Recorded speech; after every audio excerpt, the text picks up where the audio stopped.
You unlock this door with the key of imagination. Beyond it is another dimension, a dimension of sound, a dimension of sight, a dimension of mind. You're moving into a land of both shadow and substance, of things and ideas. You've just crossed over into the Twilight Zone.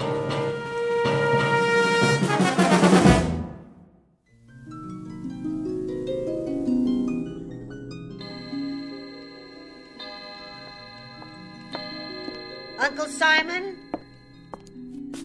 Uncle Simon? Do you want your hot chocolate upstairs? Uncle Simon, I have your tray. Can you hear me? I said, do you want your hot chocolate upstairs? Garbage head. I'm right here. You don't have to yell. Oh, I scared the life out of me. Oh, did I? Where were you? In the basement, of course. Where else would I be? You told me you were going to take your afternoon nap. And I shall, after I finish my work, as usual. Well, my wilted blossom, what's on your mind? Anything? Your hot chocolate's ready. So I gather. I'll take it in the study. That's fine, Uncle. But you know, you might try extending yourself sometime. Just sufficiently to let me know where you are. Well, I can narrow it down for you, Barbara, my love. If I'm not upstairs in my bedroom, I'm downstairs in my laboratory. In either case, you simply bring the hot chocolate to one place or the other. Clear? Utterly. And if I'm in neither place, that means I drop dead en route. And you can just bring me a bottle of formaldehyde and a rose. You have such a sense of humor, Uncle. You should have tried stand-up comedy. No, wait. They didn't have comedy clubs in your day, did they? Burlesque, then. You could have gone into burlesque. A regular George Burns. That's an idea. I dare say I should have been a bit more comfortable than you in such a setting.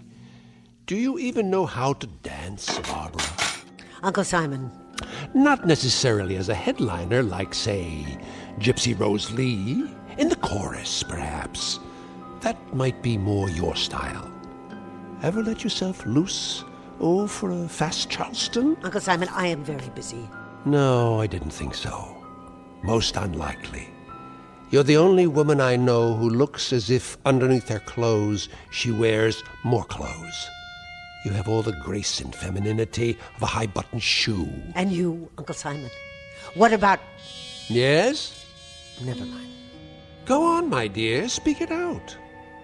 Let's see if you can compensate for the fact that you're a passionless vegetable by at least speaking your mind. If I'm a passionateless vegetable, it's because my gardener is an ancient relic made out of dry skin and ice water. Not bad. Not bad at all. If I prod you enough, you can scrabble up to the occasion, at least part way. What else is new with you, my angular turnip? You say you've made hot chocolate? That's a start, I suppose. To what other soul-stirring projects have you applied your talents today? I noticed you tried to open up the drapes in the bedrooms and the hall. And I noticed you closed them. What are you afraid of? Afraid, my dear? What do you think could happen to you if you ever got hit by fresh air and sunlight? Think you might shrivel up and blow away like a vampire? My, is that your fantasy? That I'm from Transylvania? Sorry to disappoint you. No such luck, I'm afraid. What would happen if we fumigated this old house and got rid of all the medicine smells and the chemical smells? You're referring, I take it, to these test tubes. An important part of my research, as you well know. Then why keep them in the study with the Wedgwood and the Dresden china? They must be here. They indicate changes in the moisture content of the air. What changes? The only changes here is that the air turns from stale to musty to plain old mildew. Pretty soon I won't be able to breathe it at all. Why, you poor suffocating spinster. I didn't realize how affected you were by the life of relative ease you enjoy, entirely at my expense, I might add. You asked what I've done today? All right. Here's the answer. I cleaned up after you. First, last, and in between. I cleared away, or tried to clear, the debris you leave behind, and understand how anybody who's earned all these diplomas and awards can be so sloppy. This one, for example. Honorary degree for sound transmission. God only knows what that one was for. And what's this contraption on your desk? A room straightener, maybe? That's one thing you should have invented. Now tell me, where does this thing belong? Leave it exactly where it was, Barbara. Would you have noticed the difference? Would you really? You've been told 1,000 times not to disturb anything. I could have put it away when I swept the cellar, except that, as usual, your laboratory was securely bolted. Someday I'd like to see what it is you putter around with down there. I bet you would. And someday you shall. Someday you'll be the mistress of this decaying and drafty barn, and then you can do anything you please. But for the moment, you'll keep your spindle-shanked carcass out of my laboratory, and that long, thin, probing proboscis of yours away from my business. Gladly. Now get me some fresh hot chocolate. Put it in the English cup today, and if it's not hot, I'll throw it on the floor, and you'll have even more to clean up.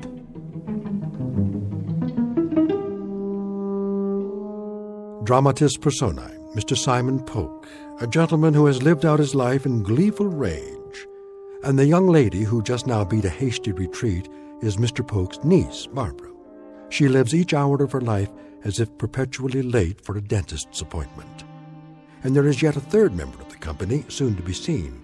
He now resides downstairs in the laboratory, and he is, well, the kind of character you'd expect to find only in the Twilight Zone. And now, back to the Twilight Zone with Uncle Simon, starring Beverly Garland and Peter Mark Richmond, with Stacy Keach as your narrator. I'll make you some fresh chocolate. Barbara! Uncle. Question. Yes? A point of information. Go on. Perhaps you can enlighten me. If all you've said is true, why do you stay here? I was under the impression I was needed. You are. That answer explains why I keep you here.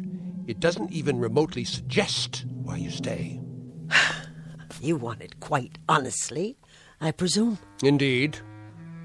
You may be short on beauty, my dear, but a lack of candor is not one of your deficiencies. I stay.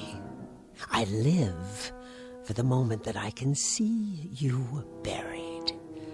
And on the day when I come back from your funeral, I'll open up a bottle of wine.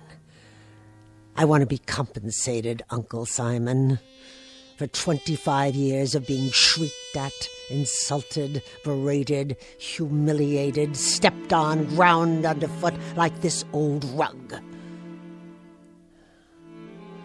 Is that sufficiently honest for you? I wish you well, good and faithful Barbara.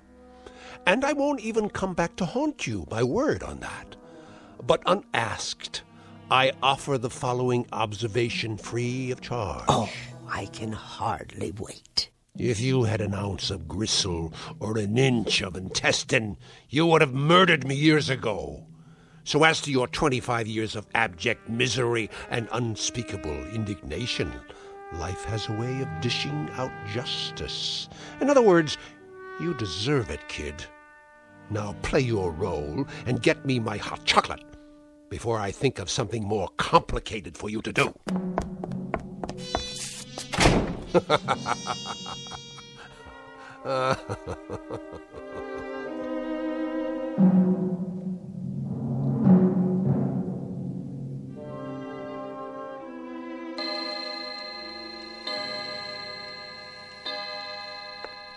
Dear Uncle Simon. And where are you now, you old... Of course. Downstairs in your laboratory, as you call it. Where else? And what do you do in there, dear Uncle? I mean, if I could see for myself, just a glimpse, just once, so I'll know...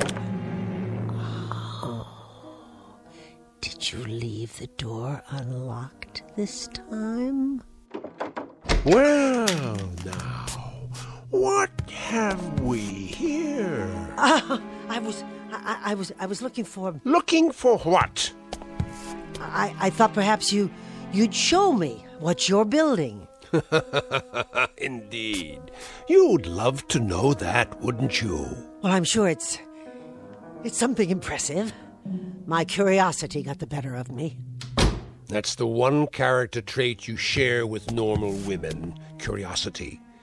An ineffable and insatiable curiosity. Well, remember what it did for the proverbial cat. One of these days, you're going to find out what I'm building. I'm sure I will, Uncle. Whenever you're ready. But for the time being, you night-crawling imitation of the female gender... If I catch you sneaking around outside my door again, I'll break your head with a broom handle or one of these canes. Now go back upstairs and engage yourself in a nerve-wracking game of dominoes. With pleasure. Now, go on. Tell me, Uncle Simon. What? Tell me why it is that beasts like you stay alive for so long. How's that again? You heard me. Why do some men have the decency to die when their time is up, while brute animals like yourself continue on and on? Indeed, why indeed. That bit of curiosity I shall be glad to satisfy. In most cases, particularly mine, we have something to live for, an overarching purpose that keeps us going. Oh, and what would that be? I have you to live for, you crooked-seamed grubber. I keep this decrepit heart beating and these over-the-hill lungs breathing because I know how deeply dedicated you are to the one sight that will be your ultimate reward. And what sight is that? Seeing me die. Who came here 25 years ago when you were crippled and sick and couldn't take care of yourself? Who moved in and nursed you and kept you alive? You did! That's right! Me! And no one else! You scrounging female ape. Now let's get down to cases. The question is, why did you? Why would you? Out of familial love, was it, Barbara? Out of a palpitating compassion? Out of a flagpole stiff loyalty? I'll tell you why you came, why you nursed, why you stayed, you covetous crank. Go ahead, enlighten me. There's no mystery at all. You came because you knew that when I depart, I'll leave everything behind to you. By default, my only living relative. Everything. You stayed on day after day and year after year because every prayer that came out of your tight little mouth was a supplication that I'd be dead the next morning. A brilliant deduction. So don't go mouthing sweetness at me, you thin-lipped, toothpick-legged conover. I wouldn't think of it. Anything you did for me, you did out of greed, naked and unadorned. Don't tell me different. Stay away from me. Greed, Miss Barbara, greed. So big, so thick, so heavy. It blotted out even that delicious hate you've been carrying around inside. I said stay back. Well, let me tell you something, you money-sick crone. You'll get paid off in due time. Before that, you'll pay through every one of your pores for what I leave you. Don't you raise your cane to me. You'll pay, you ugly harpy. As God is my witness, How dare you? What are you doing? Give me that cane! Barbara! Don't! Barbara!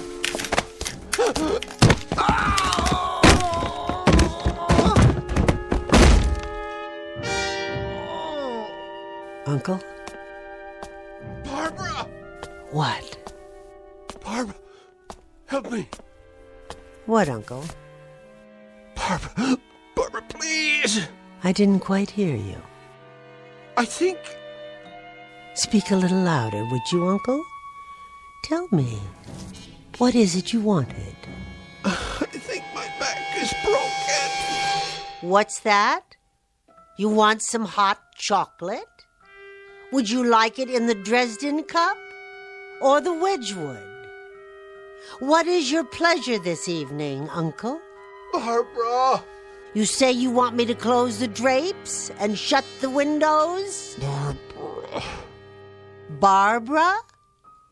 You want Barbara? She's right here, love. She's standing right above you. Can't you see her? Please. Can't you hear her? You ancient albatross with the dirty, dirty mouth? Oh, but you're so pale. Let me pinch some color back into your cheeks. No. There now. That's better. How does that feel? Uncle Simon. Oh, Uncle Simon, don't die quite yet. If you can hold out, try. Try just for a second. I want to tell you something. I want to make an announcement. As of this second, I have quit suffering for you. I'm no longer sewing, Uncle Simon. As of right now, I'm going to reap.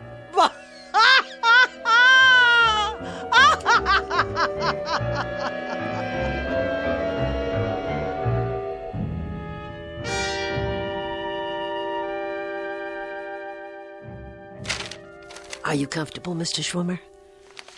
What? Oh, yes. Thank you, Miss Polk. I'll just be another moment. I cleaned off my uncle's desk for you. Yes. You've kept the house in splendid condition, by the way. It looks different somehow. Oh, I've made a few changes. Marvelous taste you have, I must say. If you need pencils or pens, they're in the top drawer. No, the will is relatively simple. I only want to make sure I brought the latest amendments, signed and notarized. But I thought he drew it up years ago. It's been in the safe deposit box for as long as I can remember. The original copy, yes. Your uncle had me drafted shortly after you came to stay with him. He added a codicil or two later on, hence this revised copy. Oh, really? I wasn't aware of that. Assets, real property. Everything seems to be in order. Oh, there's no need to read it aloud, Mr. Schwimmer. If you can just give me the sense of it so I'll know how to dispose of his things. That, my dear, won't be necessary. I beg your pardon? That is the sense of it. What do you mean? The will very explicitly requires that you throw away nothing, that you keep everything as it was, intact. I see. The house, the furnishings, everything. It all goes to you in perpetuity. With the proviso, of course, that you remain here in perpetuity, as it were. Do you have any objection to that? Why, I have no other place to go, Mr. Schwimmer. This has become my home. Of course. So, the document is quite clear in its intent. Everything will remain in your name as long as you are on the premises. The same thing applies to the various securities in the cash account, which is quite sizable. It has been set up as a trust in your name. You're to draw all the interest accruing so long as you remain in the house. Where could anyone ever find a man with a heart as big as his? Quite so. Is there more? Well, the sense of this, Miss Polk, is that to qualify for your inheritance, there is one additional stipulation. What kind of stipulation? That you're to care for your uncle's latest experiment. Care for? That's odd.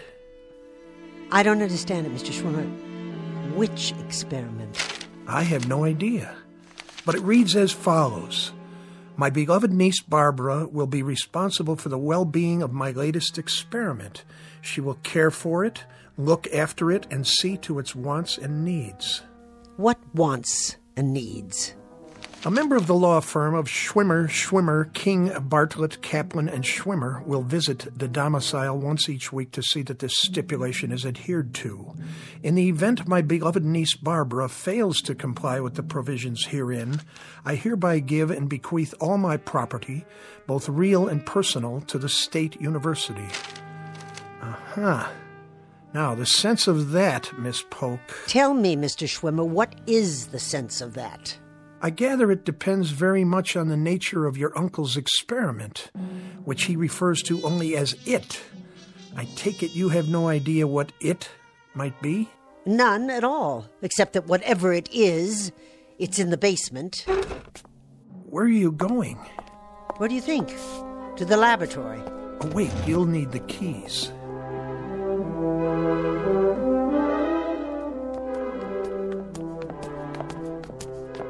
He always kept it locked.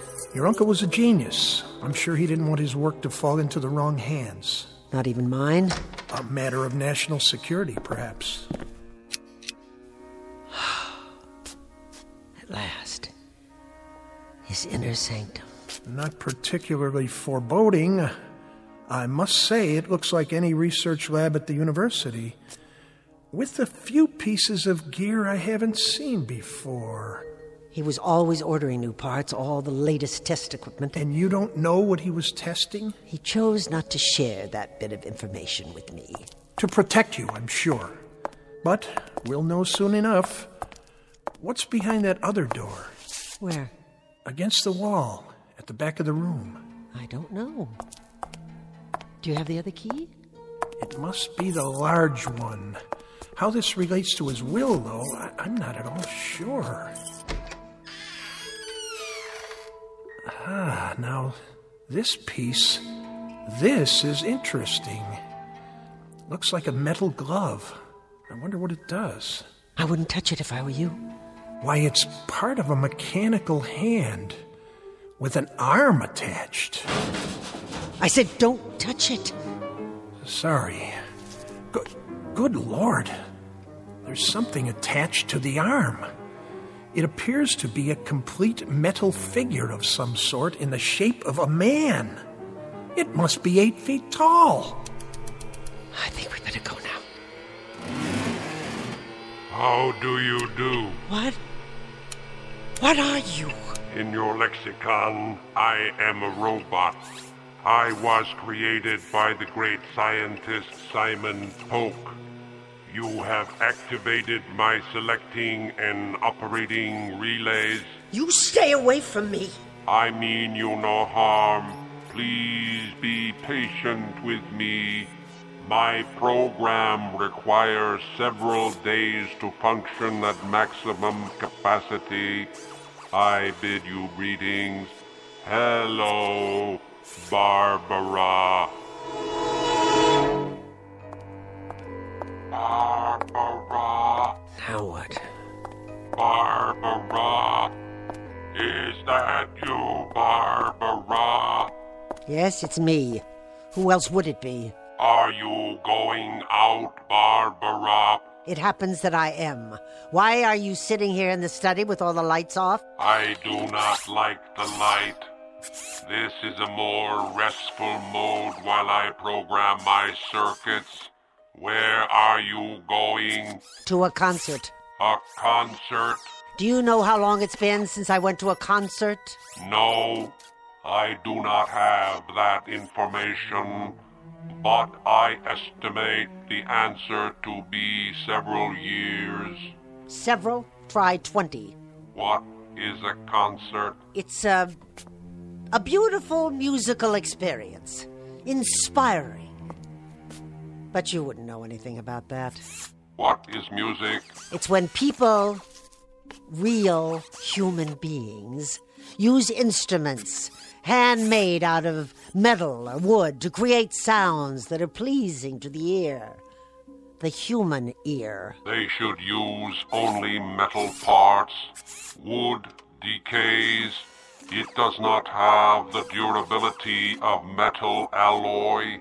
It is an inferior building material. Well, here's a flash for you, young Frankenstein. They use horsehair, too. Dead organic material for the string section. And you know something? It sounds absolutely heavenly. Not like some tin can that got left out in the rain. I see. Do you? I doubt it. I'm going now. If you need anything, like a shot of oil on the rocks, you can get it yourself. You mustn't leave. Are you telling me what to do? Mr. Schwimmer is coming tonight. A week has gone by. Isn't that correct? Yes, Mr. Schwimmer is coming. He'll be here at 8 o'clock after I'm gone. So you just sit tight. Good. Good? Good for what? He will check my condition. He will see that I am functioning properly. That's right. Maybe he'll give you a lube and an oil change while he's at it. You see, Barbara, I am like an infant. I mature gradually. Soon I will have all my faculties. I will be able to perform all my faculties and functions. I will be a whole being. Oh, how nice. How perfectly grand for you. You'll be a whole being. And then what? Or can you think that far? I will take on human attributes, those that your Uncle Simon saw fit to give me. Oh, that'll be an improvement, because he certainly didn't see fit to give you any human attributes so far. You look like something out of an old science fiction movie, or the Tin Man in The Wizard of Oz. You're a joke. Joke? Ah, I understand your meaning. Simon Polk was known for his sense of humor. He could have been a comedian. Uncle Simon? Oh, yeah. Hysterical. The crown prince of comedy. Bye now, Tin Man. Wait. This is interesting. This is very interesting. It is coming through now. What is? A craving. A new craving. A craving? As in hunger? For a machine that doesn't eat? Hot chocolate. A beverage made from dried cocoa beans and sugar. I would love a cup of hot chocolate.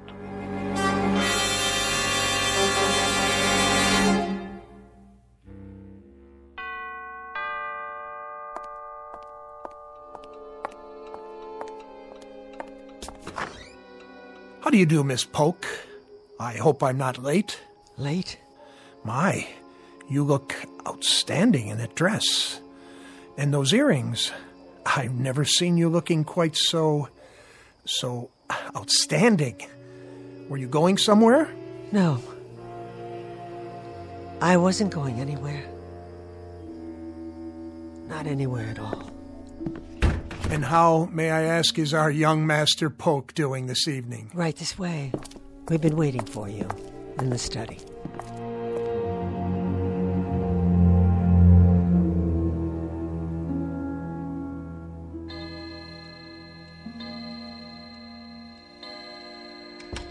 Frankenstein? Where are you? Huh. Didn't even drink your chocolate, did you? No, of course not. And you spilled it, just so I'd have something to clean up. What are you doing down there? Hello, Barbara.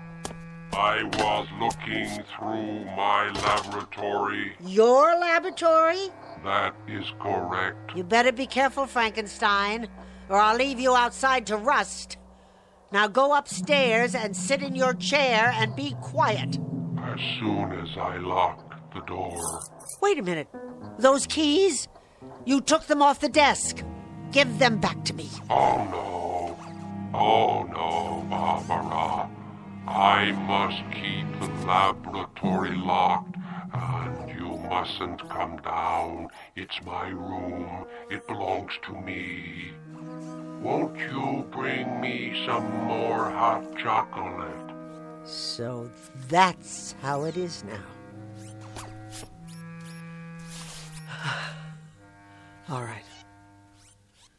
All right. If that's what it takes. Barbara. What did you say? Barbara, after you bring me my hot chocolate, would you please close all the windows and pull the drapes? I don't like the light. I don't like the draft. The air inside has been carefully monitored for proper moisture content to prevent corrosion. That voice is not possible. What is the matter, Barbara? Tell me, please. What is the matter? What is the matter? What is the matter, you peanut-headed sample of nature's carelessness? You! Get away from me! Barbara, I'm falling!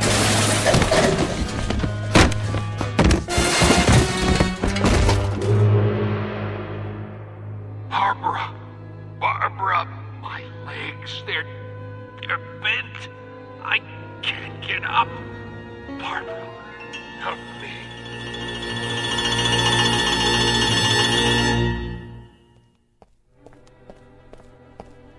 There you are. I was wondering where you'd gone to. I brought you some tea. Oh, thank you. That's lovely. But I'm afraid I can't stay. No? Another engagement, alas. Tell me, how are you, Miss Polk? I mean, really. Fine. Thank you, Mr. Schwimmer. Glad to hear it. It is rather quiet these days. Doesn't seem to say much, even after all these weeks. He makes his wants known.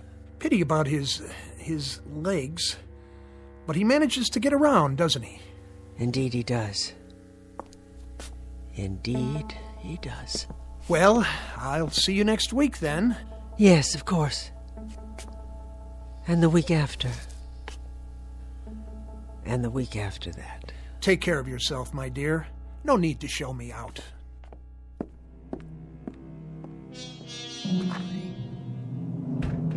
Barbara! Here! In the study! Barbara, my dear, if you can prevail upon that Raggedy Ann carcass of yours to exert yourself, I'd like a cup of hot chocolate. I would like it in a Wedgwood cup. And if it's not sufficiently hot, I'll pour it on the floor at your feet. Clear? All right. I'll make some. Speak up, you lint-headed clod. I didn't hear you. I'll make some hot chocolate. Do that, you torpid lotus eater. And be sure that it's hot. Did you hear me? Make sure it's hot. What does it take to make you move, you arthritic crab? I'll fix it for you now. You'll fix it for me now. What? I'll fix it for you now, Uncle. That's better. I'll be at my desk, working on my notes. Yes, Uncle.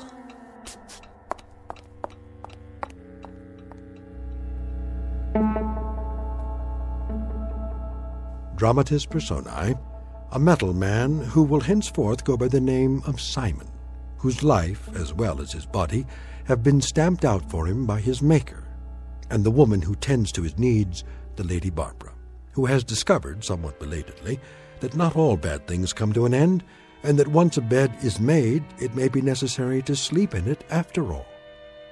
This, our uncomfortable little exercise in avarice and automatons from the Twilight Zone.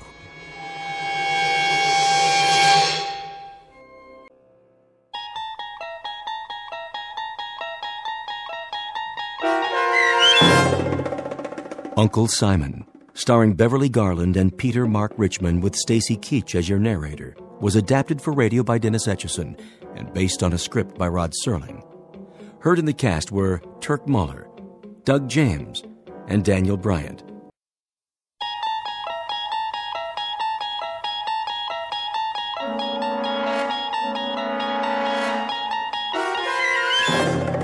You unlock this door with the key of imagination.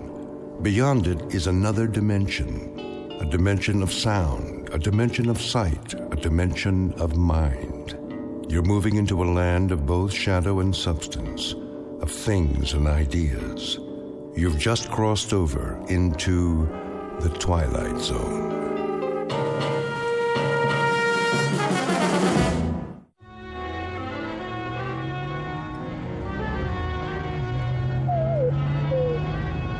Hold on, Rowdy. We'll make it. There's a fork in the road up ahead. Haven't they heard of signs around here? No, I didn't think so. Well, Rowdy, I've kept it from you long enough. The fact is, we're lost. And you know what else? Take a look at the fuel gauge. Almost empty. Don't whine at me. It isn't my fault. This map is useless. So much for shortcuts. Which way do you think it is, right or left? Okay, left. Hope you know what you're doing. Well, what do you know? I do believe that's a town up ahead. Peaceful Valley, population 981. At least it's got a gas station. Rowdy, you just earned yourself a steak.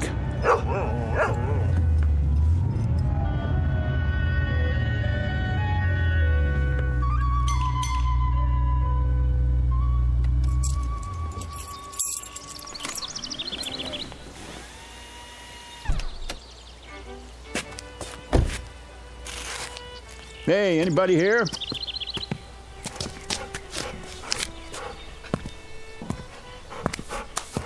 How do? Hi, can you fill it up? Don't see why not. Convertible, huh? One of those new foreign jobs? The gas cap's under the license plate. Oh.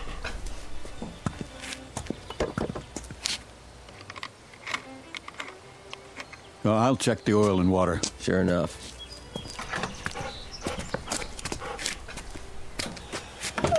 Rowdy, stay.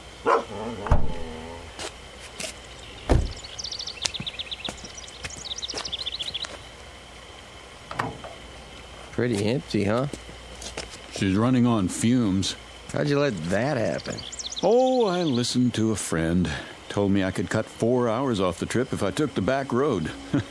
No traffic, nice scenery.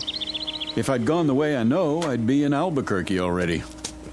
Ah, you mean you're lost? That's what I mean. Think you could point me toward a highway? A great big highway with signs? Just go back to the fork and take the other road to Braden. That's about 80 miles. When you get there, ask somebody for a map. I'm fresh out. Shouldn't have any trouble, though. I shouldn't, but I always do. Here, take it out of this. Sure thing. Nice little town you've got here. What's it called? Peaceful Valley. Well, it isn't exactly a valley, but it looks peaceful enough. Where's the nearest restaurant? Down the street. It's closed, though. You'd be better off in Braden. Yeah, but I'm hungry, and so's my dog. I promised him a steak. Sorry, we don't have many visitors here. I can see why. I'll get your change.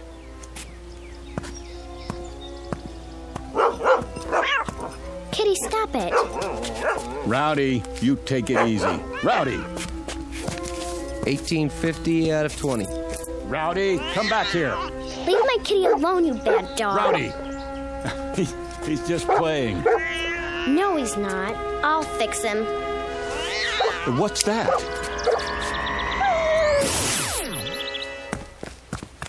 Rowdy? Hey, where is he? What did you do to my dog? What dog, mister?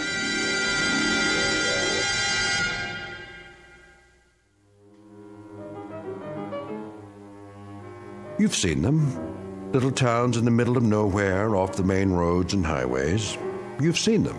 and chances are you kept on driving. But have you ever wondered about them? Who lives in these towns? Who are they? What do they do, and why do they stay? Philip Redfield never bothered to ask such questions, and until now he had no reason to stop and find out. If not for his dog, an errant cat, and a little girl with a peculiar electronic device, he might have driven through Peaceful Valley and continued on his way without a second thought. But he can't do that now, because, whether he knows it or not, this particular shortcut has led him off the beaten path and into the capital of the Twilight Zone. And now, the Twilight Zone and our story, Valley of the Shadow, starring Chelsea Ross, with Stacy Keach as your narrator.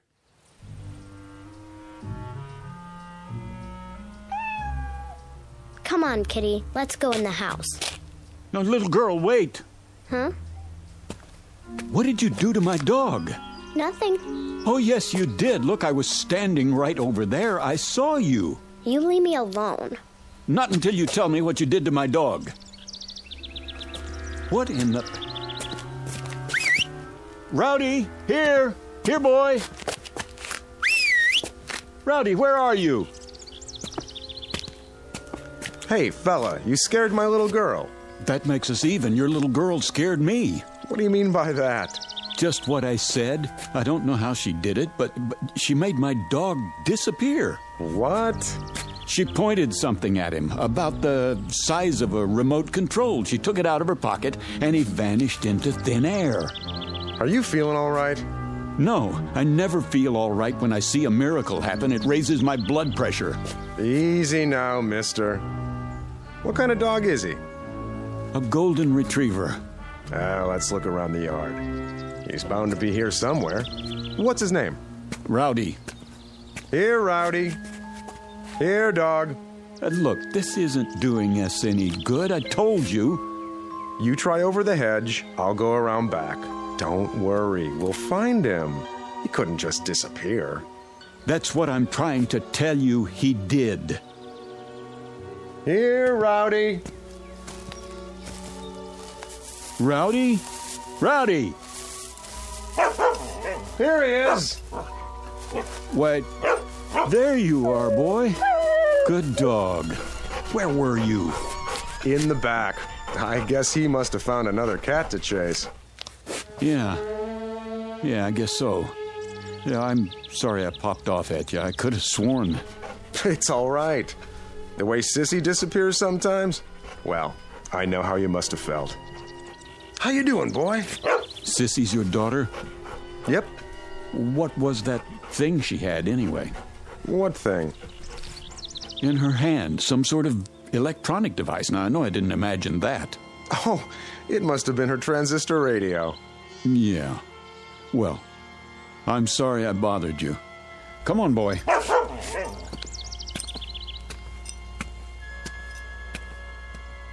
I'm sorry, Dad. I didn't know anyone would see me.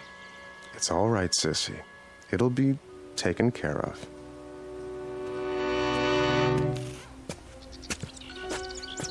You see all that? All what? Never mind. Okay, Rowdy, back in the front seat. Let's get going.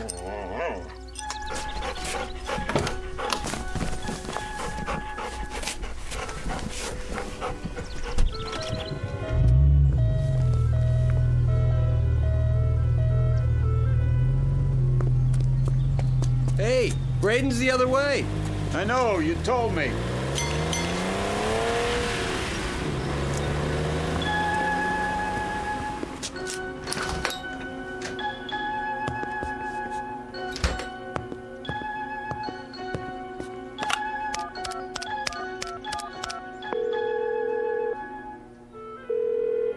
Evans. I want to talk to Dorn. He's not here. Then you better find him. It's important. What's happened? We've got an outsider, and he saw something.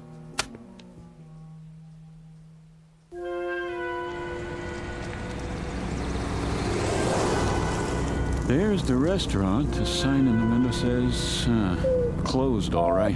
Great. Well, don't worry, Rowdy. I said I'd find you a steak, and I will, somewhere.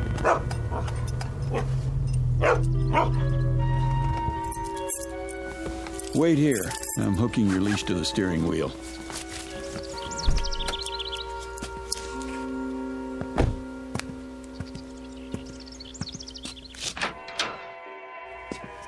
Hello? Anybody here? Hello?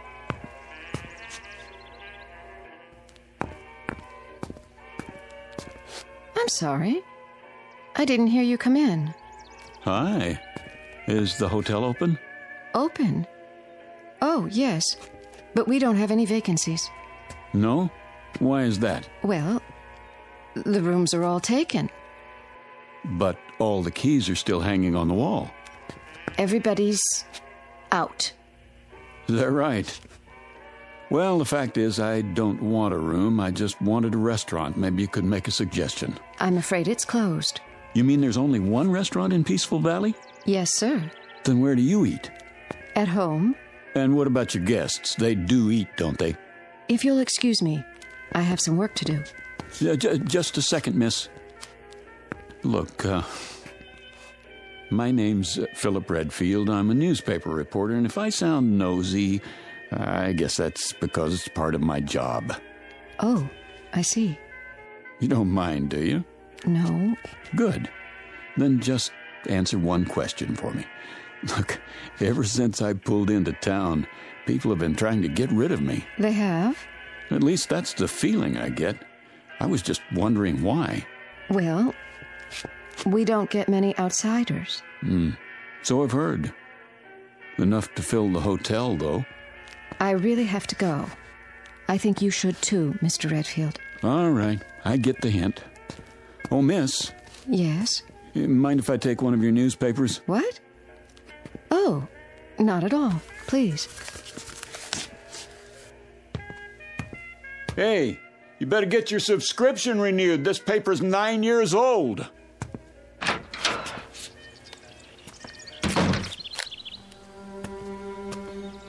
Come on, Rowdy, let's get out of here.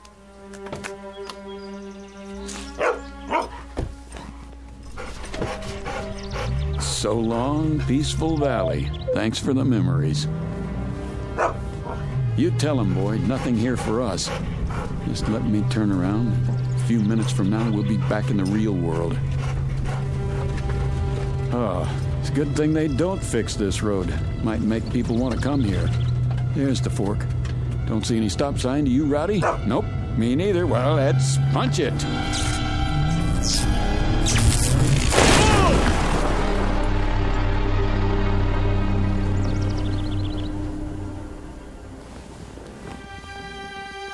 What was that? Rowdy, are you okay? Rowdy? Rowdy? Rowdy?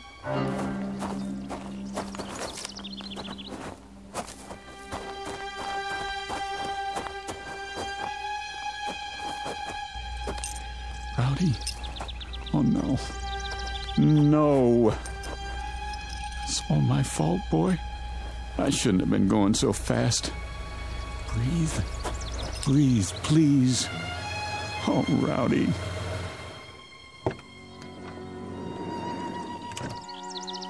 Rowdy. Had an accident, did you?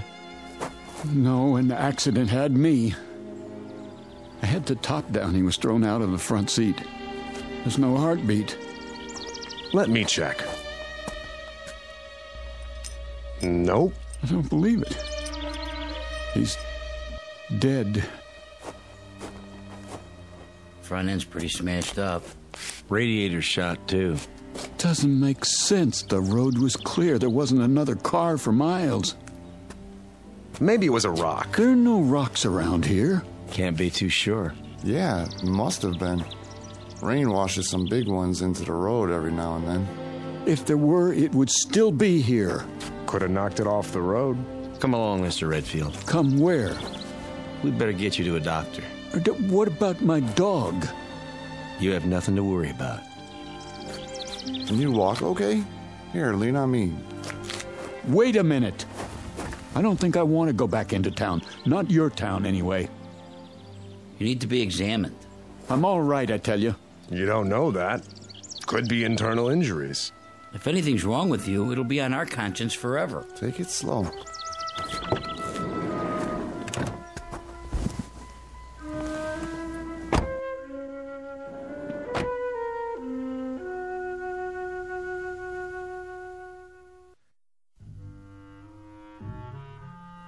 In here, Mr. Redfield.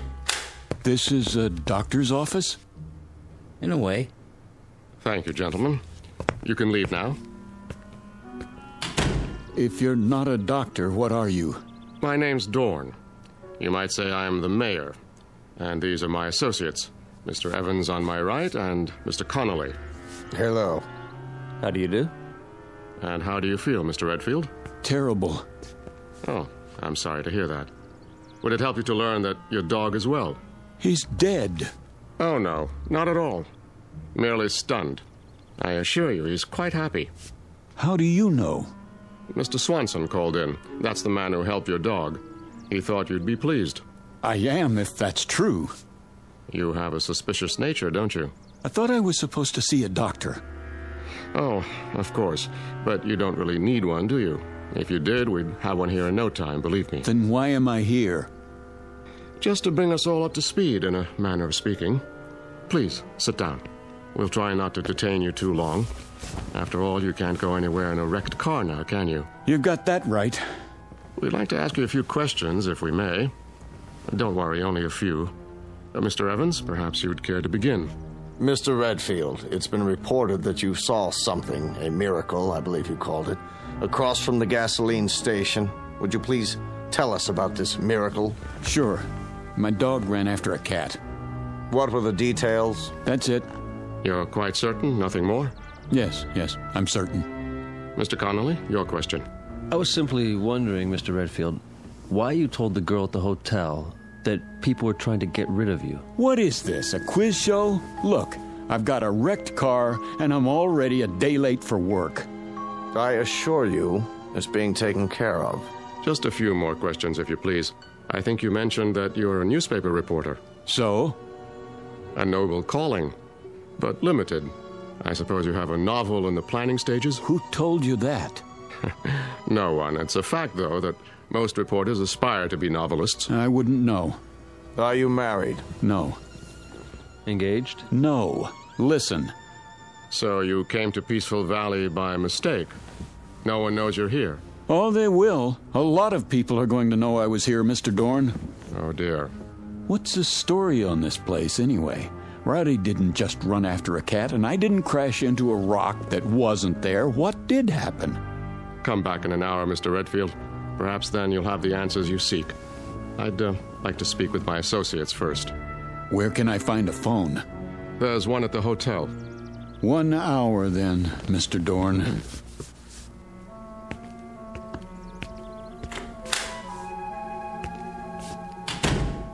Do you think it's wise letting him go like that? He'll be watched. Well, gentlemen, it's happened. It had to, eventually. No, it didn't have to. And it wouldn't have if we'd kept our wits about us. But we didn't. We were complacent, so infernally sure of ourselves. Dorn. It's true, Mr. Evans. Would you explain the point of keeping the hotel open and the restaurant closed? Doesn't it seem likely that there would be more inquiries for food than for rooms? There haven't been either in over 16 years. You see? Complacency. And I'm as much to blame as anyone.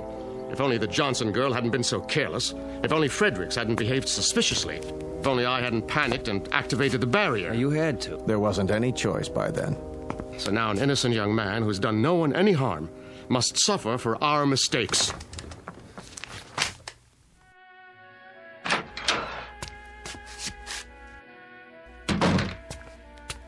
Mr. Redfield. I was told there's a telephone here. Well, yes, but... Where is it? I keep it under the counter. Uh-huh. A real antique, huh? Figures. How do you get the long-distance operator? Just ask for her, but... Hello? Hello? Yes, I'd like to call Albuquerque. Chapel 77205, station to station. That's quite a mare you've got there.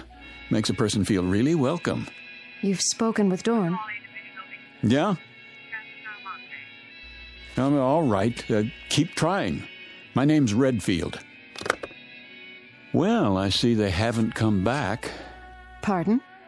Your guests? All the keys are still here. Oh. Because there aren't any guests, isn't that right? You should have left when you had the chance, Mr. Redfield. I tried to, believe me. But I smashed my car up on a rock that's invisible. Now, how could that be, do you suppose? I don't know. Do you have a name, or is that a secret, too? It's Ellen. Ellen Marshall. All right now, Ellen. I want you to let me know when my call comes in. It's very important. Will you do that? Yes. Where will you be? Well, I'm going to check on my car, and then I'll be in the mayor's office. Still starving to death, probably.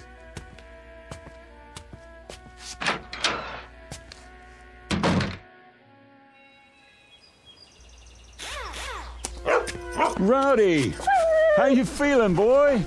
I counted you out, you know that? I gave him some water. What about the car? It's pretty banged up. Hood's sprung, and the radiator's punctured. Yeah, I know. You were supposed to be fixing it. Nobody told me. Well, I'm telling you. Can't do anything unless it's authorized. It is authorized. $200 extra in cash if you get it fixed by tonight. Consider it a bonus. It has to be official. Sorry. You're going to be a whole lot sorrier, I promise.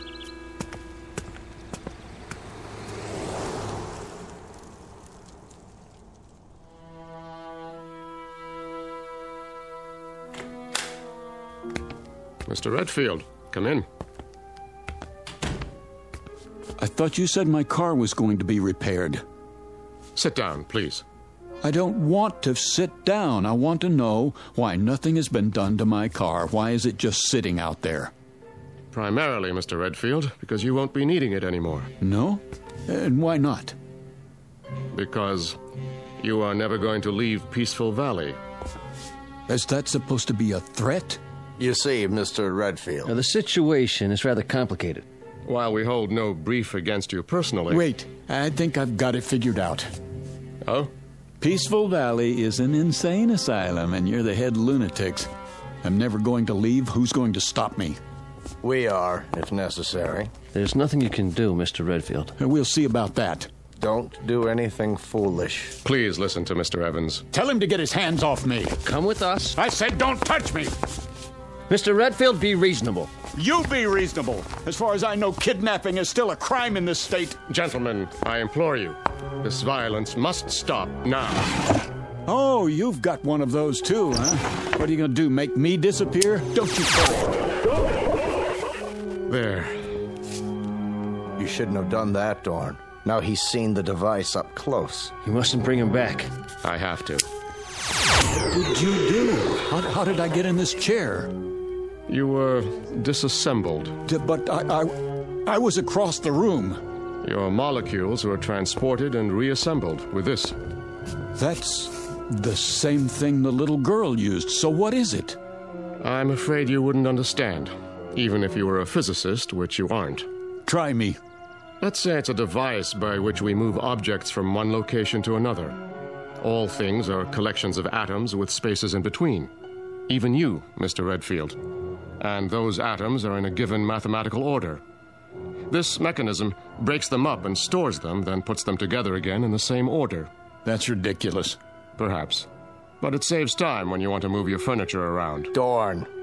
Yes, Mr. Evans? Let's get this over with. What's he talking about? You smelled a story in this town, Mr. Redfield. And you were right. You turned off onto the road to Peaceful Valley. You saw certain things that defied logic. You became curious. So we had to stop you. And now, I'm sorry to say, we must do worse. Because you have stumbled upon the best-kept secret in the world. What secret? Our gift. Dorn. Relax, gentlemen. It will do no harm to tell him now. Our gift, Mr. Redfield, bestowed on the people of this village. 104 years ago, a man came to Peaceful Valley, from what land or even what planet, no one knows. Oh, come on. He was a brilliant scientist, but he was also wise, as you shall see. From his brain came equations the likes of which no one has seen or dreamed of. No one on this planet, at any rate. What kind of equations? Of course, I can't tell you what they were, but you're aware, I trust, that the basis of this complicated process we call life is energy. It is a powerful, mysterious force. If enough of it were to strike a single square inch of Earth, it could run all the machines in the world. It could perform miracles. And you expect me to believe in this magic? No magic. The scientists' equations unlocked the force, Mr. Redfield. And from them has come the greatest power for good or for evil that the universe has ever known. Where do you come in? He decided to entrust his secret, the equations and the machines he'd built, to 3 men. He instructed them to give the people of Peaceful Valley the benefits of this power, but under no circumstances to reveal the secret to the outside world. It was to be kept here until humanity learns the ways of peace. And that is your story, Mr. Redfield. So you can see why we cannot allow you to leave. Our law is very clear. It says, let him who discovers the secret be eliminated. There is more at stake here than your life, much more. And now it's time to finish it. What are you doing? Come with us. Get away from me! Don't make it hard on yourself. Come, Mr. Redfield, we can't do it here. I promise you it won't hurt a bit. No! Wait! Wait!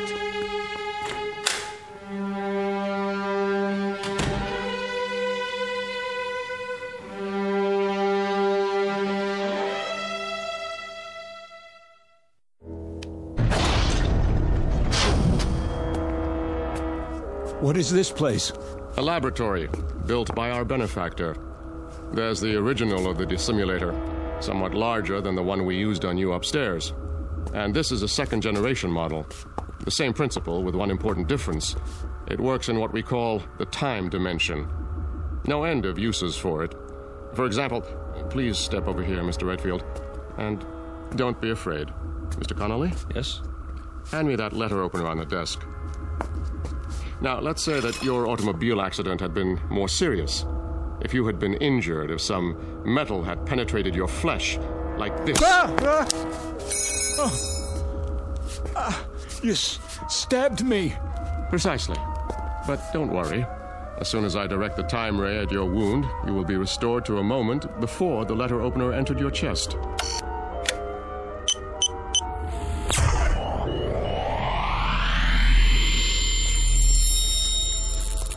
My skin.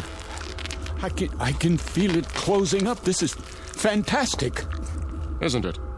Even the fabric of your shirt. Now, let me see. This console is a duplicating machine, but not like others you've seen. Here, for example, on this card is a description of the atomic structure of a ham sandwich on white bread with mustard. One ham sandwich. I believe you said you were hungry? Not anymore, Mr. Dorn.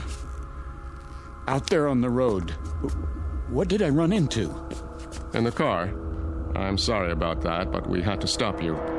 It was an energy field, a wall of loosely packed atoms, so to speak. Purely an emergency measure. Now, behind this wall panel with the cards is a folder containing the sacred papers, the original equations from which everything you see came about. In case you still doubt that they exist. Do you know what you've got here? I believe so. And you mean to say you don't intend to share it with the world? Oh, good heavens, no. I've already explained why.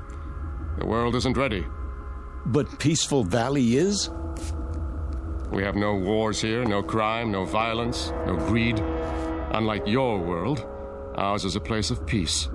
We use the power for good, not evil. And what makes you so sure the rest of us wouldn't do the same? Come now, Mr. Redfield. The history of civilization is written in blood. Because people wanted things. With this power... With this power, they would destroy the universe. They are children. But that one machine, it could stop sickness and suffering. It could cure disease. And you let people... Haven't you any conscience? Yes. That is why we cannot release the equations. The same power to heal the sick could be used to kill the innocent. It could mean the end of the world. I don't believe that. Think, Mr. Redfield. What did you do with Professor Einstein's primitive equation E equals mc squared? It could have been used to make the waters flow in the deserts to feed the starving millions, was it? No. It was used to destroy countless lives with a bomb. So you're just going to sit on your secrets, use them for making ham sandwiches. Ham sandwiches are a bit better than total destruction, wouldn't you say? Let's get on with it. He knows too much. We have to eliminate him. You hypocrites. You talk about us, but when you want someone out of the way, what do? You eliminate him. Be quiet. No, he has a point, Mr. Evans. That is what I've been pondering. If we kill this man, then in what way do we differ from the outsiders? It's the only solution. Thank you, Adolf Hitler. Oh, dear. We didn't anticipate this, did we, gentlemen? It is the law. Not necessarily. The law says, let him who discovers the secret be eliminated. It doesn't say killed. You can be eliminated one of two ways, Mr. Redfield. Through death or through assimilation. The choice is yours. Will you die or will you join us? You mean live here the rest of my life? Exactly. Become one of us. It won't be unpleasant, you know. We'll give you a nice house, built to your specifications. Time to write that novel. Nothing or everything, huh? Well, which shall it be? What do you think? In that case, welcome to Peaceful Valley. I've equipped it with bookshelves, a desk, reference materials, paper. I'm sorry about the old-fashioned typewriter. We couldn't find a card for anything newer. But Dorn has promised me... Miss Marshall. Yes? Why are you going to all this trouble? Because Dorn asked me to. Is that the only reason? I suppose I'd like you to know that I'm not really unfriendly. I'm not. In fact, I think we could be very good friends. Mr. Redfield. Yes? May I ask you a question? I wish you would. Do you play chess?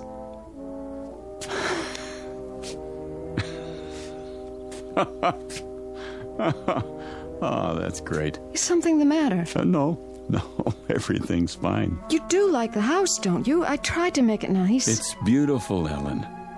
But I'm afraid you wasted your time. Why? Because I won't be here very long. As long as you think that way, you'll have no choice. Dorn won't trust you. He's trusting me now, isn't he? Is he? Hello? I'm leaving Mr. Redfield's house now. You see, I'm required to tell him everything you do. But you're not like the others. If you get hungry or want anything, call me. I'll look in on you later.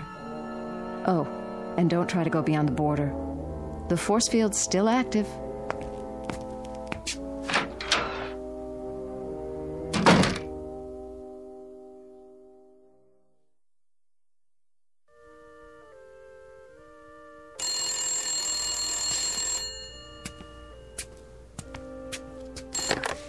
Yes? Mr. Redfield, on your call to Albuquerque, the circuits are still busy.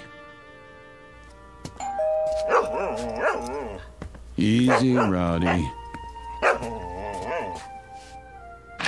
Hello? I brought you a new typewriter ribbon and some erasers for now. Dorn's still looking for the atomic structure of a word processor. Thanks. Have you started the novel yet? Not really. I find it hard to concentrate in prison. I don't understand. You ought to. You've got the same problem. I can leave anytime I want to. Then why don't you? Why should I? What could the outside world offer that we don't have? That isn't the point. It's what you could offer the outside world. Right now, at this very moment, millions of people are starving. You could feed them. They're suffering. You could make them well. But you don't care. Let them starve. Let the children die because their mothers can't give them enough milk as long as you're happy. Philip, those things, are they really happening? All over the world. Every minute of the day and night. What would you do? A terrible thing. I'd get those papers, and I'd give them to the world. You mean you'd steal them and run away? But you promised Dorn... I promised myself to be a decent human being, and that means helping other human beings. And what's the use? You don't know what I'm talking about. You never wanted anything you couldn't whip up in 10 seconds like a cake. I did once. When you were going to leave Peaceful Valley. I've thought about you since then, Philip. Even asleep, I've thought about you, and it hurts. I don't know why, but it hurts. We have machines for so many things, but I can't stop this feeling. There's an equation that might help. 1 + 1 = 1. Don't people fall in love here? I don't know. But now, Philip, I want us to be together. I could want that too, in a real world. But as long as I'm in Peaceful Valley, I'm going to want just one thing. Out. All I know is I want to be with you. Then help me. If I do, will you take me? I promise. I'll be back. Wait for me outside.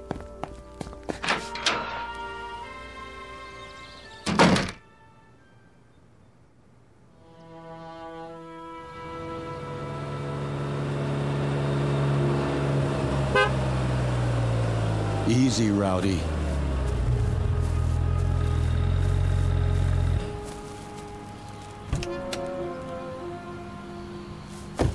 My car. You got it fixed. Dorn always keeps his word. What about the force field? I had him take it down temporarily so I could check the road outside of town. We only have a few minutes. Then let's go. There's just one stop I have to make. Come on, Rowdy.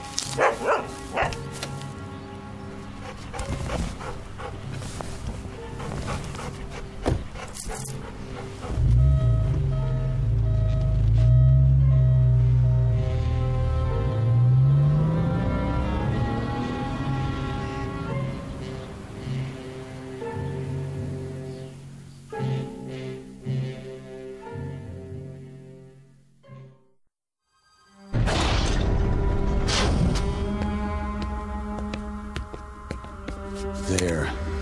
The equations. And then what else? What do I need? Maybe, atomic structure of gold. Guitar. Gun. 38 police special. That'll do. Put the equations back, Mr. Redfield. Get out of my way. Do as I say. No, you don't. Not this time.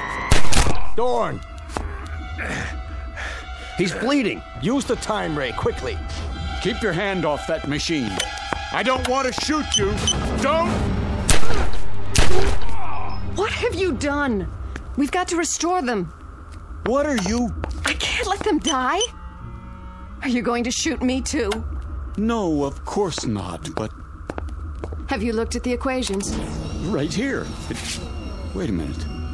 The first one's blank. The second one? They're all blank.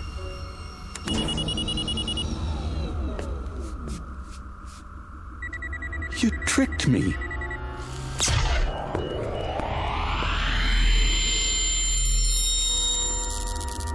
Thank you, Miss Marshall. So now you see what would happen if our secret were to get out? The first thing you do is make a weapon. The second, you kill with it. It was all a setup, and you were part of it. Everything you said was a lie. Not everything, Philip. She thought you would prove your good intentions, as I did. But you are like the others. You believe that if the end is just, then so are the means. A pity. You have lost paradise, Mr. Redfield, and you don't even know why. Gentlemen, the machine. Yes, sir. So now you're going to do the same thing. Not quite. You're going to be rendered harmless, but it will not be an execution. I've been studying our law, and I believe I have found a way with the second-generation machine. Try to appreciate our position. Imagine a state which has carried the death penalty on its books for 100 years, but has never had to invoke it. That was the case here. You were our first prisoner, so to speak, and you forced us to re-examine our law. Adjust the time ray, Mr. Evans. Goodbye, Mr. Redfield. I was becoming fond of you.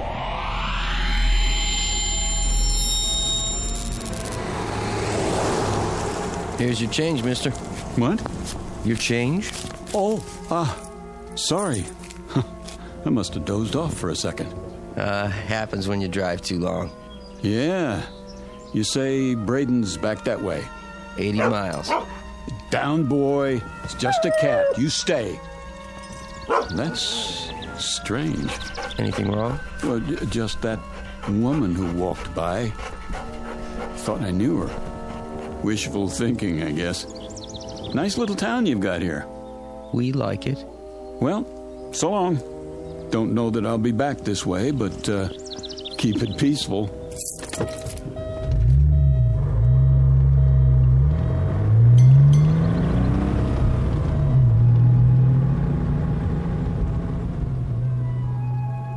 You've seen them.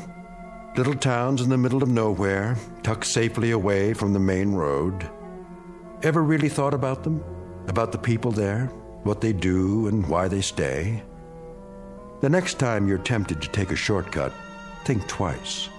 Because what happens there might change you and the world in more ways than you can imagine.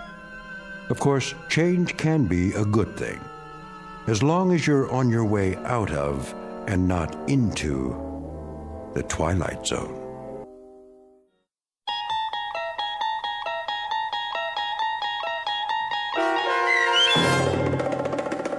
Valley of the Shadow, starring Chelsea Ross with Stacy Keach as your narrator, was adapted for radio by Dennis Etchison and written for the Twilight Zone by Charles Beaumont. Heard in the cast were David Darlow, Frenette Lebo, Christian Stolte, Amanda Amari, Doug James, Steve Key, Kurt Nabig, Richard Shavzin, Carl Amari, and Roger Wolski.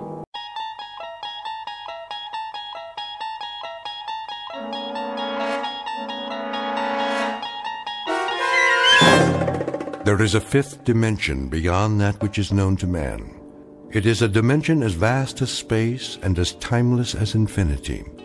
It is the middle ground between light and shadow, between science and superstition. It lies between the pit of man's fears and the summit of his knowledge. This is the dimension of imagination. It is an area we call the Twilight Zone.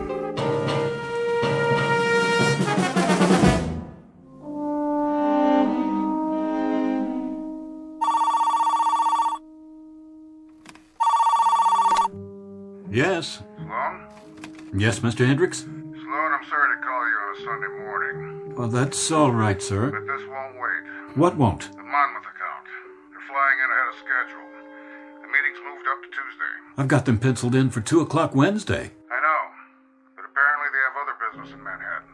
The word on the street is that they're talking to another agency, so we'd better get our ducks in a row, fast. I see. How's the presentation? Well, I was going to work it up in the morning, run it by you, order the storyboard. There's no time now. We're in a crunch. We need a run-through right away. But if I redo the pitch, the old boards won't work. I'll put the art department on call. They can work all night Monday if need be. Just make sure you have a script by Monday afternoon, no later. If that's what it takes, Mr. Hendricks. I knew you'd come through. But I was hoping that, that is, I'd planned to spend the rest of the weekend catching up on some other things. What other things?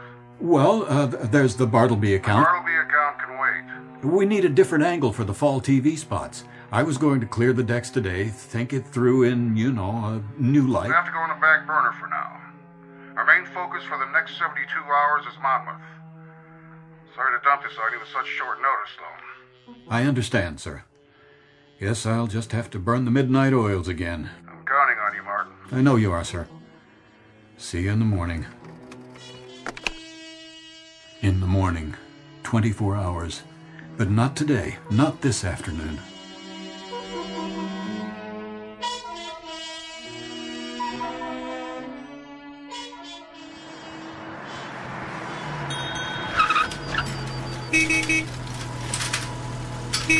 Hey, take it easy. What's your problem, mister? How about some service? How about some peace and quiet? I'm sorry. Will you fill it up, please? Sure. I drove out from the city. No kidding. Guess I'm not used to this. Country road, no traffic, open space. All this peace and quiet. Yep. The things I've missed. For for such a long, long time.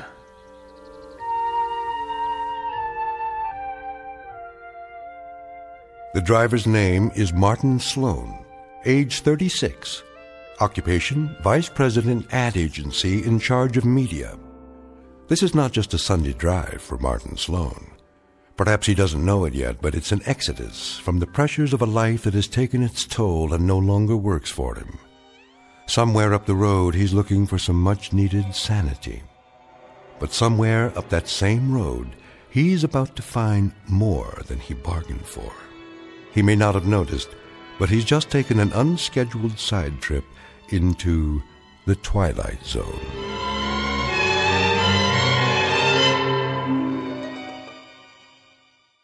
And now, The Twilight Zone and our story, Walking Distance, starring Chelsea Ross, with Stacy Keach as your narrator.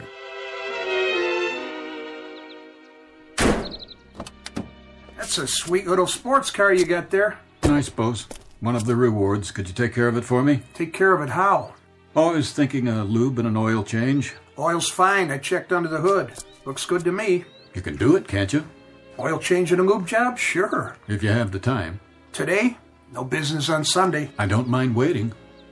Well, this car don't really need it, I'd say, but... Please. Take about an hour. I'm in no hurry. Okay, if that's what you want. Not much to do around here in the meantime, though. That's all right. I'm off the clock. You know, this road looks familiar. Is that Homewood up ahead? Just like the sign says. How far? 1.25 miles. I used to live there.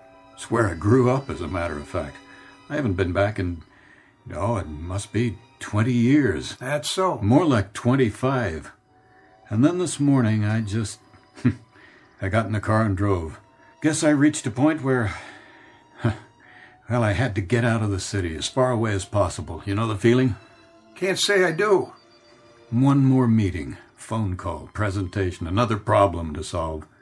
If I'd stayed home today, I probably would have jumped out of a window. Oh, don't want to do that. Sometimes you feel like you don't have much choice, so you get behind the wheel and head for Homewood, I guess. Walking distance, is it? Maybe 1.5 miles. That's walking distance.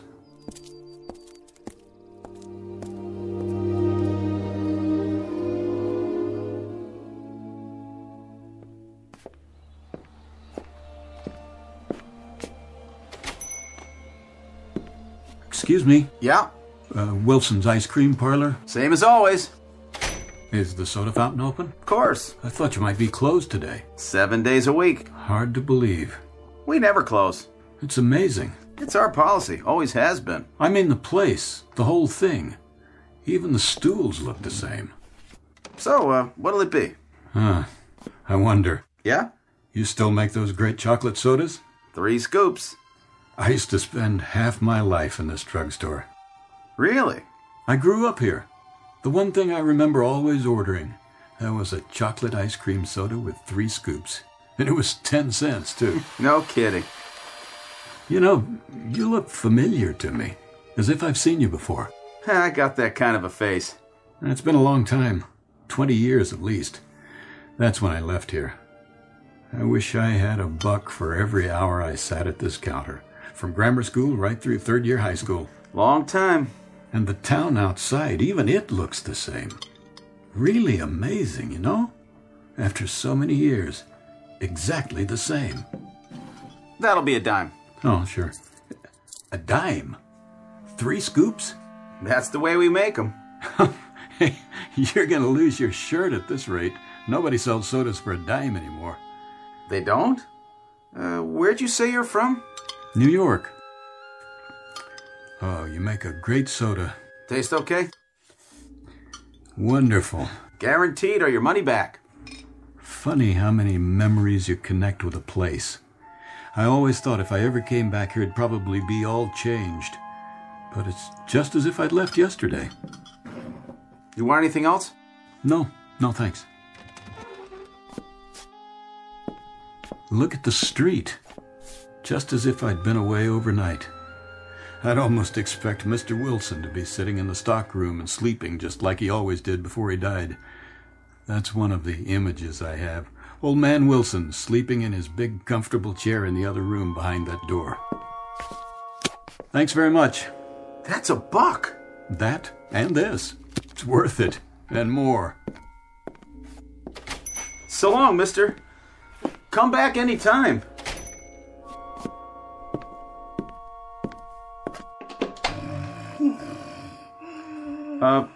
Mr. Wilson? Yeah.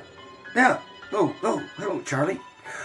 Just rested my eyes for a minute. Sorry to disturb you, but we're going to need some more chocolate syrup, Mr. Wilson. Oh, well, good. I'll order some this afternoon. Okay, Mr. Wilson. I'll get back to work now.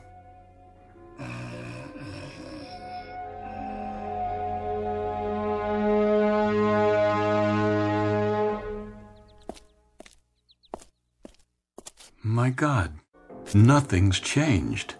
The streets, the houses. The Van Burens lived in that one. Mulrooney's over there, and Dr. Bradbury. Hi there. Hi. You're playing marbles. I didn't know kids played that anymore. Everybody does. You pretty good at it? Not bad. I used to shoot marbles, too. We gave them special names. Uh-huh. Yeah, Aggies and the steel kind, the ball bearings we got off streetcars, we called them Steelies. I know. The ones you could see through, they were Clearys. You still call them names like that? Uh-huh. And see that telephone pole? Over there we used to play hide and seek. Right on this street. This street? You were on this street before? I never saw you. I used to live in that corner house down there. Did not. Yeah, the big white one. The 2-story Victorian. The Sloan House? That's right. Oh, you still call it that? Still call it what? The Sloan House. My name's Sloan. I'm Martin Sloan. What's your name, son? You're not Marty Sloan. I know Marty Sloan, and you're not him. Huh, I'm not, huh? You want to check my driver's license? See? Right here in my wallet in black and white. Hey, where'd you go, son? I didn't mean to scare you off.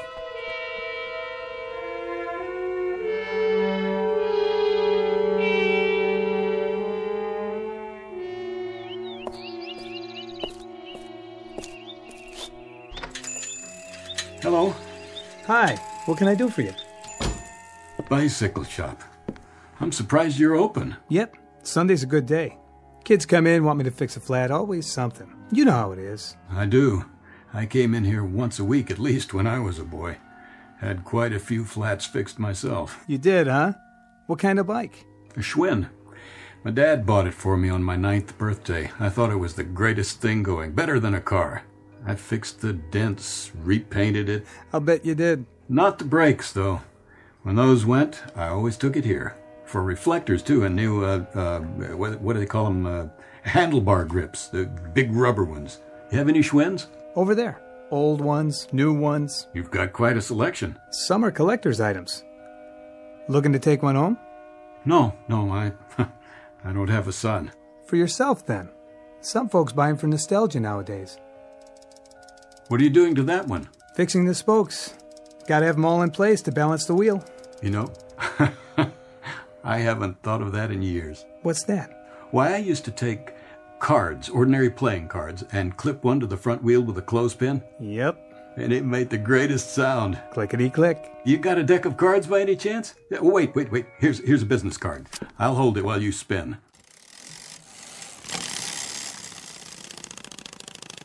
That the sound? That's it. This is your card, huh? Sloan, I know that name. There's a Sloan family lives one street over. The old white Victorian? Yeah. Any relation? What are their names? Not sure. I think they have a boy that comes in here, though. They're probably listed. Or just walk on over. It's not far. I know. House on the corner.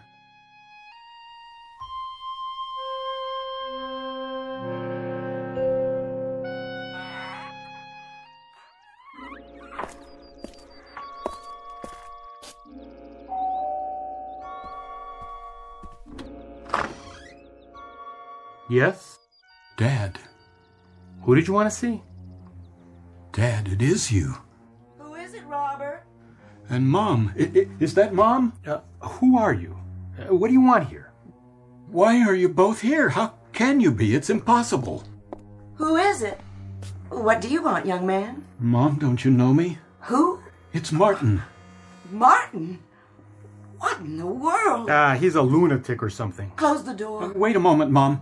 You mustn't be frightened of me. This is Martin. I grew up here. What's the matter with you both? Don't you know your own son? That's enough. You've upset my wife. Don't lock me out. Please, look at me.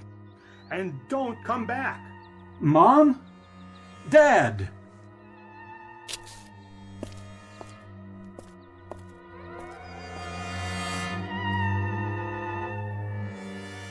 Robert? Keep the door locked from now on. And put this out of your mind now. Like it never happened. But who was he? Just some crazy person. Someone who lost his way and doesn't belong here. Who doesn't belong here at all.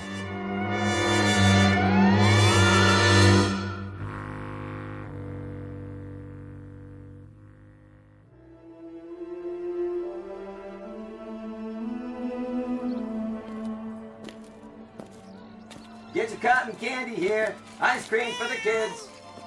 Hello there. Hello. Going down to the pavilion? Why, yes. So am I. Beg your pardon?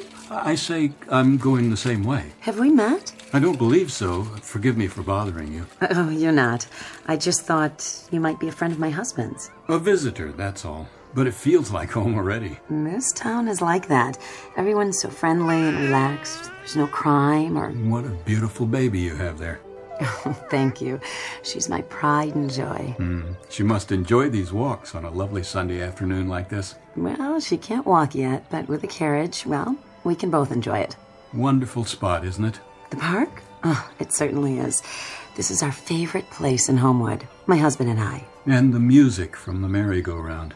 That's always a big part of summer, isn't it? The calliope. Oh, and the cotton candy. And the ice cream. And, of course, the band concert. We just love those. I remember. Down there on the pavilion. They play such wonderful music. Sometimes they make dinner first, and we bring it here in a basket. It's like, I don't know, like a picnic when you were a kid. There isn't anything else quite as good ever. Nothing quite as good as summer and being a kid and knowing you're alive. You won't get any arguments out of me. You say you're not from around here? Not exactly. But you sound like you know the park so well. What I mean is I used to be. I lived just a couple of blocks away. Really? You don't know how much I envy you. It must have been so lovely then. Oh, it was. Just as lovely as it is now. Exactly. I remember the calliope and the merry-go-round, those great hand-carved horses. No, they still have them. And the bandstand. I used to sneak away at night from my parents' house and come here and lie on the grass staring up at the stars, listening to the music. You know something else? What? I played ball in that field right down there. Did you really? And the merry-go-round. Oh, my goodness. I grew up with that merry-go-round. Look. What? See the post? Which one? Oh, that one. That one there. I carved my name on it one summer. Boys are always doing things like that. I was 11 years old, and I carved my name right on that post. Just like that boy's doing right now. That boy? See him? You, there! I wasn't doing nothing. I know. I just wanted to see what you were carving. It's not my knife. Sure it is. That's your pocket knife. Go on, pick it up. And this is your name on the post. Let's have a look. Martin Sloan. But that can't be. You're... Yes, sir, but I didn't mean nothing, honest. Lots of kids carve their names here. No kidding. I'm not the first one. You're Martin Sloan. Sure, that's who you are. You have to be. That's the way I looked with that cap on my head. I gotta go. Martin? No, Martin. Martin, don't be frightened. Martin.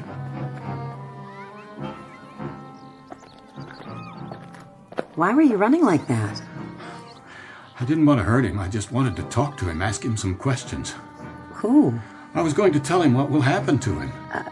Tell him? The boy. What boy? You didn't see him? Tell him what? I don't know. I really don't know. If it's a dream, I suppose I'll wake up, but I don't want it to be a dream. I think you'd better sit down somewhere for a few minutes, rest. But I don't want to rest. I don't want any more time to pass. Not now. You don't understand, do you? Of course not. How could you? You may have had too much sun. You should find a nice place in the shade. Please, let me tell you what's happened to me. The whole incredible, unbelievable story of what's happened to me today, just as I was going to tell the boy before it's too late, before you... If you'll just hear me out. I didn't see any boy. The one who ran off, the one who looks like me. You'd really better rest now. You don't look well. Martin? Martin, please. Where are you?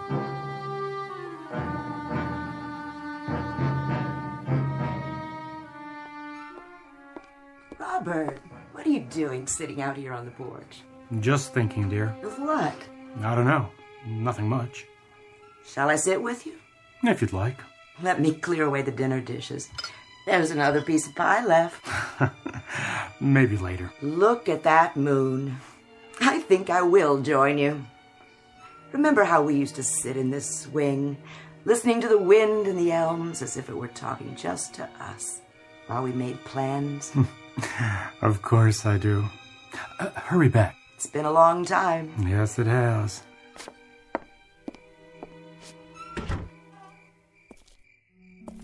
Who's there? Only me. Oh, so you've come back again.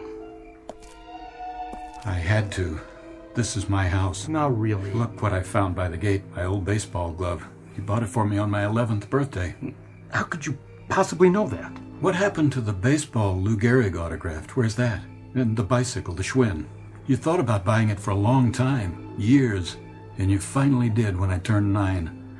The best bike in the world, Dad. Hope I told you that. The best. Who are you? Don't you know? What do you want here?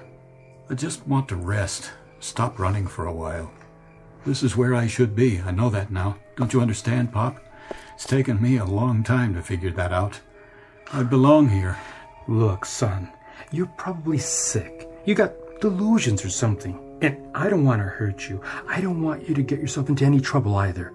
But you better get out of here now while you still can, or there will be trouble. You can count on that.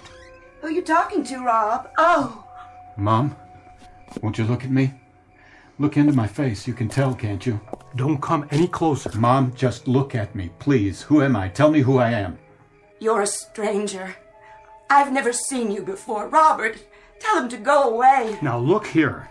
You've got a son named Martin, haven't you? I don't see what business it is of yours. He's a pretty good boy. At least he tries to be most of the time. He's a wonderful boy. But he's not good enough to please himself. He's given to daydreams and not paying attention in class, and sometimes he won't listen, even to you. Most of all to you. Odd, isn't it? He has to find things out for himself the hard way. That must hurt you. That's enough. He goes to Emerson Public School. How did you know that? The month of August he spends at his aunt's farm near Buffalo, and a couple of summers you've gone up to Saratoga Lake and rented a cottage there.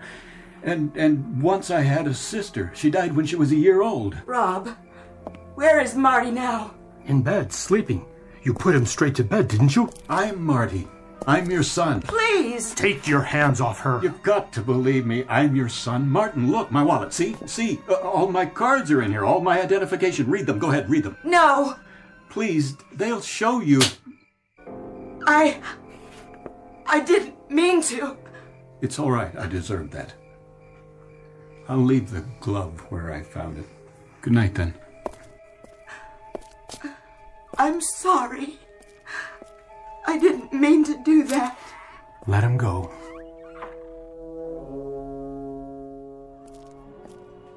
Martin? Martin! Where are you? I've got to talk to you.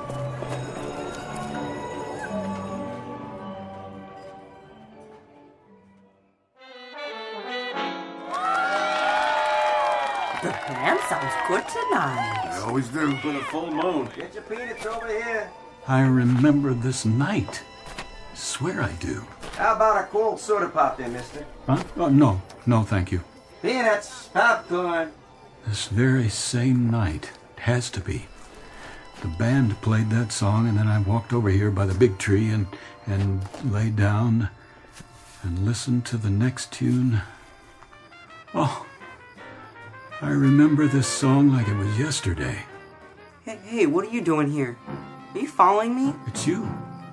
Of course, that was our favorite song, wasn't it? Mind your own beeswax, okay? No, Martin, wait.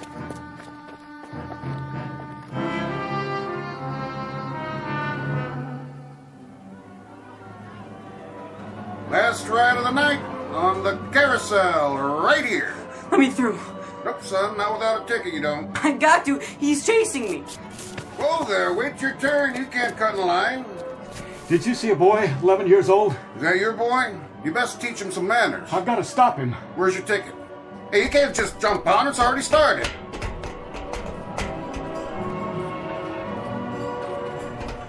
Martin, I don't want to hurt you. Leave me alone. I just want to tell you something. Stay away from me. Martin, please, let me talk to you. About what? You got nothing to tell me. It's important, I swear. It's the most important thing I know. Get back. Marty, please, don't jump off. Don't. That boy, he's falling. No. Marty!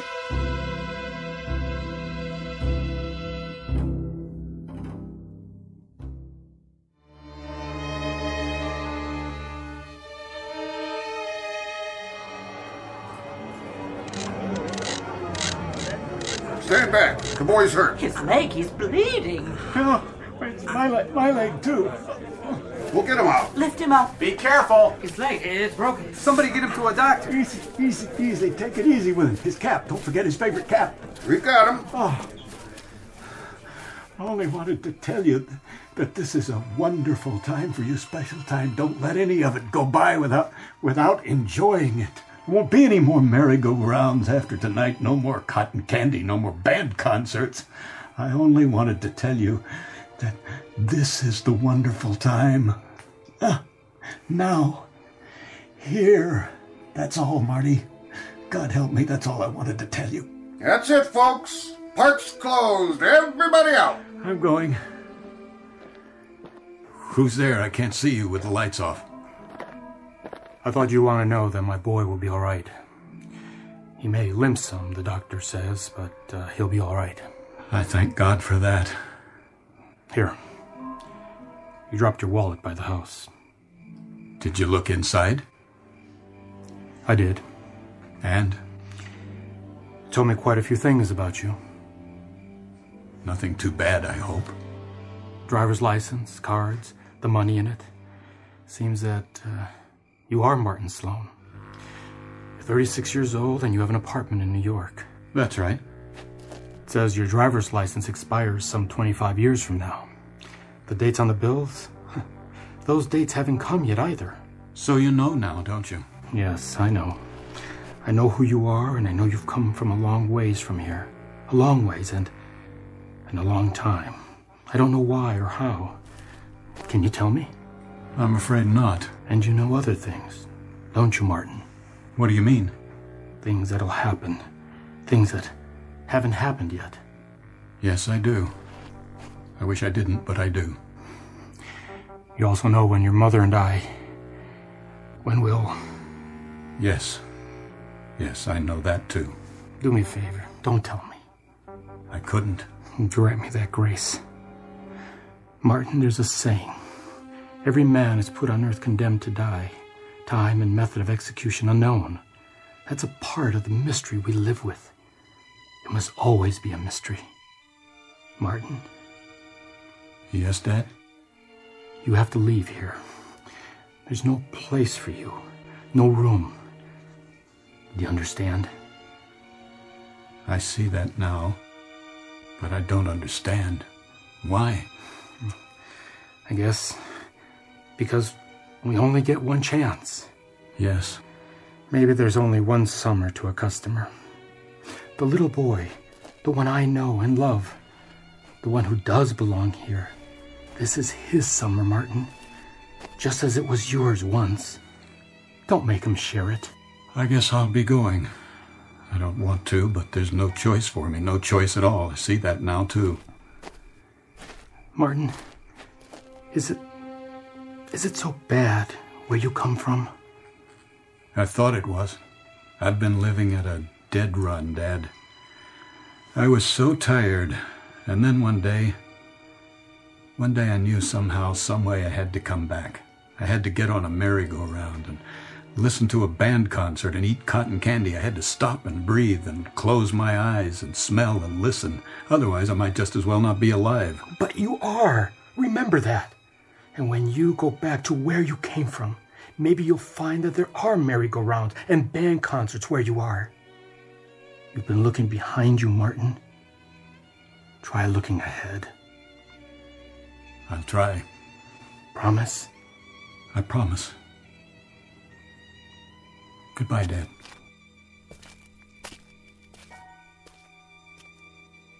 Goodbye, son.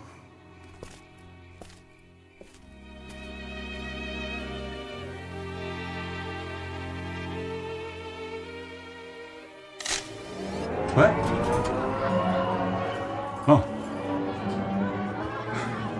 Well, maybe one more ride to last me. If I can get this bum leg to work.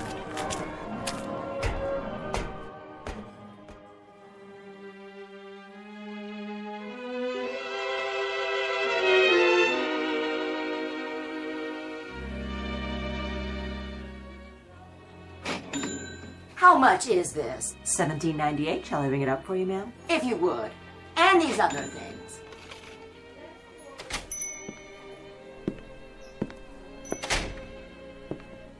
Afternoon, sir. May I help you? Is this Wilson's? Wilson's Drugstore, yes.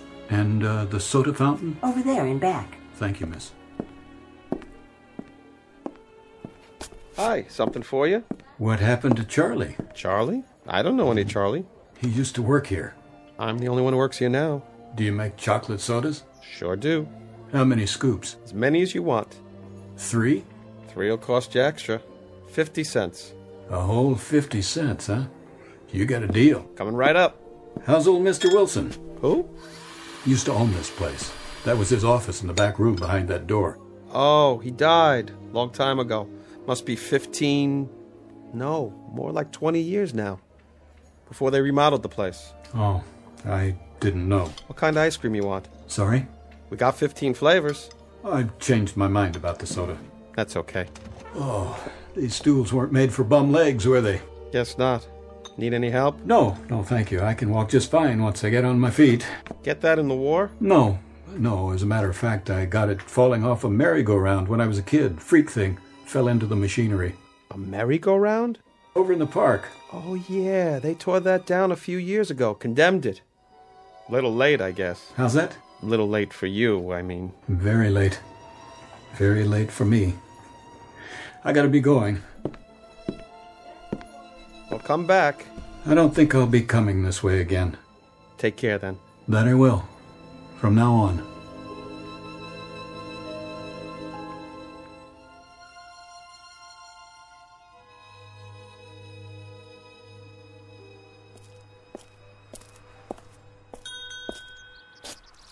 Oh, hi, mister. Wondered what happened to you. Nothing much. I just, took a walk. Thought maybe you weren't coming back. Was I gone that long? Oh, not really. Just seems that way. Things are pretty slow out here. Did you finish with the red sports car? All lubed and ready to go. Thanks. I had some extra time, so I washed it for you. Thought you might like that. Yeah, that was kind of you. No charge for the wash, though. Of course there is. Will this cover it? Keep the change. Hey, thanks. You sure? I'm sure. Going on to Homewood? Not this time. Too bad. It's a nice place. I know, but I've got things to do. In New York. Maybe some other time. Yeah, some other time.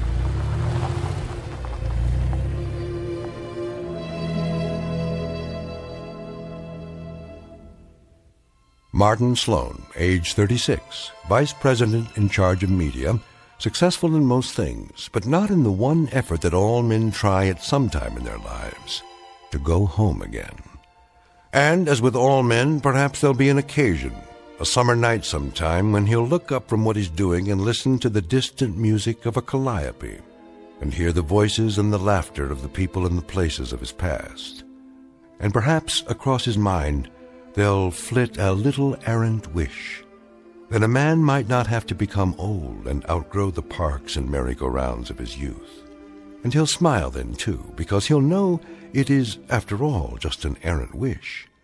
Some wisp of memory, not too important, really. Some laughing ghosts that'll cross a man's mind that are a part of the Twilight Zone.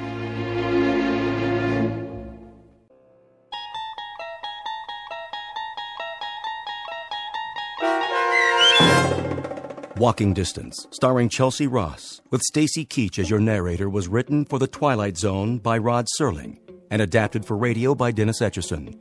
Heard in the cast were Turk Muller, Rick Komanek, Jeff Lupetin, Doug James, Adam Tangway, Tony Castillo, Linda Ryder, Lynn Foley, Bruce Grossman, Laura Russell, Mike Aljadeff, and Peggy Roeder.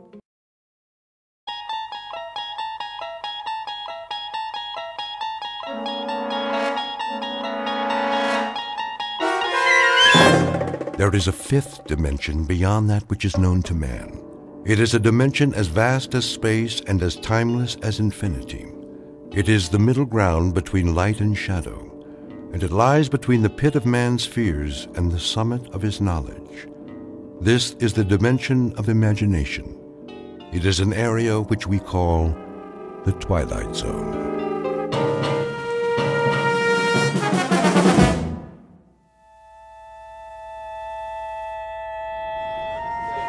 Matches, pencils, buttons, shoelaces, anything you need, anything at all.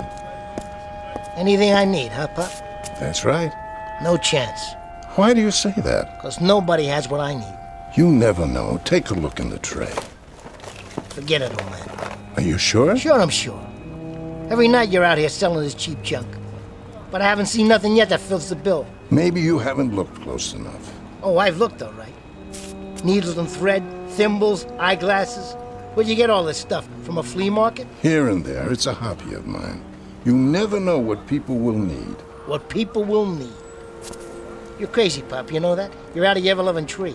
Am I? You can bet on it. Standing here like this, nobody ever stops, right? Oh, once in a while they do. Sure. Why would they? All you got's junk. Why don't you trade it in for a tin cup? Stick a sign around your neck that says, "Poor me, nothing to eat and no place to go." That wouldn't be correct. I have a room of my own. Yeah, right. A cardboard box in an alley. Actually, it's a rooming house. Been there quite a few years. I pay rent like everybody else. With what? Nickels and dimes? What do they give you for crap like this? People give what they like. A little or a lot. Sometimes, nothing at all. Then you're loonier than I thought. Face it, you're a bum. Why don't you admit it? Nowhere to go and nothing to do. You mean, like you? Listen, you old codger. I got lots of things to do and plenty of places to do them in. Fact is, I'm on my way someplace right now. I got business. I know. In that bar. It's where you're going. You'll walk in, but when you come out a few hours from now... Hey, you don't know a thing about me. Not a blamed thing. So keep your trap shut. Sorry if I've offended you. I only meant that we're all exactly where we belong. The only shame is in not knowing opportunity when we see it. An opportunity, say, to improve our lot. Yeah? Well, I'm doing plenty to improve my lot. Just you watch. But you're going nowhere fast. You're going to stay right here till you rot. You're yesterday's news, old man. You're a big fat nothing. If you say so. I wish you a good evening, sir. Shoe polish? Ballpoint pens? Get lost. I got business. Important business. Chewing gum? Candy?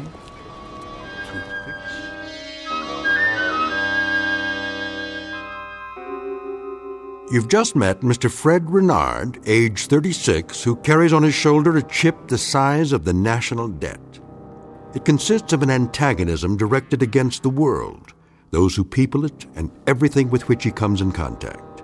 The taste of his food, the temperature of his coffee, the fact that he has lost 11 jobs in the past year and 3 girlfriends in the past month.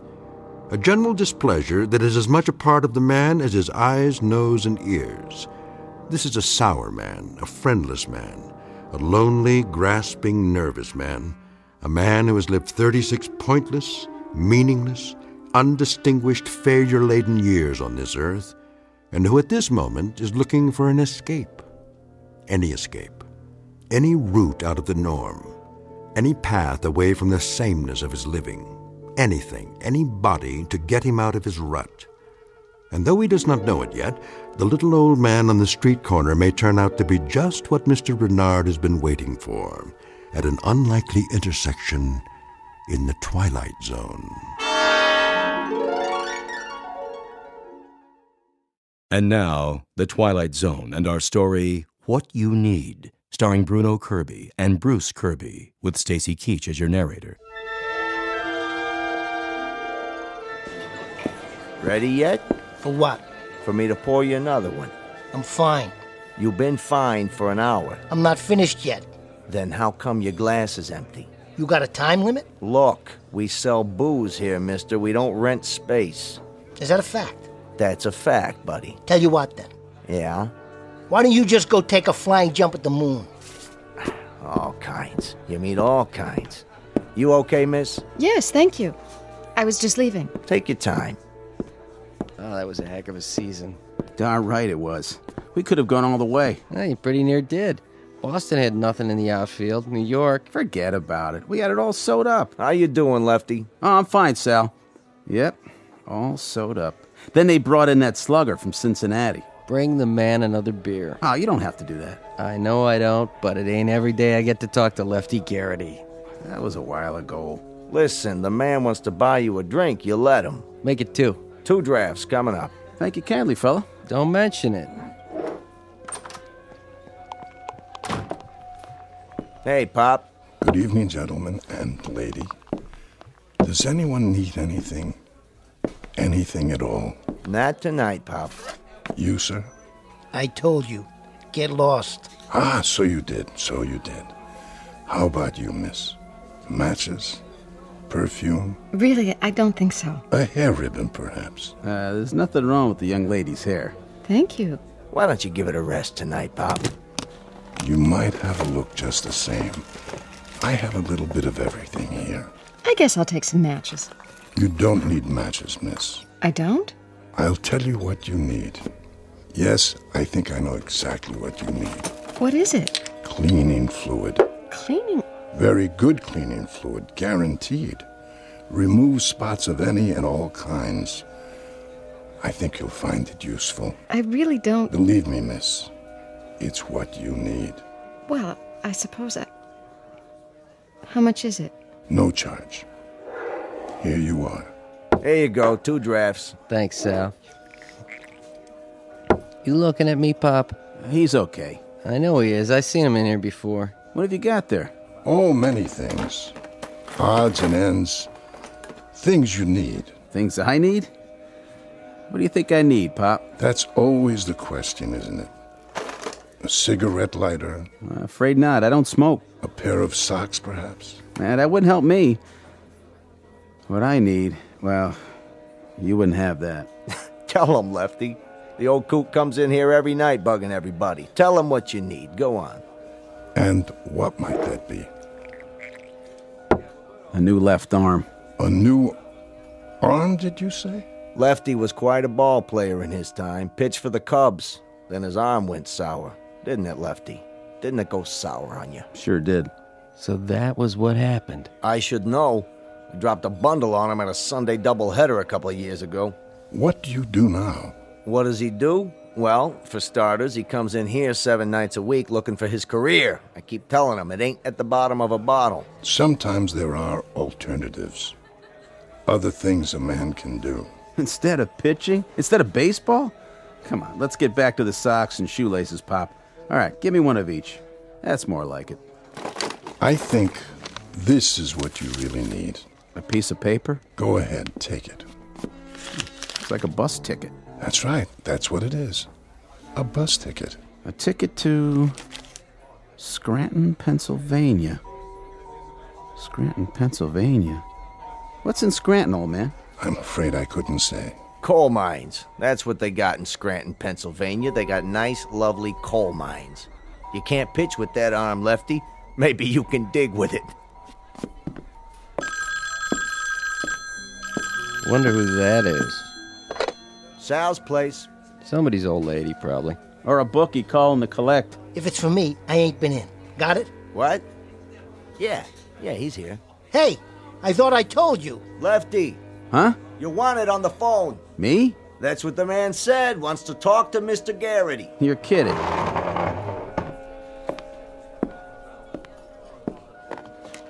Hello? Yes. Uh-huh. But... He never got any calls before. No? Are you sure? Maybe it's his wife. Nope. He's not married. When? Hey, listen, if this is a gag... Right. I understand. Uh-huh. Okay, I'll be there. And, thanks. Thanks a heck of a lot. Wow. What do you know? Dead rich uncle or a horse come in? I can't believe it. Believe what? Old manager of mine. Said he's been calling around trying to find me for 3 weeks. I thought he was putting me on. You owe him money? He said he's got a job for me. A coaching job.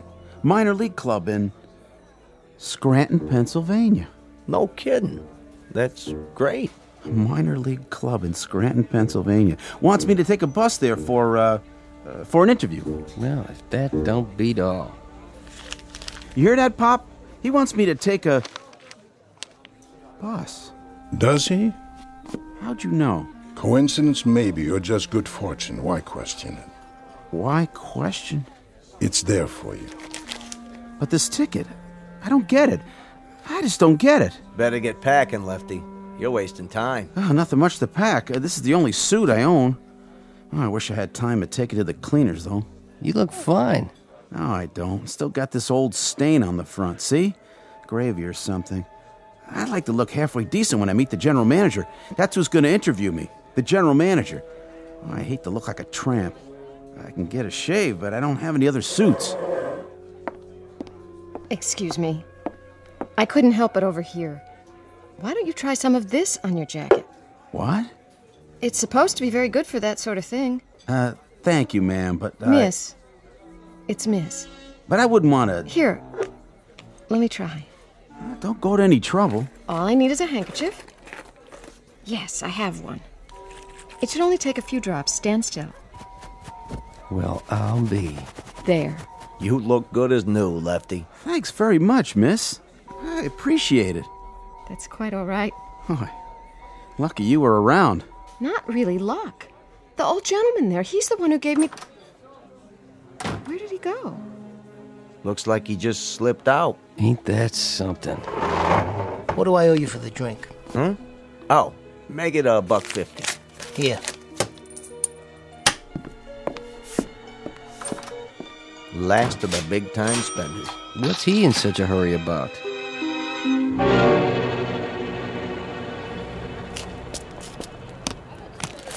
Candy, breath mints, pencils. I saw what happened in there. Something for you after all?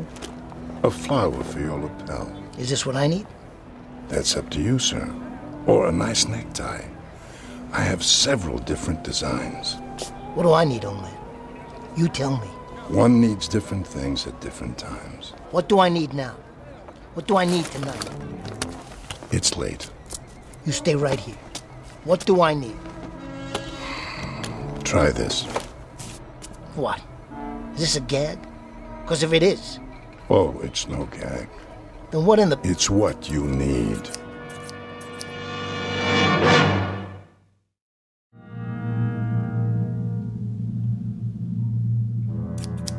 Scissors?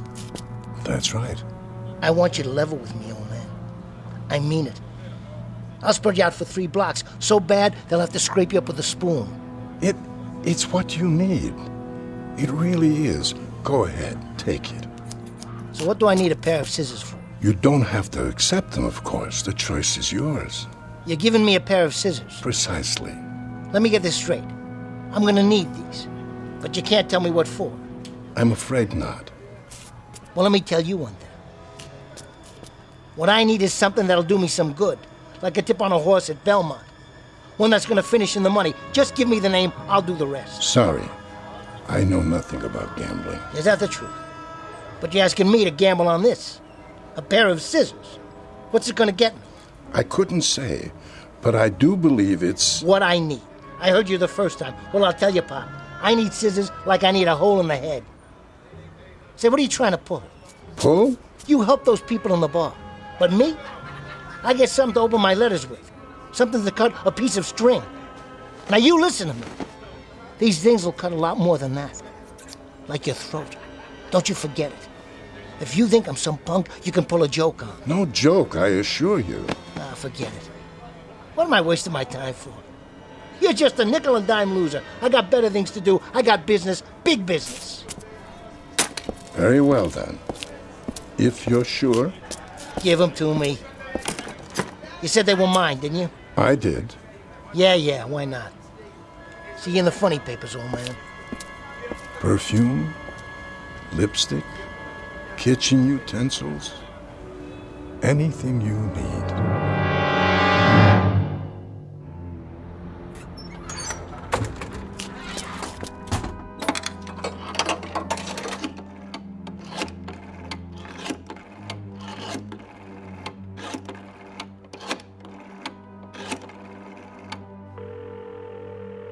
Talk to me. Carmine? Who's this? It's Freddie. Who do you think? Freddie. Been a while, huh? Not long enough. I ain't got time for deadbeats. Hey, what are you talking about? I paid you off every penny. Took you long enough. I always pay my debts. Say, listen, Carmine, I was looking at the racing form.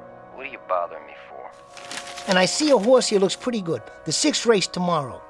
Name of, let me see. Staunch Soldier. Yeah, that's it. Don't make me laugh. That nag couldn't steal a purse from an old lady. I don't know, Carmine. Says they're taking the weights off. Plus he's getting a drop in class. Sounds like a sure thing. So I was thinking, why don't you put a C note down for me across the board? What are you, a comedian now? What'd you say? Must be something wrong with the line. You heard me. Come on, you know I'm good for it. No more credit, Freddie. But I tell you, I can make a mint. Don't calm me, buddy boy. All right, $50. On the nose. I don't want to be greedy or nothing. She's coming in at 17-1. You know how much money that is? I told you I ain't taking your bets. Now get off the phone. I got a business to run. But Carmine, I swear. Carmine. Carmine! Why, that dirty, lousy 2-bit.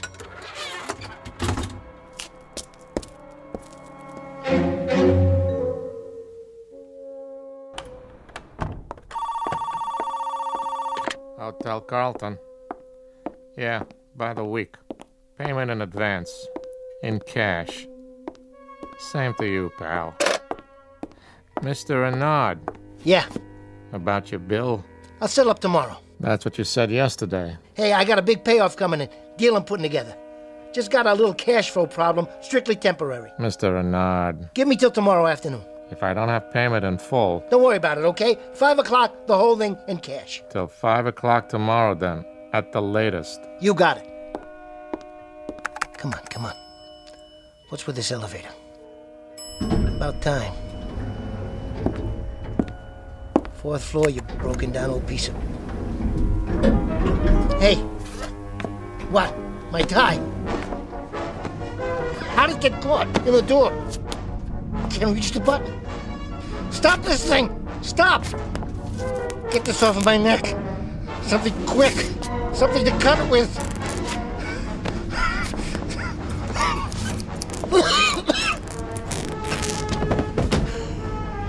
There. I don't believe this. I could have choked to death if I didn't have these.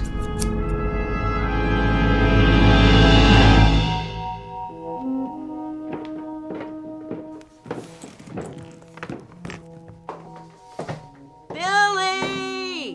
Evening, Mrs. Rajado. Oh, hi there, Mr. Pettit. You see that boy of mine? No, I haven't. I'll tan his hide when he gets home. Staying out all hours. I wouldn't worry. He's probably out playing. Friends are important, you know, at his age. At any age, in fact. He's supposed to be doing his homework. His dad's gonna have a fit. I'll keep an eye out. Billy! You come in here right now. You hear me? Gotcha. Billy! You startled me. Did I? Hey, Mr. Pettit, you got any new toys tonight? Something wrong with your ray gun? No, it's neat. Only, well, I think I need a two-way wrist radio too, just in case. In case of what? Well, like, if there was a bad man, you know, I could call the cops. I don't see any bad men around here, do you, Billy? No, but what if there was? Tell you what. If you see any bad men, then you go inside and tell your dad or your mother. They'll protect you, believe me. They're what you need most, not some two-way wrist radio. Are you sure? Absolutely and positively. Okay. Bye, Mr. Pettit. I gotta go home. See ya. See you, Billy. Sleep tight.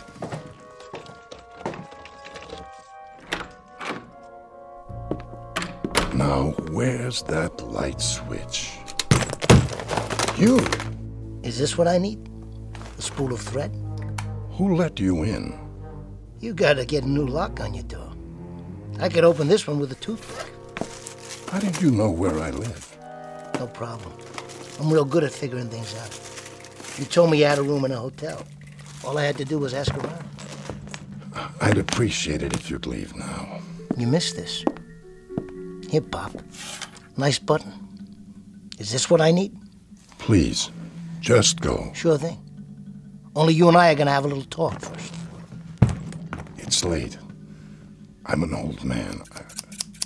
Nice pair of scissors you gave me. I'm glad you like it. Now, if you don't mind... Saved my skin. You should have been there. Why? I was on an elevator seat, and my necktie got caught in the door. Ain't that the craziest thing? Couldn't reach the controls, so I had to use the scissors to cut it off before it choked me. How did you know? I don't know anything. I think you do. I asked you a question. How? What difference does it make? It might make a lot of difference. What have you got? A fortune-telling machine in here? Some crystal ball? No, nothing like that. But you can look ahead, can't you? See the future. Sometimes. Then you're an A1 dummy. You got $1 million talent, and you dribble it away for nickels and dimes. You're a loser. Shh, please lower your voice. Now you listen to me, old man. Your losing days are over. From now on, you got yourself a partner. I don't need a partner. I don't need anything. I'm content, Mr. Renard. I may have a certain gift, but I use it sparingly. Yeah, on bus tickets and cleaning fluid. You got cheap taste. But your new partner, he's not satisfied so easy. And what would satisfy him? Are you kidding? What satisfies him comes from expensive shops. It drives long and low on 4 wheels, and it fits nice and soft around the shoulders and drapes easy and looks uptown. Luxury, Pop. Luxury. Go ahead. Concentrate. What's in store for tomorrow? Let's go, old man. What do I need? Very well. Here. What's this? A pen. A lousy, old-time fountain pen? I've been sitting here reading the paper, trying to pick a winner, and what do you give me? A leaky fountain pen that drips all over the sports page. Sorry about the accident. Hold on. Accident, huh? Is that what it was? An accident that a drop of ink falls right on a horse's name? If you say so, Mr. Renard. Take a look. This is wild. This is really wild. Sorcerer's Apprentice. That's the horse. Sorcerer's Apprentice runs in the sweepstakes tomorrow. Does it? Hey, Pops. Hey, you're all right. A leaky fountain pen. That's just what I needed. See you later. Yes, I suppose I will. In fact, I'm almost certain of it.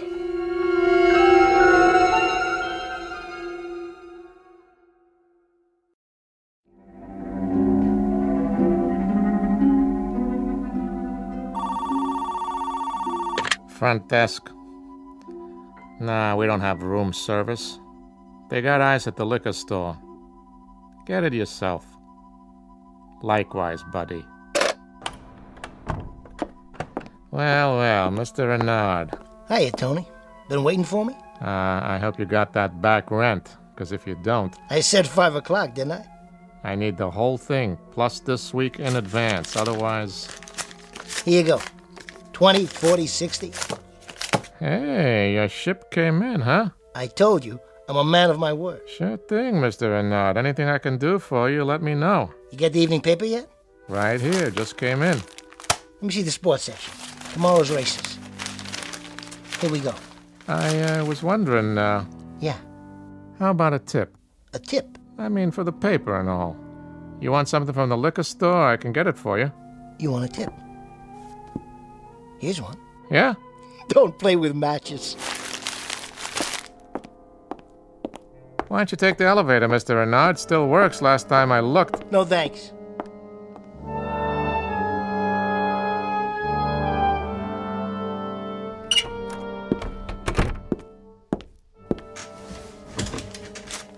$210, $215. Still got $220 left. It's gonna be $1 million. I'll parlay it all 7 races. Not just horses either. Prize fights, football, baseball, basketball, anything. Come on, come on. Talk to me. Come on. I got some bets to put down, starting with... I told you, Freddie, no more credit. Listen to this. Put your ear close to the phone. Get off the line. Hear that? Cash on the barrelhead.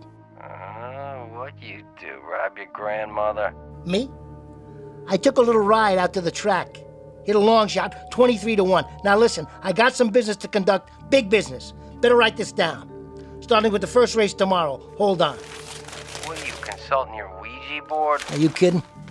All I have to do is take out my lucky fountain pen like this. Your what? Or should I say, my leaky fountain pen? Let's see what it drips on this time. I'm hanging up. Hold on, I tell you. This'll just take a minute. You gotta put the dough in my hand or it's no bet. So I'll stop by. Sure you will. Just let me give this a little shake. Hey, what gives? This thing's all dried out. What kind of a con is this? Try a magic 8-ball, Freddie. It works better. Must have had 1 drop of ink left. Now it's empty. Why, that old crumb? That crook? 1 shot and that's it? No way. This thing is worth millions. It will be. I'll beat it out of him. I'll take it out of his hide.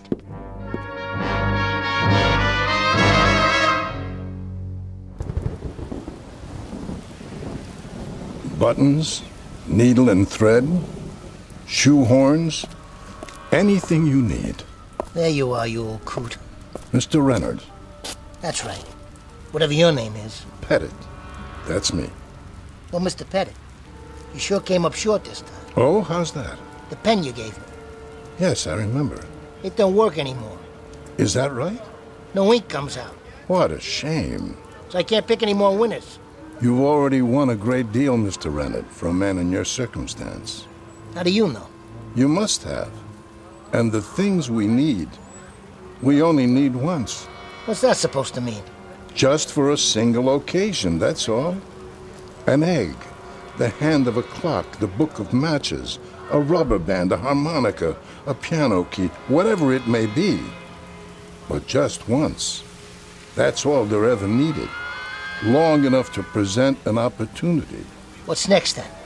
Next? Come on, come on. You know what I'm talking about. Nothing's next. I'd rather not give you anything more. That's so. I'm afraid it is. I want to tell you something about me, old man. I was born under a lousy zodiac. I've had nothing but the bad end of the stick since I was 4 years old. I feel sorry for you, I really do. You don't have to go to that kind of trouble. Just keep it coming. Keep supplying me with what I need. I don't care if it's scissors to save my neck or a fountain pen that gives me the inside word. Whatever it is, I don't want it to stop. That's a pity. Because it must stop. What are you doing? Closing up for the night. But why? Why does it have to stop? Because the things you need most, I can't supply. Like what? Serenity, peace of mind, humor, the ability to laugh at oneself. Those are all the things you need. And unfortunately, it's beyond my power to give them to you. Try one more time. Take a look in my eyes. Come on, old man, look deep. Look deep and tell me what I need tomorrow. You can see ahead. I already know that. Now, what do you see? Please. Go on. I said look. Please, you don't have to. What's in the cardboard box there? Go ahead. Open it. Nice pair of shoes. All shined up, too. Take them. Is this what you've got for me? Yes. They're for you. Nice. They're tight, though. Sorry. Too tight. And they're leather soled. I hate new leather soles. They're slippery. But they're what I need, aren't they? I put them on and I walk someplace. Is that it? I walk someplace where I'll get what I need. Perhaps. Hey, old man. So what's with it? What happens? I'm waiting. That's another thing you need, Mr. Rennet. Patience. Yeah? Well, I'm tired of being patient. I sincerely suggest that... You giving me the business, old man? That's what you're doing? You giving me the business? I'll come right back across the street and take you apart bone by bone. Listen. Let's hear it. Where are these shoes supposed to take me? Are they what I need? I never said they were, Mr. Rennet. But I'll tell you a little secret. They happen to be what I need. Why, you... Hey, watch where you're driving. Can't you see? Look out! No! No! Ah! Did you see that? Knocked it right out of his shoes. Somebody call an ambulance. Too late for that. I got the license plate. Mr. Rennet, I looked in your eyes just as you asked. And what I saw was death.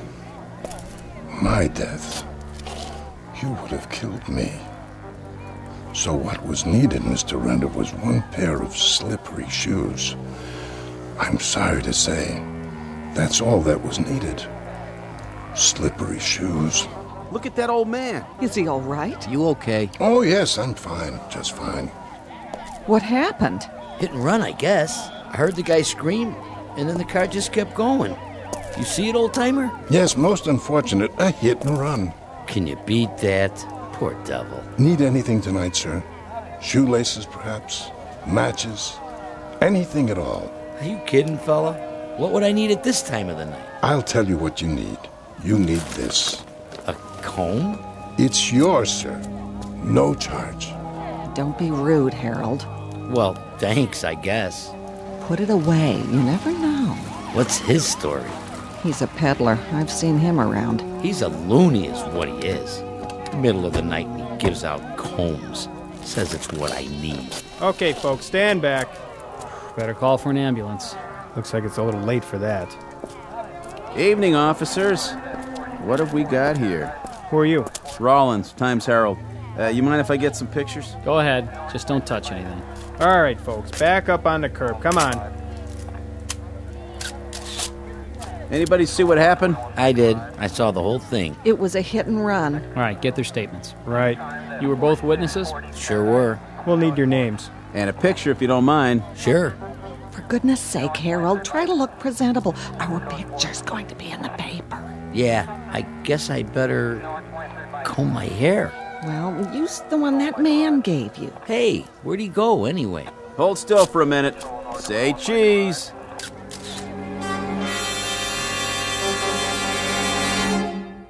Street scene, night, a traffic accident, and a victim named Fred Renard.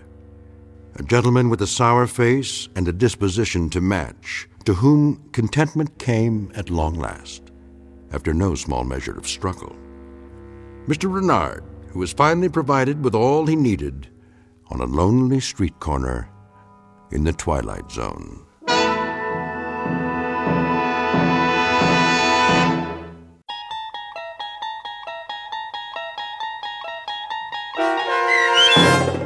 What You Need, starring Bruno Kirby and Bruce Kirby with Stacy Keach as your narrator, was adapted for radio by Dennis Etchison and written for The Twilight Zone by Rod Serling from a short story by Louis Paget. Heard in the cast were Christian Stolte, Jeff Lupiton, Frenette Lebo, Kurt Nabig, Linda Ryder, Max Kirsch, David Darlow, Carl Amari, Meg Thalken, Doug James, Roger Walski, and Vince Amari.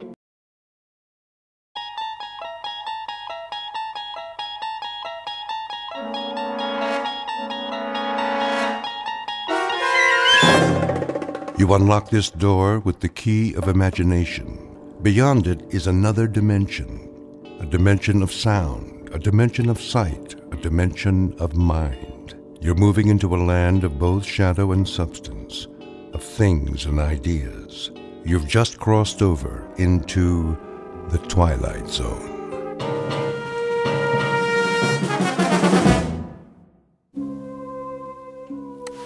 Okay, you know the drill. You talking to me, Copper? Well, I don't see anyone else here. Spread them so I can read you your rights. Set it and forget it.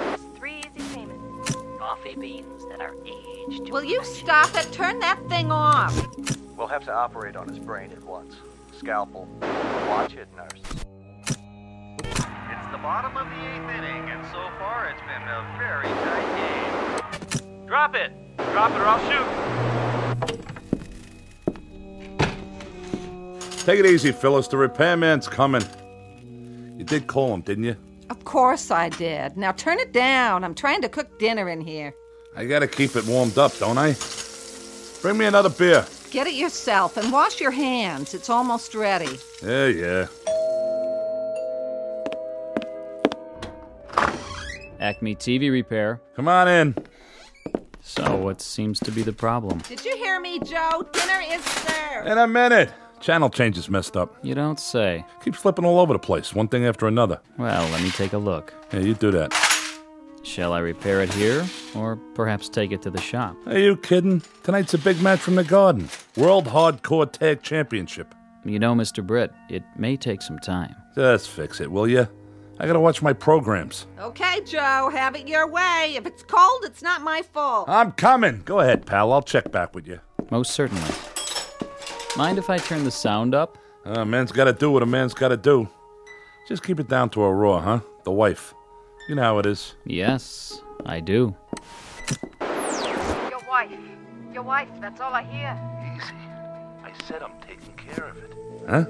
Why don't you just tell her about us? Don't worry, I'll tell her everything. When the time's right. If you were any kind of a man, you'd do something now. You'd get rid of her. Wait a minute. What kind of program is that? Oh, that's Channel 10. But I don't get Channel 10. There's no such thing. Portrait of a TV fan. Name, Joe Britt. Occupation, cab driver. Married to one Phyllis Britt, long-suffering companion in a lower middle-class apartment. His one consolation is the time he spends in front of his television set, watching various sports, crime, courtroom, and medical shows, his nightly escape into a world of fantasy and high drama. But tonight, Mr. Britt is going to watch something not listed in his local newspaper, a special broadcast designed for the cabbie who's seen everything. Joe Britt doesn't know it yet, but his flag is down, his meter's running, and he's already in high gear, on his way to a call that will lead him off the pages of the map book and into the Twilight Zone. And now, the Twilight Zone and our story, What's in the Box, starring Mike Starr with Stacy Keach as your narrator. Great dinner. Glad you liked it. Scrumptious. Wasn't it? Absolutely mouth-watering. I thought so, too. Tastes like... Yeah, go ahead and say it. Like what, Joe? I got it. Fiberglass. Well, keep on being late. What do you expect? Not much from you. Yeah, the feeling's mutual. I'm telling you, I'm getting sick of it. Where'd you get this slop? The Lucky Dog pet store? You're getting sick of it. How do you think I feel? I don't get a man coming home to me at night. I get something left in the cab that's all used up. Nice, Phyllis. Real nice. Tell the whole world. We got company, remember? Oh, yeah. The TV repairman? Better hope he gets finished pretty soon, Joe, so you can watch your programs instead of having a conversation with your wife. We're having a conversation right now. Sure we are. It ain't my fault I'm pulling long hours. Yeah? Whose fault is it? The man in the moon? I already told you. Guy hails me when I'm heading into the garage. Had to haul him all the way up to Yonkers. Oh, give it a rest, Joe. I heard that one before. The other day it was Yonkers. Yesterday it was LaGuardia. You don't fool me one bit. Just tell me. Who's the girl? What girl? The one you've got on the side. You're crazy. Yeah, and you're a louse. You don't have nothing left by the time you get home. You gotta be giving it away someplace else. Yeah, I got so much extra energy. Where would I get it? Not from this food. You get what you pay for, Joe, and you're slipping way behind in your payments. Give me a break. I'll give you a break in your head is what I'll give you. If you're cheating on me, Joe, I swear. Can it, Phyllis? The guy out there's getting a free show. Free? How much are you paying him? $10 an hour? 20? And for what? So you can watch your stupid TV. I got a suggestion, Joe. Why don't you sleep on the couch tonight so you don't miss the late show? That's it. I'm going in the other room. Well, don't let me stop you. Take the whole six-pack. As soon as he gets done, you better hurry up. It's getting late. The main event's coming up. Goat Boy and Old Crow versus Dude Love and Rob Van Dam. I know what's going on. You think I don't? You can't even look me in the eye anymore. You're so guilty. Phyllis, for the love of... Well, don't jump off any building on my account, Joe. One of these days, I'm going to even up the score. Make it a real tight ball game. What's that supposed to mean? Freddie Broom. You know, that good-looking butcher? He's always given me the once-over. I can feel his eyeballs rolling over me like ball bearings. You'd think I was the Queen of Sheba. What are you trying to do, start a fight? Well, I got no fight left in me. Once that joker gets fiddling with the TV, all I want to do is watch wrestling and flake out. I'm pooped. Yeah, I'll bet you are. You drove to Yonkers. For all I know, you even went twice. You shouldn't drive so much, Joe. You'll ruin your health. How's it coming, Mac? Well, Mr. Britt, you've got yourself a little problem here. Little problem? You've been at it an hour now. I could have built a whole new set by now. Is that so? Sure thing. I didn't just step off the ferry from Jersey. I know how you guys operate. Do you? First, you kill a $20 hour. Then you say you got to take it down to the shop. Another 20. Then you start switching tubes and charging me for the privilege. I get some poor sucker's old parts, and he gets mine. Nobody's the wiser, right? If you say so. And what was that phony station you brought in? Channel 10, my aching back. I don't know what you're referring to. You don't, huh? Probably put a videotape in just to confuse me. It's a racket, that's what it is. A penny ante Cosa Nostra. Well, the state of New York's got laws against that. So save yourself a headache. I ain't swinging for no big bills, period. In that case, the set's ready. What? You heard me. The set's ready. No charge for my services. Want a beer? On me. No, thanks. Have a pleasant evening. Same to you, pal. Same to you. Now, where's the remote? Hey, Phyllis! Come on in. We can get Channel 10. Your wife, that's all I hear. In a minute, Joe. Hold your horses, baby. What? That guy looks just like... Why don't you do something about her? I trusted you. I didn't hold anything back. I waited and waited. Wait a minute. You drove me all the way out to the park in your taxi, and now you won't even speak to me. What's the matter? I'm talking to you. What's the matter, Joe? How did they know? There wasn't no camera around. What do you want from me? Marry me. Marry you? What are you, crazy? If you don't, I'll tell her everything. Like what? I'm a bigamist? Look, baby, we're talking about two different things. Love is flowers and wine with dinner. Marriage is a floor mop and 2 pounds of hamburger. I'm serious, Joe. So, how's the picture? The picture? Look at you, you slob. You spilled your beer. It'll dry out. It's a good thing your mother gave us this rug. I hate it anyway. Even beer stains is an improvement. Take it easy. You say we can see Channel 10, so where is it? I turned it off. Well, turn it on again. Maybe later. Later, I've got the stove to clean. Turn it off, Phyllis. Quit clowning. Give me that thing. What are you, nuts or something? Never mind. You yelled to come in and look at Channel 10, and then when I drop everything... What's the matter? Is the set still on the blink? Yeah, I mean, no. Well, there must be something screwy. You know there's no Channel 10 around here. Did you try the other channels? Let me see that remote again. Get your hands off that! Listen, Phyllis. Are you by any chance trying to pull a fast one? I don't know what you mean. That guy. Who was he? What guy? Don't give me that. The guy, the repair guy. Oh, him?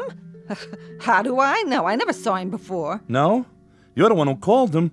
I told you to call a repairman. I didn't say which one. You picked him out. Oh, you're suspicious. Well, Casanova, you can relax. When I even up the score, it'll be with that butcher, Freddie Broom. He's got the most expressive hands. Oh, I watched him cut meat. You should see what he can do to tenderize it. He sends me right to Yonkers. Yeah, sure, that must be it. He did something to the TV. They can do all kinds of cockamamie things with electronics. You're acting like a lunatic. Okay, who was he? Before I crack you one in the mouth. Like I told you, I don't know. The regular repair guy, he's on vacation. So you were yelling to get the set fixed tonight so you can see every drop of blood on Goat Boy's forehead. Excuse me, I mean forehead. All right, knock it off. You don't have to read my horoscope. Where did you get this, Fink? Let go of me. From the phone book. Where else? What's wrong, Joe? He didn't fix it right? No, he fixed it. He fixed it perfect. You should have seen this. This Channel 10. Nah, never mind. I'd like to. Turn it on. No. It's nothing. Honest. Go finish your cleaning up. I'm sorry I yelled at you. See, I guess the traffic got to me. Yeah, that's it. Well, something sure did. You keep this up, Joe, you better see a psychiatrist. Take my word for it. I guess I'll stick to wrestling. Something civilized. They're circling each other, looking for an opening. With a tag team gold on the line, this is going to be a real slobber knocker. This is more like it. Now the collar and elbow hookup into a quick go behind. Whoa, Nelly!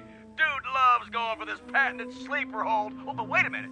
Goat Boy fouls him with a billy goat kick. Well, where's the referee? Oh, that one must have hurt. Now, you're not going to believe this, folks. He's trying to chew Dude Love's ear off. Come on, Rev. This is a Pier 6 brawl. Now all four men are outside the ring on that hard concrete floor. Break it up. Oh, somebody's got to stop these behemoths before... Great dinner. Glad you liked it. Huh? Scrumptious. Wasn't it? Absolutely mouth-watering. I thought so, too. What is that? Tastes like...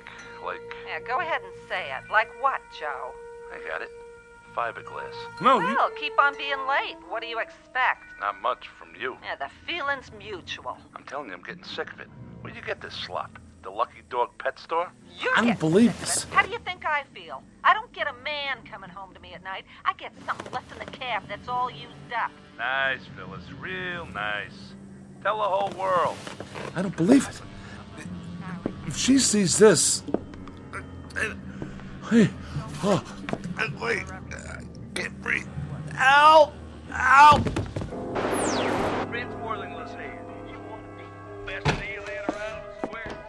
Joe, I'm all finished. Let's watch something together for once. Even your wrestling, for a while at least. Joe? Joe! Talk to me, Joe!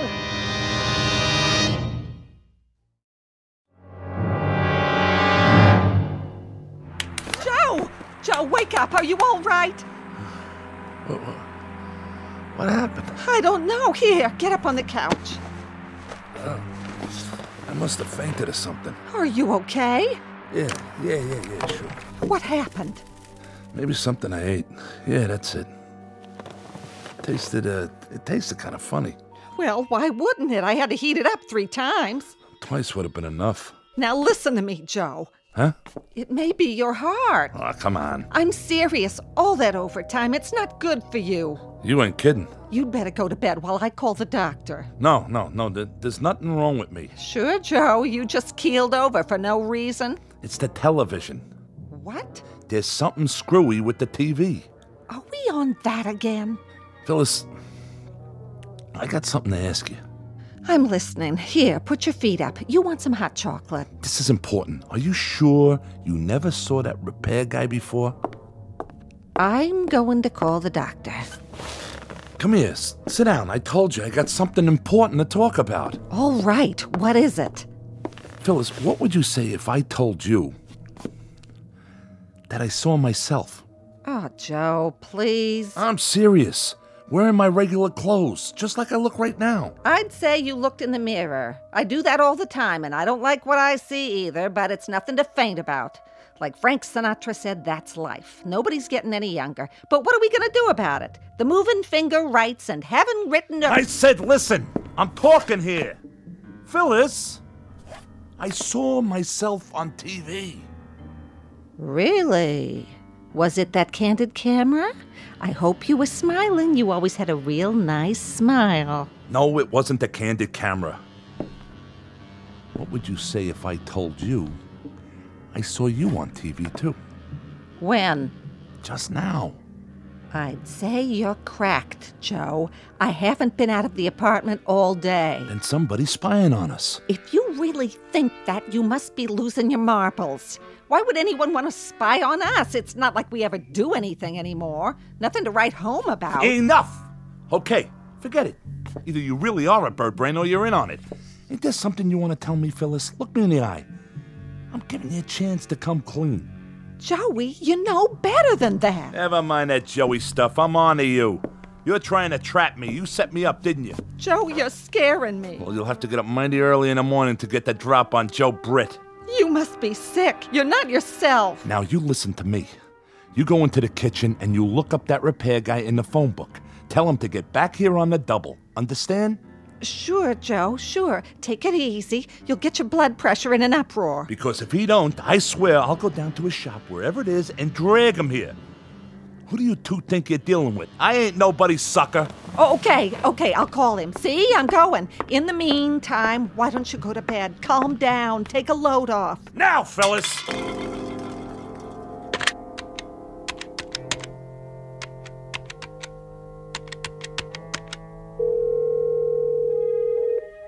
Hello?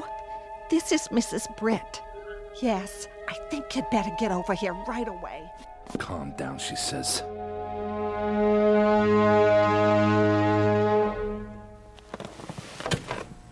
Come here.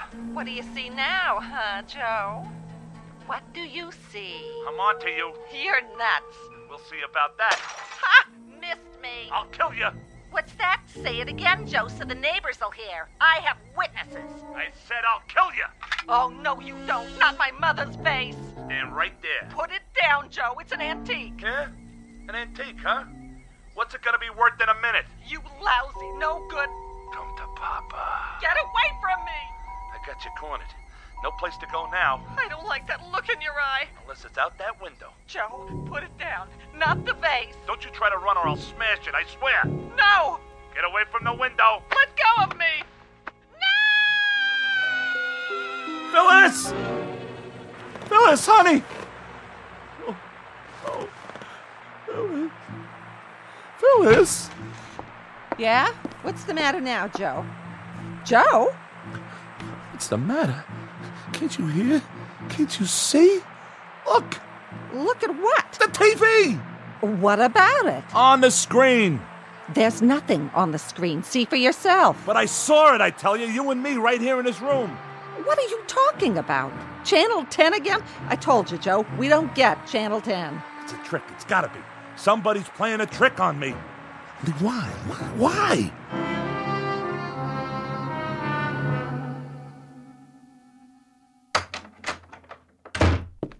Dr. Saltman, how is he? I've given him a sedative. I'll also leave you a prescription for some tranquilizers.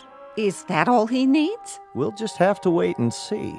Of course, it might be wise to seek more expert advice. I'm a family doctor. Psychiatry's not my specialty. However, his condition could turn out to be relatively simple. What condition is that, Doctor? I read an interesting study the other day. It might apply here. According to this study, it's possible for someone to suffer delusions, even actual hallucinations, because of what's called media overload, effects that are directly attributable to the electronic culture we live in.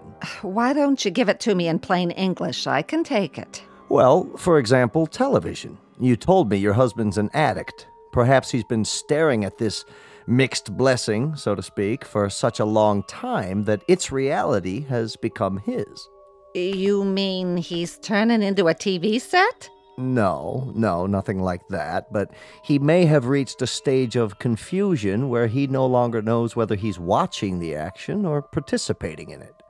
You're putting me on. He's living a kind of waking dream, in other words. Mind you, that sort of thing isn't limited to the mentally ill. It can come in flashes for anyone who's exposed to large enough doses. I have on occasion found myself actually calling for sutures or sponges while watching an operation on television. Even a man like you. Never mind. Is that what's wrong with my Joey? He thinks he's one of those doctors on TV? In your husband's case, I gather he believes that he has, in some sense, already murdered you. What? Or rather, that he will.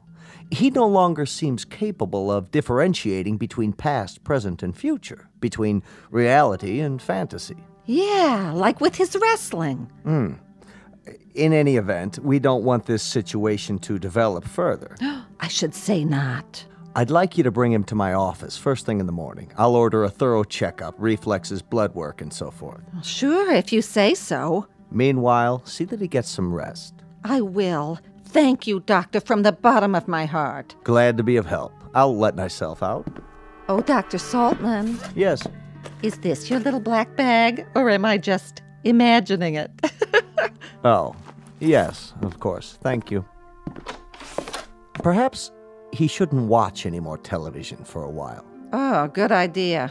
Think of it this way, Mrs. Britt. If you gaze into the abyss long enough, the abyss may begin to gaze into you. Isn't that the truth? Good night, and sleep well. Can you beat that? I wonder if I stare into the frigid air long enough, I'll turn into cold cuts. Wouldn't that be something, though? We'll get back to our movie in a minute. Fitzworthington's here. You say you want dependable transportation. You need a second car so the little woman can get out of town on the weekend. Wouldn't that be something? Well, tell you what I'm gonna do. We'll get back to the news in a minute. You see this little baby right here? I'm gonna give it to you for nothing down. That's right. Nothing. Zero. Not a penny. Walk in and drive it off with just your good name, a smile on your face, and the number where your little wifey can be reached while she's out of town. Come in your birthday suit. What do I care? How's that for a bargain? Oh, what's the use? That guy's on every channel. I might as well turn in. Phyllis? Hold your horses, Joe. Phyllis! I said keep your pants on. I'm just turning out the lights. Phyllis, where are you? Phyllis, where are you? Help! Hold on, Joe. I'm coming.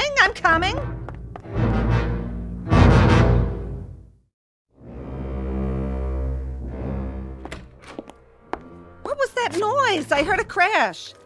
The mirror. What did you do? The mirror on the dresser. I looked in it, and I saw this room. And in this room, I saw you, Phyllis. You were arguing with someone. And I didn't want to see that.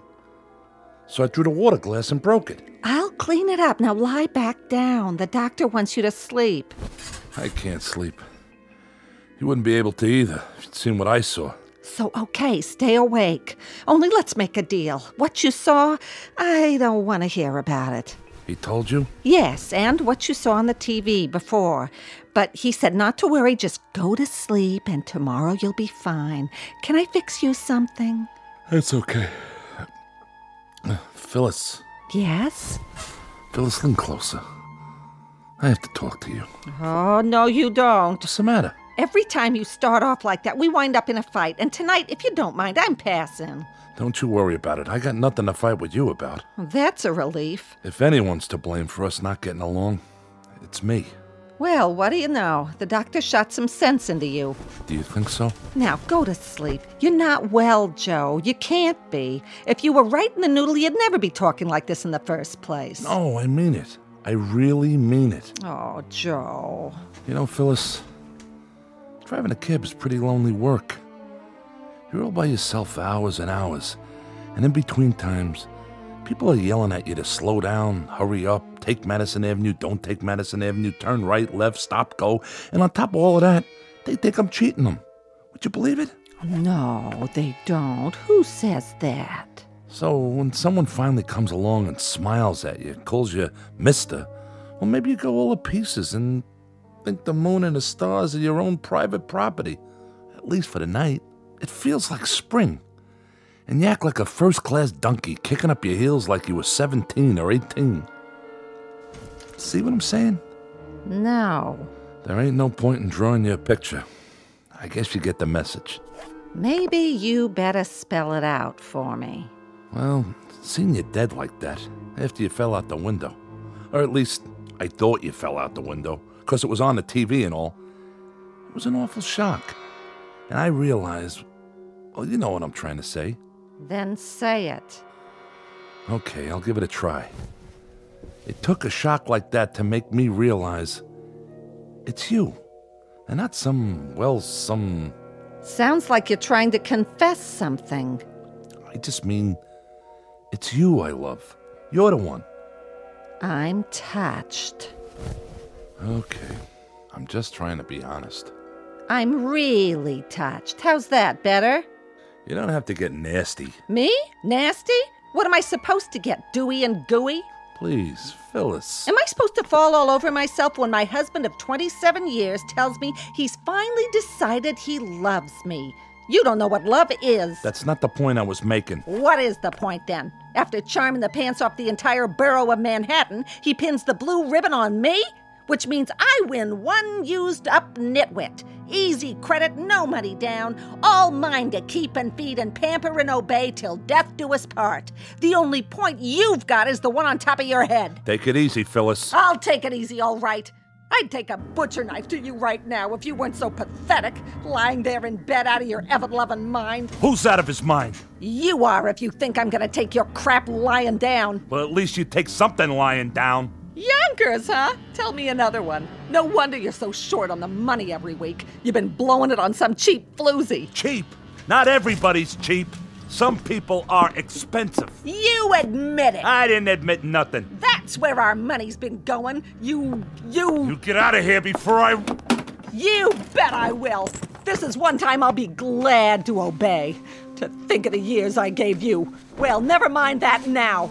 What are you doing? What does it look like? I'm packing my bags and moving on. You can't do that. Oh, you just watch me, Buster. I'm gonna drag you into court, Mr. Britt. You and your fancy woman, whoever she is. This is the thanks I get for trying to turn over a new leaf. So long, Joe. Thanks for the memories. I don't know what I ever saw in her. Will somebody please tell me? That woman wouldn't know sympathy if it jumped up and bit her on the behind. Get out of here before I throw you out! Order in the court. Phyllis? Your Honor, the prosecution objects to these interruptions by the defense. What's going on in there? May we have a sidebar, Your Honor? For what purpose? Who's in my living room? Approach the bench, but I warn you both, if this is a delaying tactic. Ugh, that TV again. I should have known. Your Honor, the defense is merely trying to establish the sequence of events. Or, should I say, to respond to the fantasy presented by the prosecution. Throw me out. I'd like to see him try. Now what are you doing? I'm taking my crystal glasses. They were a wedding gift, remember? But why? You don't have to do that. Why, he says. Stay away from me, Joe. I'm warning you. The mood I'm in right now, you're lucky I don't tear you limb from limb, you dirty, rotten cheat. Order. This court will stand in recess. What did you have to turn the TV on for? On? It's been off for 15 minutes. Look for yourself. Channel 10. What do you want to do, drive me nuts? That'd be a short trip. We don't get Channel 10. Get it through your thick skull. You didn't see anything on the tube? No, I didn't, and neither did you. You've been faking it the whole time. Phyllis! I'll Phyllis you. It is the ruling of this court that Dr. Saltman's testimony be entered into evidence. He testified that, in his expert opinion, the accused was sane at the time of the crime, so the charge of murder 1 with special circumstances will stand. How can you stand there watching this? To what? You flapping your gums? That's not me! Who's not you? Joseph Britt, the jury has found you guilty. It is the judgment of this court that you be taken to the state prison where you'll be put to death in the... Oh no! Turn it off! Off! The set's already off. Anything you see, it's in your mind, Joe. It must be your lousy conscience. Take a good look. Turn it off! What's the matter, Joe? There's nothing on Channel 10, is there? If you see something, go ahead. I don't mind. Why should I? I never meant anything to you anyway. We'll both watch it together. Why not? I need a good laugh. Get out of my way! Oh, I'm so frightened. You just scare me to death with your big muscles. Way I said! My, how rough you are. Tell me what you see, Joe. It must be very upsetting. Lord is my shepherd, I shall not want. No, I'm innocent, I tell you. That's what they all say. He maketh me to lie down in green pastures. You ain't getting me in that room. Don't fight it, Joe. Lo, though I walk through the valley of the shadow of death. All I know is, I ain't sitting down! There's no use struggling. In all my years, I haven't seen a strap break yet. No! No! There. Now let's see this TV work. No more Channel 10 or anything else. Was it Lady Wrestlers, Joe? Or a burlesque show with fan dancers from Yonkers? Shut up! You shut up or I'll kill you! I swear I'll kill you! Come here. What do you see now, huh, Joe? What do you see? I'm on to you. You're nuts. We'll see about that. Ha! Missed me. I'll kill you. What's that? Say it again, Joe, so the neighbors will hear. I have witnesses. I said I'll kill you. Oh, no, you don't. Not my mother's vase. Stand right there. Put it down, Joe. It's an antique. Yeah? An antique, huh? What's it gonna be worth in a minute? You lousy, no good. Come to Papa. Get away from me. I got you cornered. No place to go now. I don't like that look in your eye. Unless it's out that window. Joe, put it down. Not the vase. Don't you try to run or I'll smash it, I swear. No. Get away from the window. Let go of me.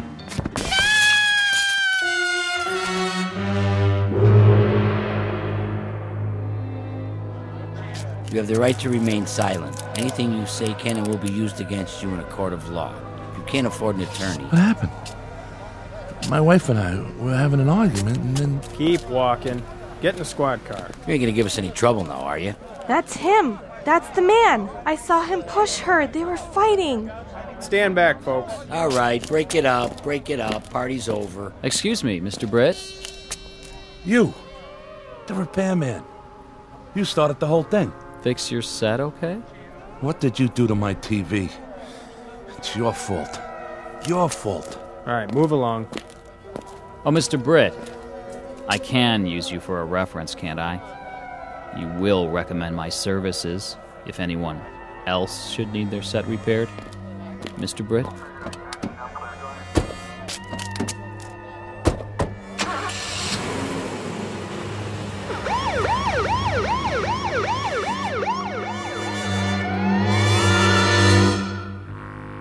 Joe Britt, cab driver. Also a two-bit Romeo and star of Channel 10, who made his television debut just in time for the new season. But the series was cut short. His final show was only a few months later, broadcast live from the prison at Ossining in the Twilight Zone.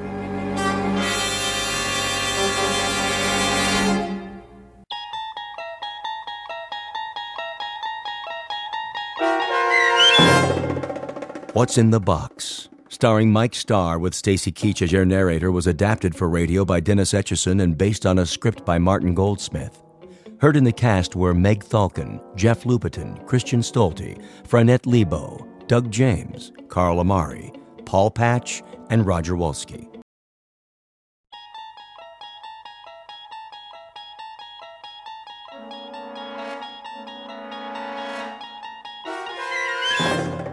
You unlock this door with the key of imagination.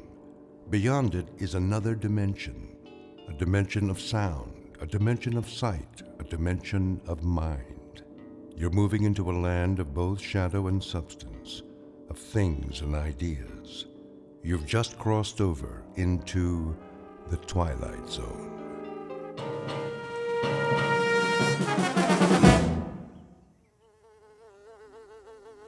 Get away from me. What? Where in the... When I woke up, I was sure somebody was watching me. I didn't know who it was, but I could feel someone very close by. I thought I could feel breath on my face, too, but it was only a breeze and a fly buzzing around my nose. I brushed it off and got up. I was outdoors, in a field, morning. The sun wasn't very high yet. I felt okay, not too hot, not too chilly. The only problem was, where am I? How the heck did I get here? I must have been dreaming. About what? Don't ask me, because I couldn't tell you. When's a dream not a dream? Whatever this one was, it must have been a doozy, because the last thing I remember is, well, that's just it. You see, I don't remember much. Much. Make that anything. So, where to begin? As far as I can tell, this is the beginning. I mean, not the beginning, whenever that was, the Big Bang billions of years ago out in the middle of space or something, but it'll come back to me. It will, and all I have to do is give it some time. So bear with me out there, whoever you are. The one who is watching me, probably. I can promise you one thing, though. This isn't going to turn out to be one of those times when you only think you woke up, but you didn't because you're still asleep. I hate dreams like that. Now, I know what's real and what isn't, so do you. And this is definitely real. The mosquito that bit me, for instance, right on the nose, the bite is starting to itch like crazy with the sun beating down, but guess what? I'm clean out of calamine lotion. Wait a minute. I know this road, don't I? It looks like a lot of other roads, asphalt, telephone poles. I must have been driving, and my car quit on me, and I started walking to town, and I ended up spending the night out here. But if that's what happened, where's my car? Somebody could have dumped me out, I guess, after they hit me on the head and robbed me, and that's why I don't have a wallet and why I don't remember anything. Temporary amnesia. I hope I don't have a concussion. That could be why I've got this headache.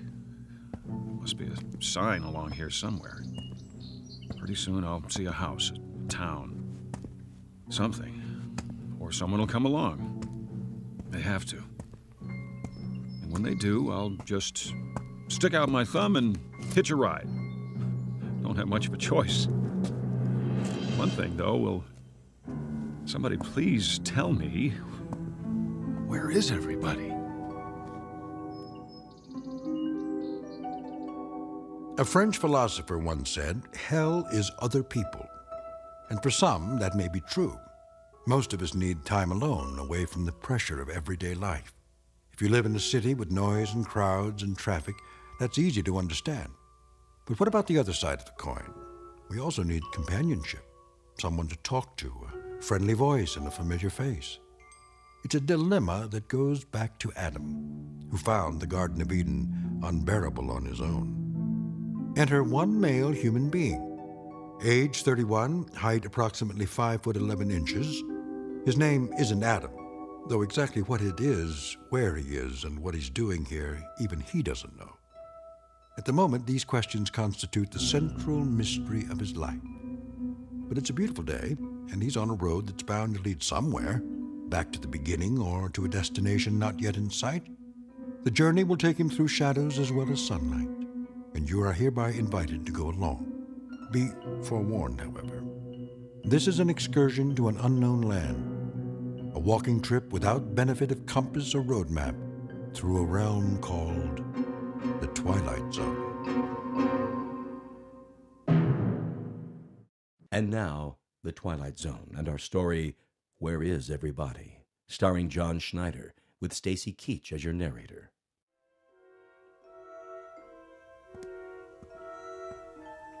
There we go. A roadside diner, just what I need. Well, what do you know? Still got a couple of dollar bills in my pocket. Some change, that ought to do it. Looks like I got the place to myself. Service here. Hey, is this jukebox loud enough for you? I mean, can you hear it all right?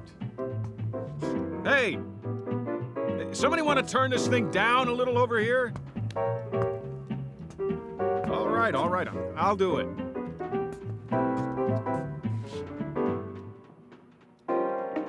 Pretty early for this kind of noise.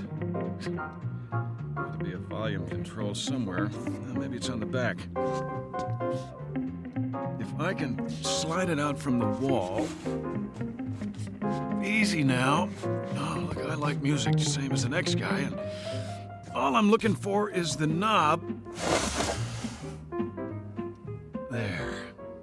Now, question is, who played the song in the first place? Somebody had to put a coin in the slot. Who's here? Somebody go outside for a minute? That it?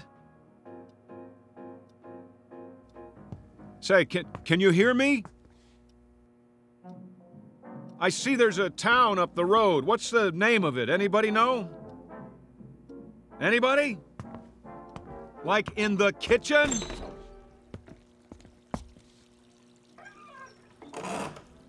Hey, you in there, I asked you a question. What is the name of the town? Hello? Cook must be outside catching a smoke. Guess what? You got a customer out front. You hear me? Cash customer. Meanwhile, don't waste so much water. I think ham and eggs. Yeah, traveler's special. Eggs up and soft, hash browns, coffee black. Customer waiting. Take your time. Me, I'm in no hurry. 1 cigarette left. Anybody got a light? I didn't think so. Where do you keep the matches? Hold on, I see them. By the register, right next to the clock. Whoops. Didn't mean to knock it on the floor, just trying to get a match. Here, I'm picking it up, see? What time is it anyway? 6:15. That can't be right. Cracked. Oh, well, I'm sorry if I broke it. I'll pay for it, honest. Of course, I'll have to send you the money. I'm a little low on funds right now. All I got on me is $2.85. Good old American money, isn't it? Yep, U.S. coins and currency. Well, we got that much settled. I'm an American. There's a little question about my identity, though. Let me put it to you this way. I'm not sure who I am. Isn't that a laugh? But I got $2.85 and I'm hungry. Oh, the heck with it. If nobody's gonna help me, I guess I'll just have to take care of myself. I'll see you later, everybody. I'll even do you a favor. The sign on the door says open. Let me turn it around for you. Closed. Yeah, that's more like it. Truth in advertising. I'm gonna wake up any minute now. I know I'm gonna wake up. I wish there'd be a noise or something, a great big noise to make sure I do, but it's so quiet around here, it's weird. Okay. If I gotta make it myself, here goes nothing. Yes, sir, that's my baby. No, sir, don't mean maybe. Yes, sir, that's my baby now. Oakwood, huh? It's a nice name for a town, real homey. The only question is, where is it and where's everybody who lives here? Gotta be quite a few. Every kind of store you could think of. Drugstore, grocery, soda shop, post office, courthouse. Looks like a regular town to me. There must be a school around here, too. Where's all the kids? What? Where's that coming from? Church. Over there! What'd I do? Imagine I heard it? No, it was real, all right, and that means somebody rang it. Knew I wasn't alone. I'll go to the church and... Wait a minute, what's that? You there. Miss, yeah, you in the truck. I'm over here. Thank God. Look, miss, I wonder if you could do me a favor, just a little one. You gotta help me now. I don't want you to think I'm nuts or anything. I mean, it's nothing like that. I don't seem to remember who I am. I know, but it's true. It's crazy, huh? I looked all over, but I haven't seen anybody around. Not anybody. I guess it's too early or something. There hasn't been a single solitary soul except you. Not one. It's a real oddball thing, but I woke up this morning. And, well, I didn't exactly wake up. Not in bed or anything. I just sort of found myself out there off the road. Real nice. You know what I mean? And now I got a sore back from sleeping on a rock. So listen, it's amnesia, right? Isn't that what they call it? Yeah, that's it. Amnesia. See, I don't remember a thing, and I couldn't find anybody to ask till now. You're the first person I've seen, the only one. Look, I don't want you to get spooked or anything, but could you tell me, is there a doctor around here? You know, just a regular doctor, so I can get a checkup and find out what's wrong, because I think I'm sick. Miss, what's the matter? Can't you hear me? You gotta be able to. The window's rolled down.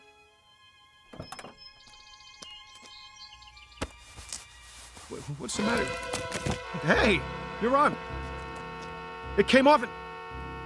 You're not even a real woman. You're a dummy. What's it say on the truck? Resnick's department store mannequins. Is that all? A bunch of mannequins? Here, get off the horn. Sit up straight. That's the way. Here's your arm back. I'm very sorry, madam. My profound apologies. I can assure you that at no time did I mean to disturb you. As a matter of fact, I've always had a thing for quiet women. Get what I mean, babe? Here's a kiss for that cute little turned-up nose. No, I'm sorry. I can't stick around and talk. I got a very important appointment. I'll see you in the funny papers, and don't you take any wooden boyfriends.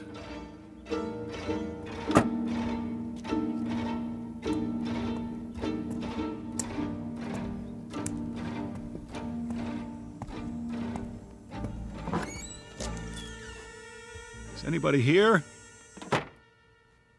A store with lots of clothes store, but nobody to buy them. Only more dummies. Oh, I'm sorry, lady. I didn't mean to bump you like that. Say, was that your sister outside in the truck? I thought so. You know how I could tell? Because you look exactly alike. No, I can't use a new handbag today. No underwear either. Does this store even have a men's department? Sportswear? How about fishing poles? No? Too bad. See, I got nothing to do today, so I thought I'd go fishing. Oh, well, I'll catch you later.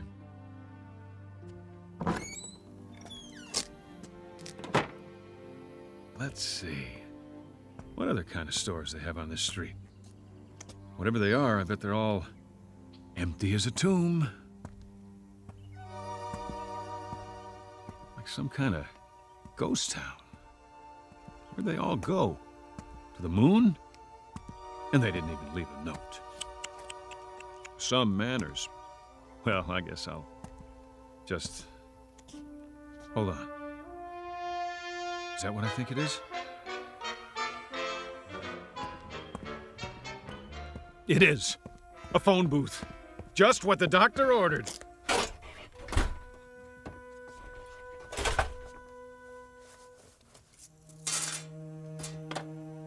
It even works. We're in business. Operator, you there?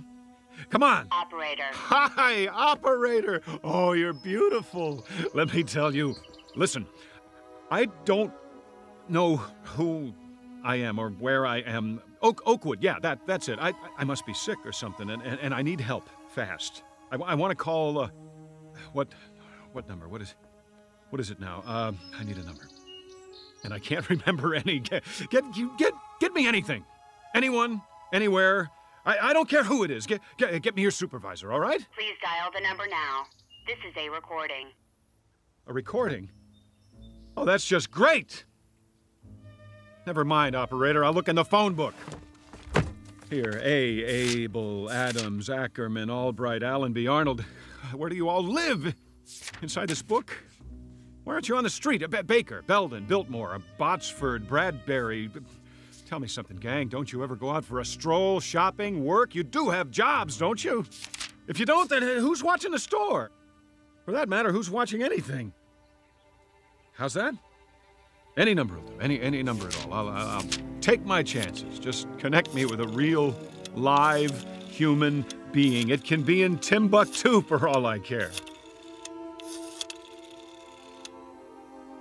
Well, you want more coins, is that it? The number you have reached is out of order. Please make sure you are dialing correctly. Give me my coins back and I will. Hey, give me my money back. Give it to me! What kind of lousy phone company is this? Okay, all right, who's the wise guy? Who locked the door? Very funny. This is beautiful, trapped in a phone booth like a goldfish. Okay, you got me. Here I am. Everybody come see. That's it. Joke's over. Somebody want to give me a hand? How about it? No? And you asked for it. Oh! Oh, now I'm bleeding. Thanks a lot. For nothing. Some joke.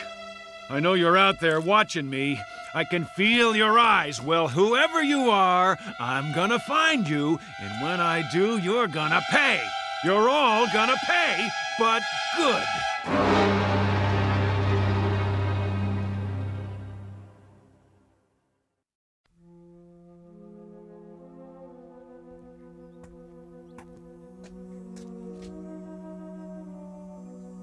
Oakwood City Bank. That's an idea. I feel like making a withdrawal. Hi! You got a customer out here? I'd like a loan. Yeah, that's it. About, $100,000. Maybe more. I don't know how long I'll be stuck in this jerkwater town. Better make it 5 or 6. How about $800,000? That ought to hold me for a while. What's the matter? Everybody on a lunch break? No sweat. I'll slip in behind the counter myself. Simple little transaction.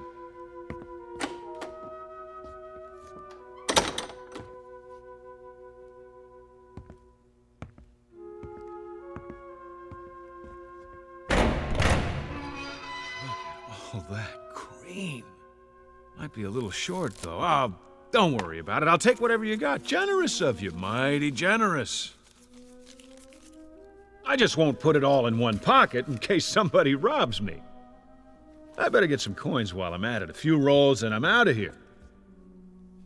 I got that feeling again. This feeling somebody's watching, trying to trap me. What? Open the gate. Where are you? Who's watching? There! I thought so! A TV camera on the wall. Pretty clever. Would you mind turning the alarm off, please? It's too piercing. Hey, you! Whoever's watching through that thing, turn it off, or I'll do it for you! Let's try that again. One more roll of quarters coming up. The pitcher winds up. He throws. Ha ha ha! There! Who said you could take my picture anyway?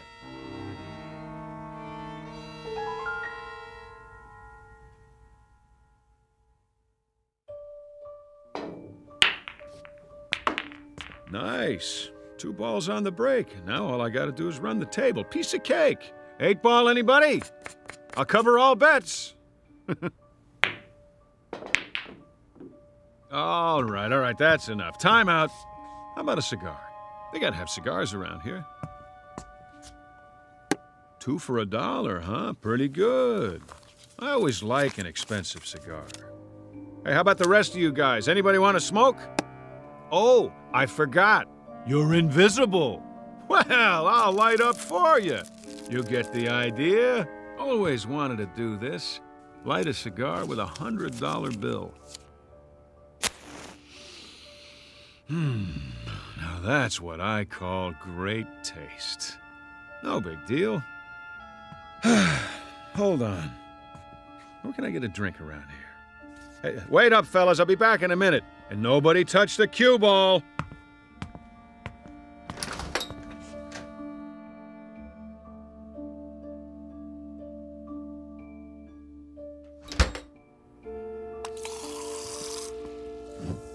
A chocolate ice cream soda with 3 scoops and a straw. That's what I like. Anybody mind if I smoke in the drugstore? I didn't think so. Well, I'll just set it down on the counter. Oh, delicious. Okay, what else do I need? Sunglasses, magazines, books. Yeah, a book. Books are good. Pick up a paperback to read in case I get bored. The Last Man in the World, huh? I wonder what this one's about. An atomic war, maybe. Yeah, I think I read it before. Or did I? Better take it anyway. Here's for the soda and the book.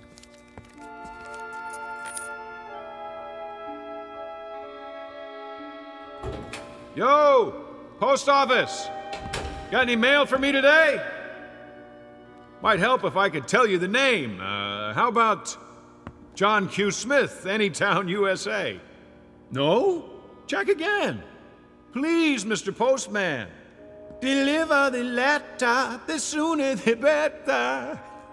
Oh, relax. I'm not gonna go postal on you. Just give me some stamps. In case I think of somebody to write.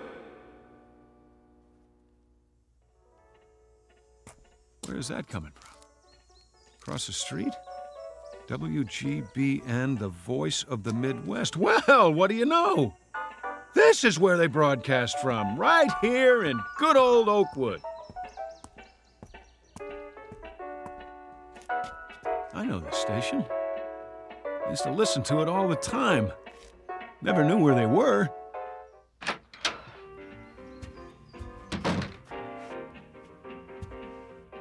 Do not enter when the red light is on.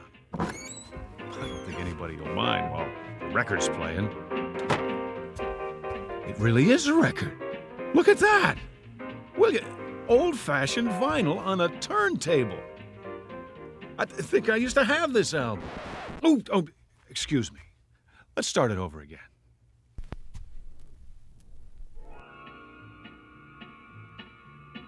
Somebody left a cigarette in the ashtray, still burning. Who? Who's here? The DJ? I remember the DJ on WGBN, Vern Stevenson. Yeah, that was his name, playing nothing but the best. Where are you, Vern? Can you see me? The booth's empty, but somebody can hear me. I know it. I feel it. Attention, listeners, all you people out in Radio Land, we interrupt this broadcast for a special announcement. We're all alone here, and we need to hear from you, so call in your requests. The number is... Well, you know the number. Look it up. Just ask the operator for WGBN 1060 on the dial. The first caller wins a free lunch on the house, courtesy of me. You know me, don't you? If you do, call in and tell me, will you? Because I'm having a hard time remembering at the moment. Is anybody out there? Anybody at all? Congratulations! Hi. Thanks for calling. Thanks a lot. You've been selected to receive a free, all-expense-paid vacation to deep space. What are you talking about? This is an automated call from Amitex, Inc. to a selected few homeowners like yourself. All you have to do is complete a brief survey. If you'd like to continue in English, please press 1. For Spanish, press 2. Forget about it!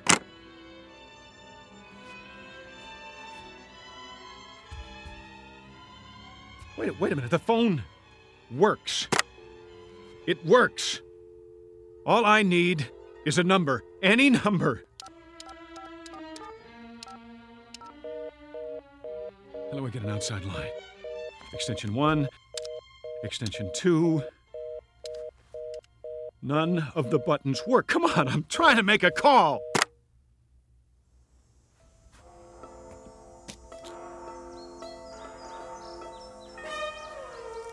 Three o'clock and still nothing. Feels like a Sunday, the longest one in history. Wonder if the movie theater's open. Why not? Maybe they got a matinee, a double feature, Pride of the Air Force and The Loner. Now that I gotta see.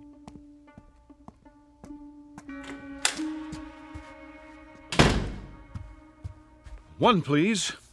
Oh, I get it. Self-service, huh? That's okay. I'll just reach in and take a ticket. Keep the change.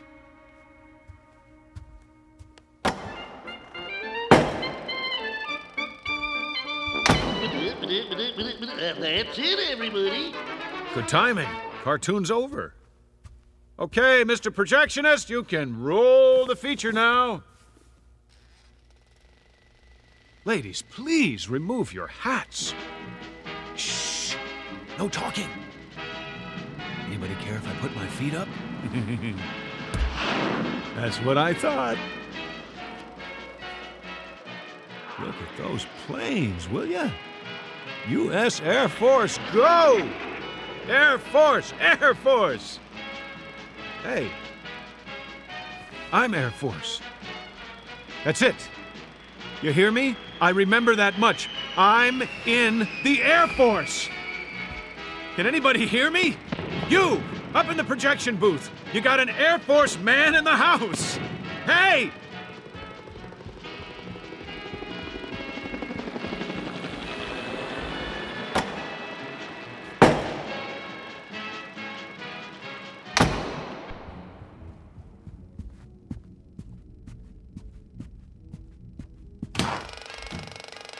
Nobody here.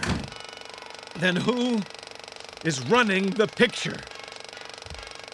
At least I got the first part of it. I was in the Air Force. If I could just remember what happened after that. What was it? A war? A bomb? Or something? That must have been it. A bomb. But if there was, it would have destroyed everything, and everything's still here except for the people. What kind of sense does that make?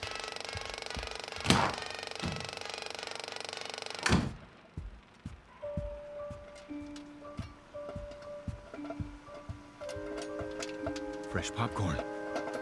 Who put it on? Nobody. That's who. It doesn't add up. No way. Phony butter. The smell's making me sick. Where's the men's room?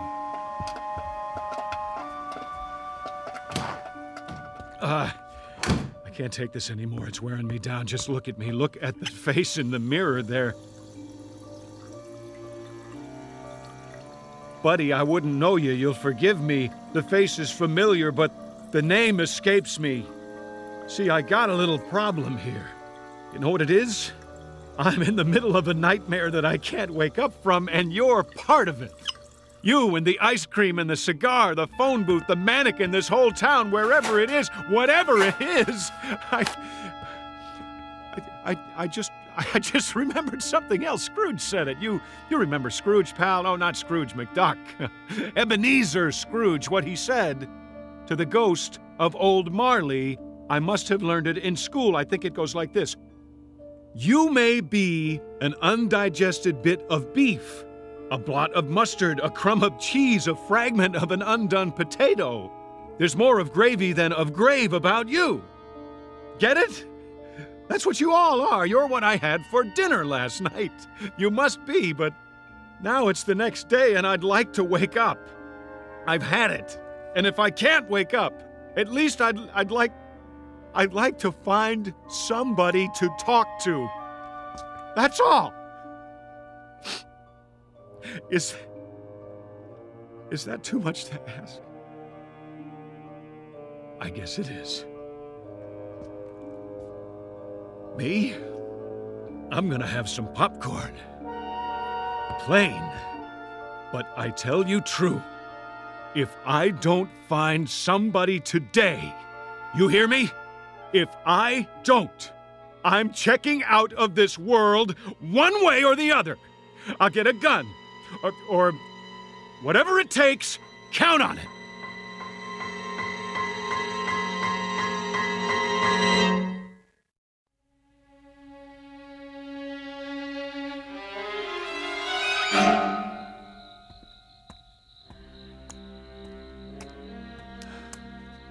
That's it then. I sat through both movies, but it didn't help. No more than the drugstore, the pool room, the radio station, none of it. All one big fat joke. Give me my money back. Here goes. Give it to me. Oh! What a lousy phone company is this? I'm bleeding. Thanks a lot. Where are you? Who's watching? I'm in the middle of a nightmare that I can't wake up from. No! It's too much! Make it stop! Please! I need a gun. And one bullet. If nobody will help me, I'll have to do it. Where can I get a gun? The police station, that's it.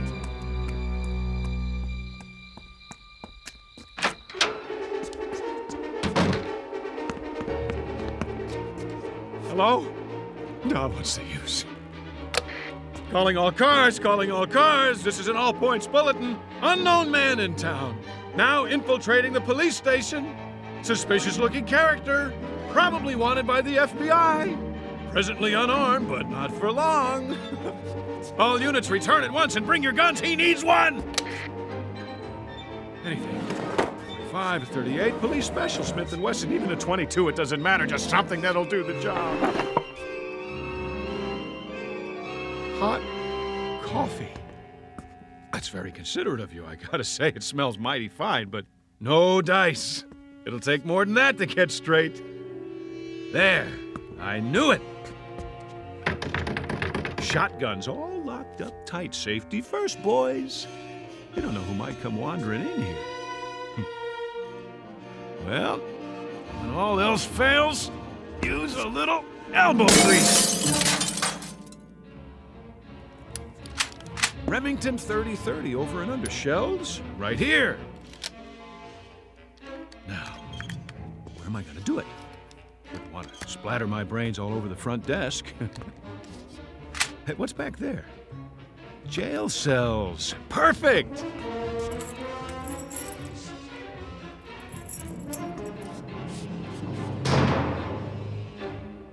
Sit right here on the cot and... How? I can't reach the trigger if I put the muzzle under my chin. Wait. Shoes off. I can reach it with my toe. This little piggy went to market. This little piggy cried, wee, wee, wee, all the way home. Oh, no. Wait a minute. You can't lock me in here. I can't stand to be locked up. I've got a thing about it. Wait. No. You can't do this to me. I'm trying to finish it for you. What more do you want? Give me a chance to do it my way, please. Please. Please. It's time to wake up. It's time to wake up. That's it. Are you sure? Help him. He's had it. All right, clock him and mark the time. Now get him out of there. Come on, release the subject. On the devil. Yes, sir. Careful with the electrodes. Remove the tape from his forehead and chest. It's all right, Major. You're right. Get a stretcher. Medics, over here. Now watch his hand. He cut it on one of the dials inside. What?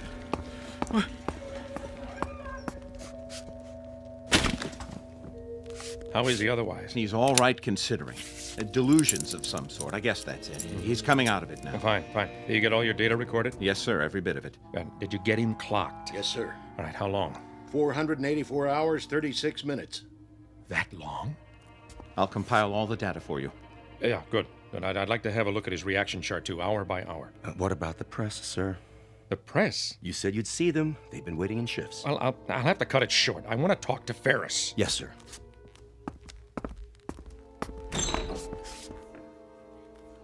The General will now give you a statement. Sir, do you consider the test run a success? Very much so. You mean there were no problems? I didn't say that, but nothing we can't handle. Major Ferris has been in that box, 6 feet by 5 feet by 5 feet high, for something in the neighborhood of 484 hours, which is roughly equivalent to our deep space mission before rendezvous. But we've had flights longer than that before. No, not solo, and not in a capsule that small. It's a one-man mission, in a nose cone too small for him to stand up or move around. They call it sensory deprivation. Isn't that right, Doctor? Yes. You see, gentlemen, the human body, and more importantly, the human mind, isn't ready for conditions of extreme confinement.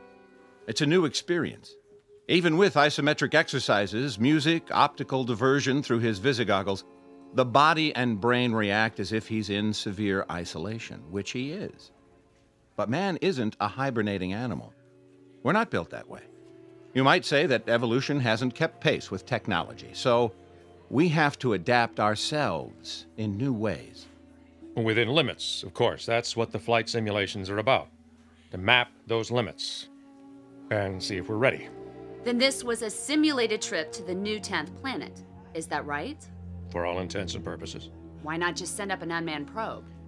Because our exploration platform is already in orbit there. What we need now is to man it, within a reasonable flight time, even with new, faster propulsion systems. As you know, there are still problems with suspended animation, problems we hadn't anticipated. Such as? The revival methods, ice crystals in the blood, and so forth. I'll make a background report available if you need it, gentlemen. Thank you. What were those wires attached to him? Electrodes. All of his reactions have been charted and graphed. Respiration, heart, blood pressure.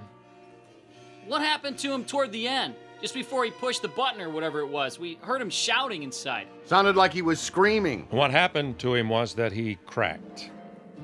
Doctor? We assume hallucinations of some sort based on the voice recorder. It's a common trick of the brain when there's not enough sensory input. So you see, there's a very real reason why humans can't bear to be alone. Solitary confinement is a tough sentence, whether it's the Garden of Eden or deep space. There may be a practical reason for human contact, even for love. A kind of survival mechanism to remain sane. How bad did he crack? I'll tell you something, gentlemen. You spend 2.5 weeks all by your lonesome on your back in a 5-foot square box without ever hearing a human voice other than your own, and I'll give you especially good odds that your imagination would run away with you too. Just as his obviously did. General, I'd like to know, if I could ask you, our readers are wondering... Yeah, that's enough for now. Thank you. Captain Grant will have a press release drawn up.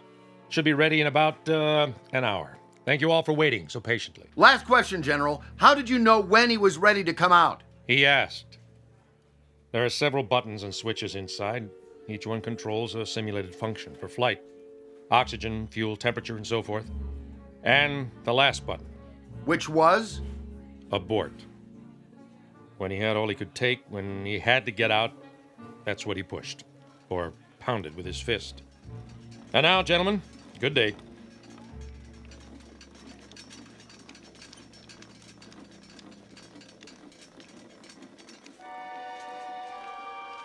How do you feel, son? I feel much better, sir. I'm sorry. No. Nothing to be sorry for. You did splendidly. Listen, tell me something, Ferris. What was it like? Where did you think you were?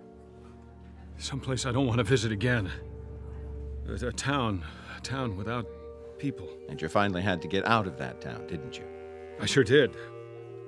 What was the matter with me? I went off my rocker, huh? It's a kind of nightmare, Ferris, that your mind manufactured for you to explain what you were going through. Then we don't have it licked yet, the trip, I mean? Not today, we don't. And maybe not tomorrow, but we will. I'm sure of it.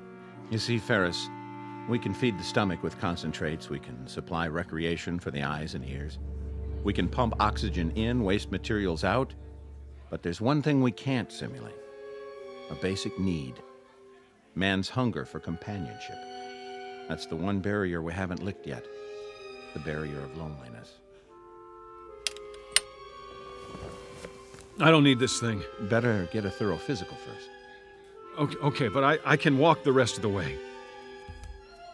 Next time it won't just be a box and a hanger, will it? No, Mike. Next time, you'll really be alone. And tell the men up there. Tell them next time, it won't be a dream. Next time, it'll be real, and I'll be joining them, and so will a lot of others, one by one. Tell them to hang on for a while longer. Help is coming. It's on the way. What a remarkable young man. Yes, he is. Really quite remarkable. The barrier of loneliness, the desperate, palpable need of the human animal to be with his own. For up there, beyond the vastness of the sky, in the void that is space, is an enemy known as isolation. It sits among the silent stars, waiting with the patience of eons in the Twilight Zone.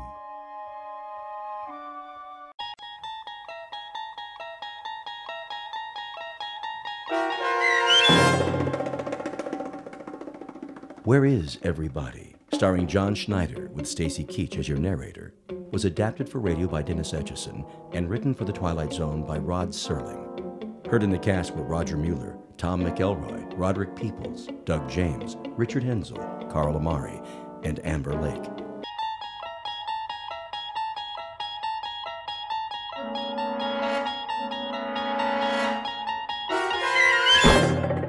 There is a fifth dimension beyond that which is known to man. It is a dimension as vast as space and as timeless as infinity.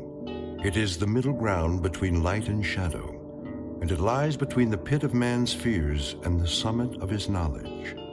This is the dimension of imagination. It is an area which we call the Twilight Zone.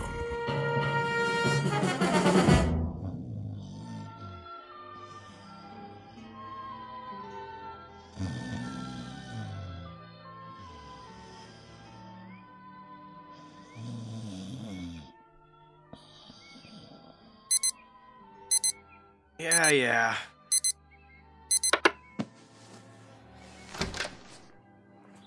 Glenn, honey. Snooze alarm. That was the snooze alarm. Time to rise and shine. Want breakfast? No. Coffee, at least. Why are you up already? Well, I had some things to take care of. Well, you should sleep in. Well, I'm awake now. Let's go, Tiger. All right. Careful. Sorry. What happened? Nothing. I knocked over the picture. Too much stuff on this table. Don't worry about it. I'll clean it up. You'd better get ready. Okay.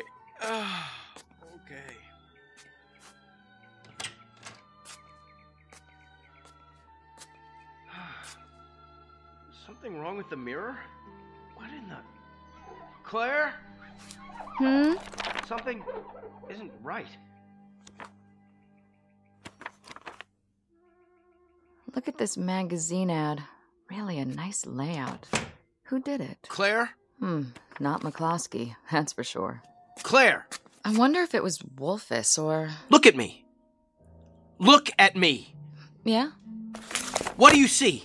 Oh, Glenn, please. I asked you a question. Coffee's in the kitchen. Why don't you take your shower and... Who do you see? What kind of question is that? Am I supposed to see something? This isn't me. You're right. I knew it. It's somebody acting like an idiot. My face, Claire! Look at my face! Very nice. Now, don't forget to shave. You think it's nice? I just looked in the mirror and I've never seen this face before in my life!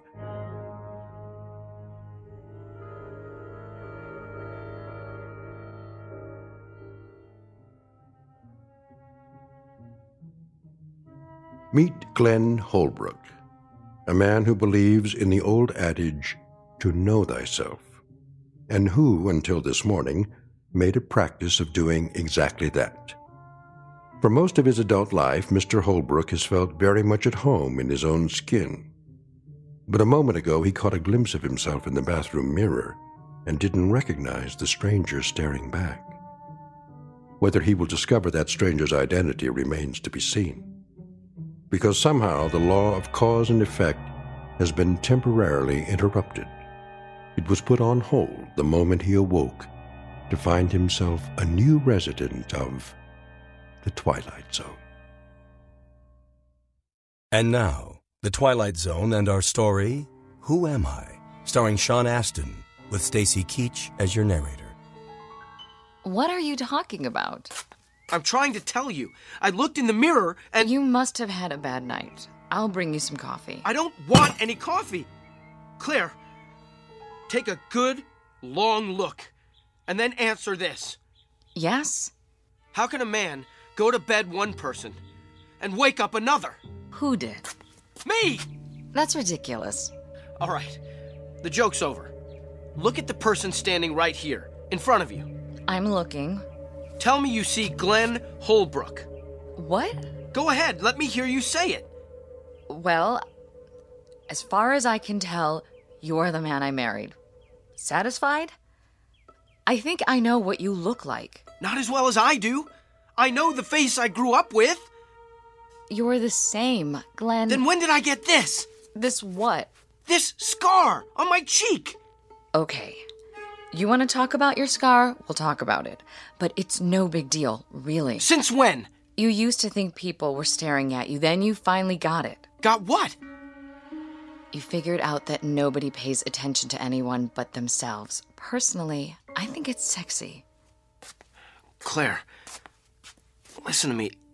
I'm not crazy. I didn't say you were. I swear to you, I never saw this scar before. That's impossible. Why? Because you were still sensitive about it when I met you. It was years before you told me how it happened. And how did it happen? Oh, come on. Please, just tell me. You were a child. You and some other boys were playing war. Somebody threw a rock and it hit you in the cheek. It required 7 stitches. Your mother was hysterical. Isn't that right? No, it never happened. Not to me.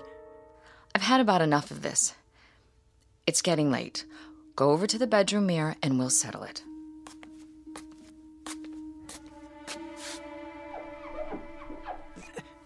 These eyes are brown. My eyes are blue. Oh, come on. This face, this chin, the hairline, trust me, the man I am looking at is a total stranger. Please, Glenn, you're scaring me. Well, think of what it's doing to me. I had a face. Not great, but pretty decent looking, I thought. Wait, where's the picture? I'll prove it to you. Picture? The one I knocked over when I turned off the radio. I threw it away. When? Just now. I was only in the bathroom for a minute. I didn't want you to cut yourself. The glass was broken. I know the glass was broken, but where's the picture, the photograph of the both of us? In the trash. What? It was ruined. Don't worry, I'll have another print made. I want to see it. I put the trash bag in the hall. It's covered with coffee grounds and garbage by now. Did you look at it? I know that picture. It's you. Of course it's me. That's what I've been telling you. It has to be. It was taken on our honeymoon. You've hardly changed at all. Brown eyes, broad forehead, nice cheekbones, and that little scar. Oh, you can hardly see it. I don't have any scar. Glenn, I've had about enough of this. Yeah, so have I. I don't know what's happened to me. You had a bad dream or something. It'll pass. You'll see. Now, put it out of your mind. Get dressed and go to work before... Work? McCloskey will throw me out. I'm an imposter. No, he won't. You're you. I know that. And so will he and Harry and everybody else in the office. Inside, I'm me. But on the outside, who am I?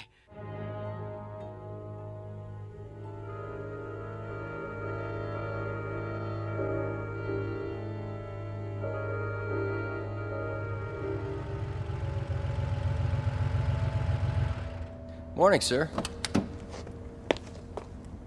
Good morning, Willard. I know.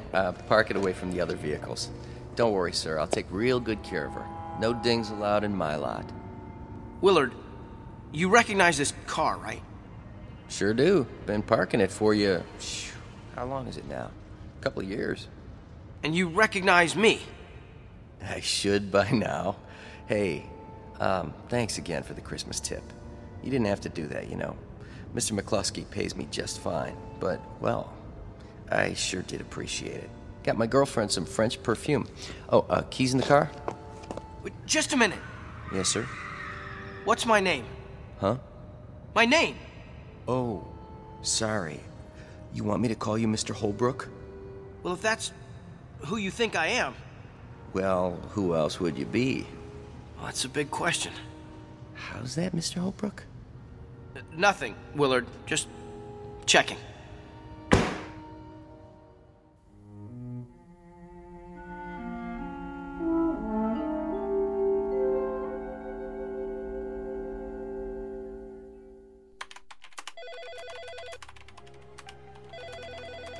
McCloskey Advertising, how may I direct your call?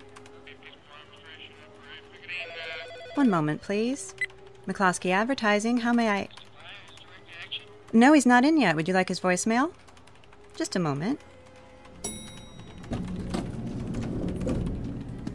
Good morning, Mr. Holbrook. What did you say? I said good morning. Yeah, I thought that's what you said. You know me then? Of course, Mr. Holbrook. Is anything wrong? No. No, everything's just fine.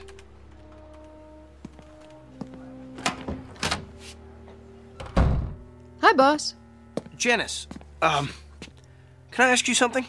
Sure. I'll have your emails ready in a minute. A bunch came in overnight. Do you notice anything different about me? Let's see. Yeah. You do? New tie, isn't it? No, I don't mean that. You got a haircut? Did I? Since the last time you saw me? Well, maybe you didn't. I'm not sure. But I'm the same man you worked for yesterday. Unless you got a twin brother. I don't. I didn't think so. Now, let me see. Mr. Ashton's called twice already. You know how he is. Wants a conference as soon as you get in. And production needs your opinion on the Durant's layout. Mr. Holbrook? One of those mornings, huh? Not really. Am I missing something? No. I am. You didn't have your coffee yet. There should be some in the lounge. Listen, Janice. Yes? You have a mirror? Where? In your purse? Why? Just wondering. I think so, yeah. Take it out, would you? Okay. There's one in my compact. Good. Open it. Now what? What do you see? I don't understand. Well, you see yourself, right? Well, I hope so. What if you looked in there and saw somebody else? Like who? A perfect stranger. That would be something. I'm nowhere near perfect. You're lucky. I am? Yeah. You've got the face you were born with. So, Mr. Holbrook, which do you want? Mr. Ashton or production? Neither one. Pardon? Is Harry in his office? I think so. Tell him I'd like to see him. Right away.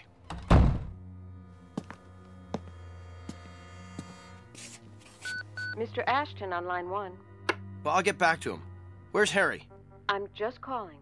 Get him in here. Yes, sir.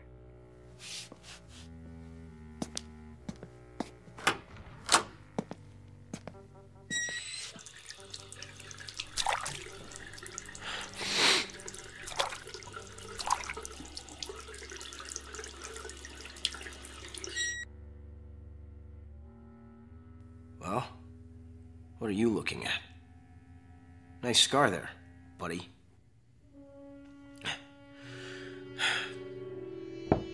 Come in. Glenn? In the washroom. I can come back later if... Be with you in a minute. Have a seat. Janice said you wanted to see me. Yeah. So what's up? Just a little reality check. What's that? Harry, how long have you worked here? Let's see, 3 years, isn't it? Would you say that we know each other pretty well? Sure do. Why? And do me a favor. No problem. You'll have to ask for your own raise, though. I don't even think McCluskey knows my first name. If you had to give a description of me, What would you say? To who? The cops? What'd you do? Just tell me. What you look like? Yes. Describe me. Is this some kind of test? No. Play along for a minute. Let's see. You're 5'9" or thereabouts, medium build. What about my face? Your face? What does it look like? I don't get it. I know you don't. Please, it's important. Oh, well, I don't know. Kind of a longer face, dark hair, what they call an aquiline nose, brown eyes. Say the eyes again? Well, they could be green, I guess. No, come to think of it, brown. You're sure? Hey, what's this all about? Do I have any identifying marks? Not that I know of. Never saw you in the gym, of course. No scars? Oh, yeah. I forgot about that. And where is it? You can hardly see it. Where? On your cheek, the last time I looked. Hey, you okay in there? You tell me. Looking good. Very corporate. So, do I pass? You get an A+, I'm sorry to say.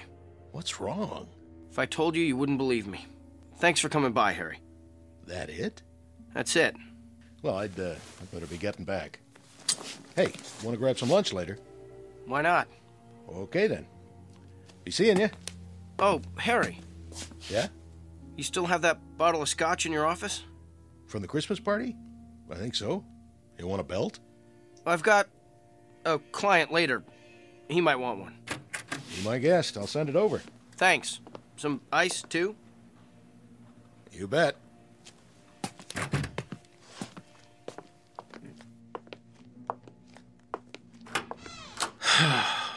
Yeah, I've got a client, all right. And if he doesn't want a drink, I know somebody who does. My old pal, Scarface here. Mirror, mirror on the wall. Who's the strangest one of all?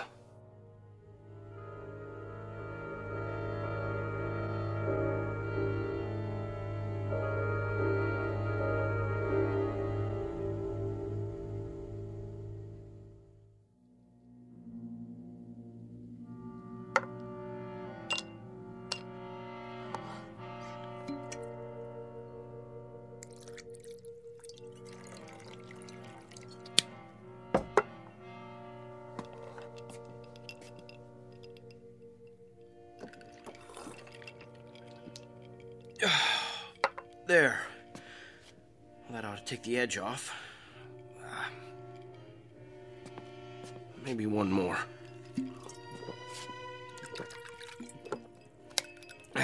Now, let's have another look at that mirror. Eyes front and center. Here we go. 10, hut. Stop looking at me!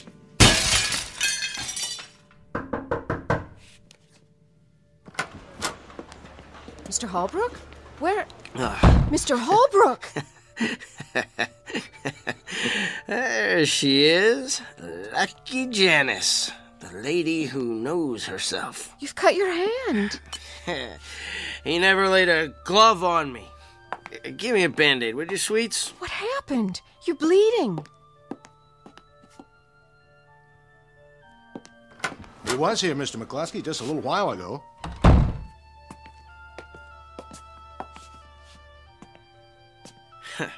Hi, Harry. What's going on? Wrap a towel around it for now. Nah, it's only a little scratch. What's going on here? There was a crash, Mr. McCluskey. I came in as soon as I heard it. 7 years. Bad luck. Here, Glenn, sit down. Holbrook, have you been drinking? Surely you jest. Glenn's not a drinker, Mr. McCluskey. Not until now. Leave us. But his hand... Look at that. Towel's turning pink. Pretty, huh? Where's the first aid kit? In my desk. Bring it here, if you please, Miss Bentley. And then kindly leave us. I'll take it from here. Certainly, sir. At least the bottle's only half empty. Thank heaven for small favors. Here it is, Mr. McCluskey. Hold all his calls for now.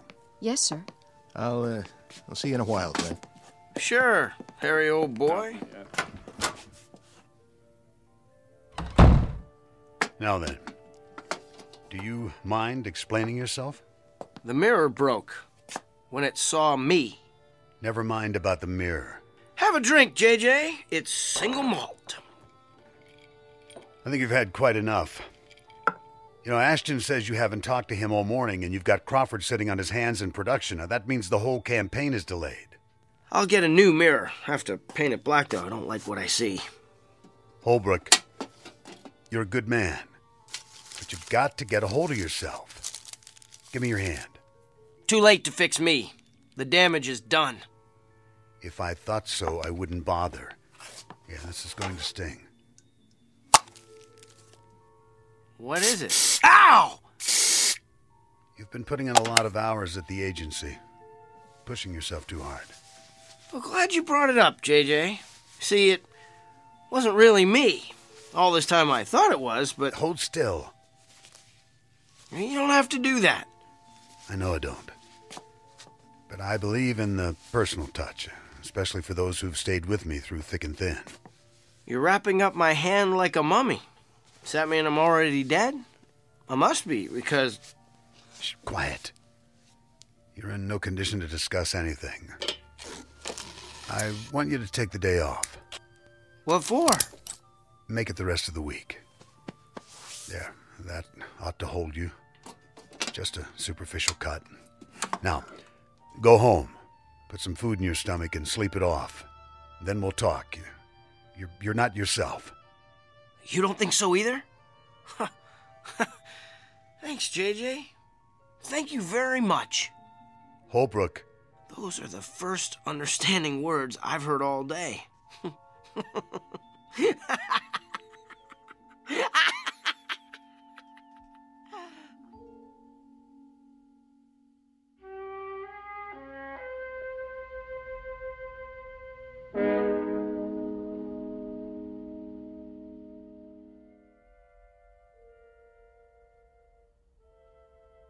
Continue, please, Mrs. James.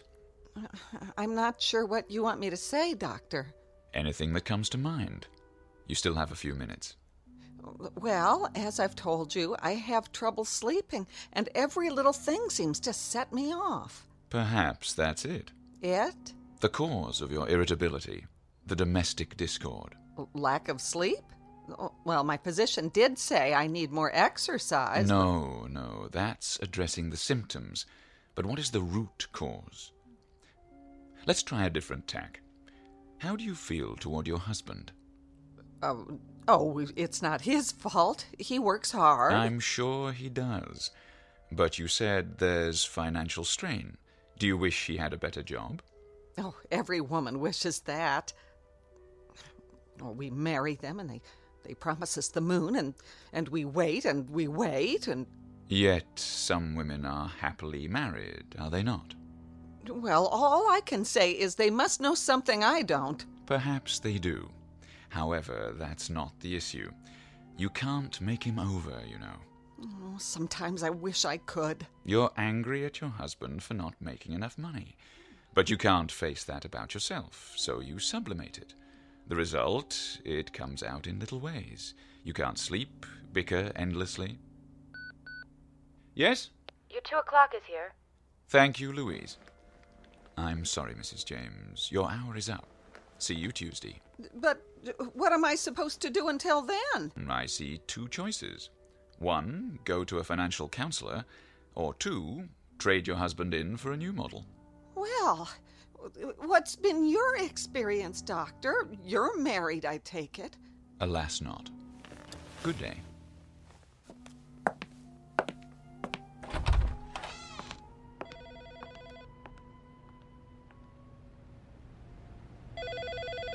He'll see you now.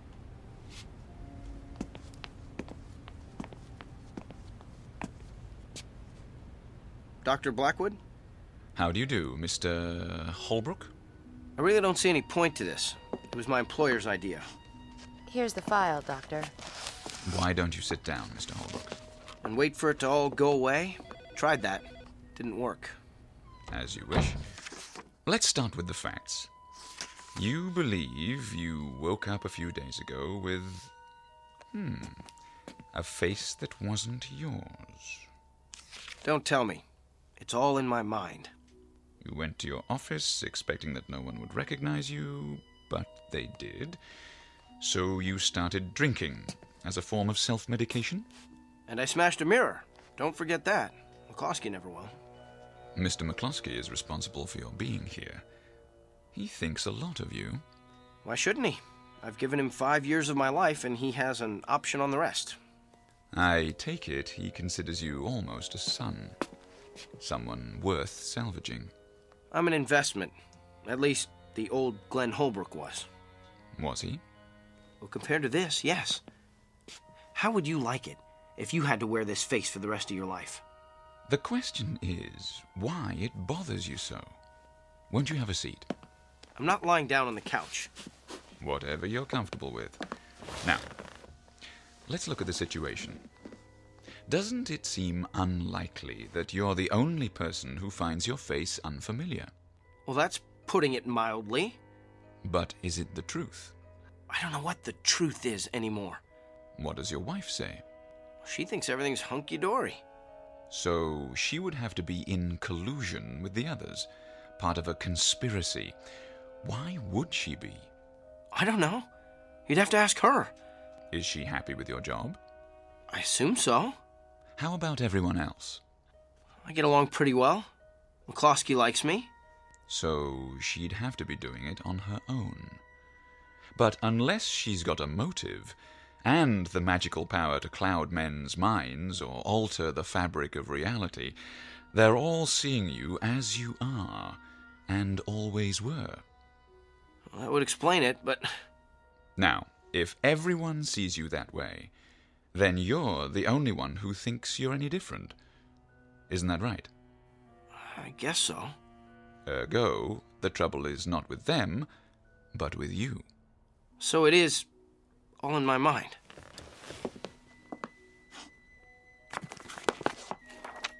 These books are filled with case histories, Mr. Holbrook. Many of them far more bizarre than yours. When a man finds the world he lives in too hostile, too evil, too miserable, he sometimes invents a new one that fits him better. He then takes his leave of this world, so to speak, although he remains physically in it. That's what happened to me. It fits the pattern. So it'll help me if I see the pattern. How does that work? Even if I know it, I'll still be messed up, won't I? We have to go back to primal causes. The underlying question is, how do you know what you know? Philosophy 101. Epistemology. But did you understand it? I passed the class in college, if that's what you mean. Look, it's really very simple. If each of us existed in his own world, the universe would be chaos. The conflict is between consensus and individual perception. But science is about what can be verified, and one human mind is too fragile to rely on. Without a common ground, where would we be? Lost somewhere in the stars, I should say. But why would I invent the memory of a completely different face? Because your inner self is trying to tell you something.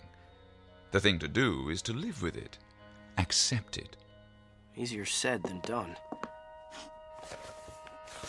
Nothing is easy, Mr. Holbrook. The longest journey begins with, you know, the rest. I suggest a series of sessions, 3 times a week to start. Is that agreeable? If it'll bring back the face I was born with. That's up to you. But I would say the prognosis is most favorable. Now, if you don't mind, I'll ask you to fill out an insurance form for your health provider. Louise will fax a copy to McCloskey's office. You don't have any mirrors, do you? There's one in my washroom. Why? Verification. No. I know what I'll see. You better keep it locked up while I'm here so I don't start busting up the place.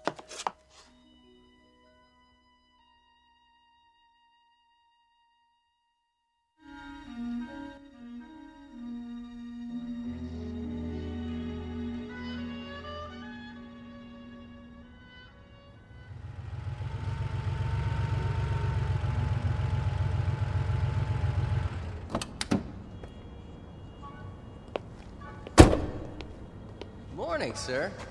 Morning, Willard. Been a while. Yes, it has. Well, welcome back. I know, park it in a safe place. Don't worry. I wanted to thank you. For what? Taking care of my car. When? That day, last month, when I took a cab home. I left it here for how long, a week? Oh, don't worry about it. Mr. McCloskey said you were sick. I was, but I'm all right now. The key's in the ignition. Got it. Say, what's the long package? Oh, I almost forgot. Something from my office. Hand it to me, will you? Sure thing. Thanks. Oh, and Willard? Yeah? You wouldn't know where I could borrow a hammer, would you?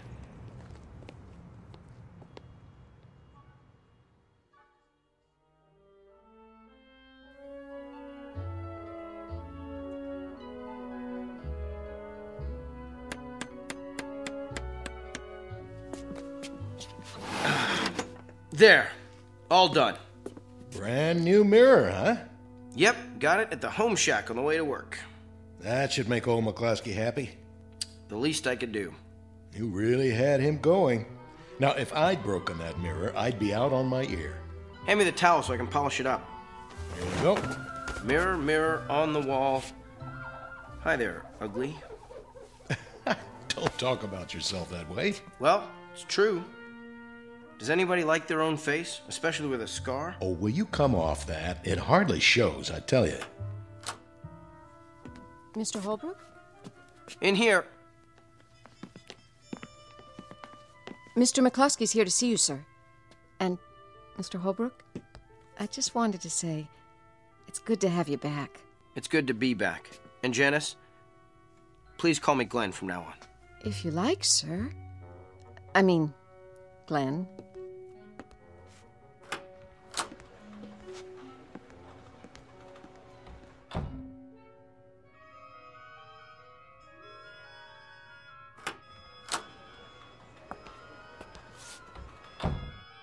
Good morning, sir. Morning, Shannon. Part of the welcoming committee? You bet. What have you done in there, Holbrook? A new medicine chest? You didn't have to do that. On the contrary, Mr. McCloskey, I'd like to make amends, and this is a start. Well, I'd better get back to work. See you at lunch, Harry. And remember, I'm buying this time. Sure, Glenn.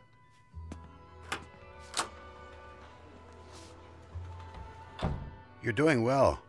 Blackwood thinks so, too. Well, thank you, sir. I owe you an apology.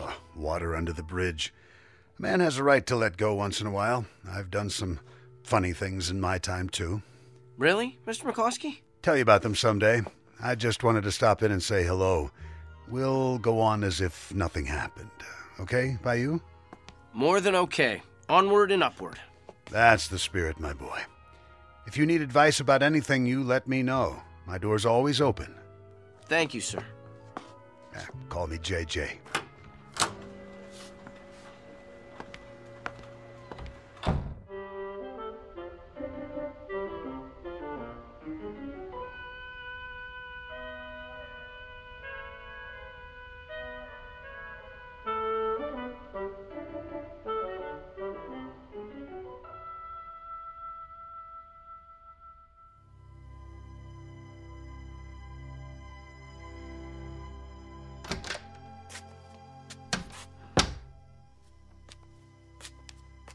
Ready to turn in? As soon as I finish with my hair. Everything's locked up. I'll set the clock. Am I forgetting anything? My, aren't we full of energy tonight? You don't know the half of it. That's a good start. Smell that air. Reminds me of our honeymoon. It does? Makes a man happy to be alive. I'm glad you feel that way. For a while there. That's all over. I've joined the human race again. You don't know what a relief that is. Time to do my exercises. 1, 2, 3, 4. But tell me honestly, Glenn. You don't still think that... I don't think anything. I mean that business about your face. I'm still not sure if it's mine. Glenn.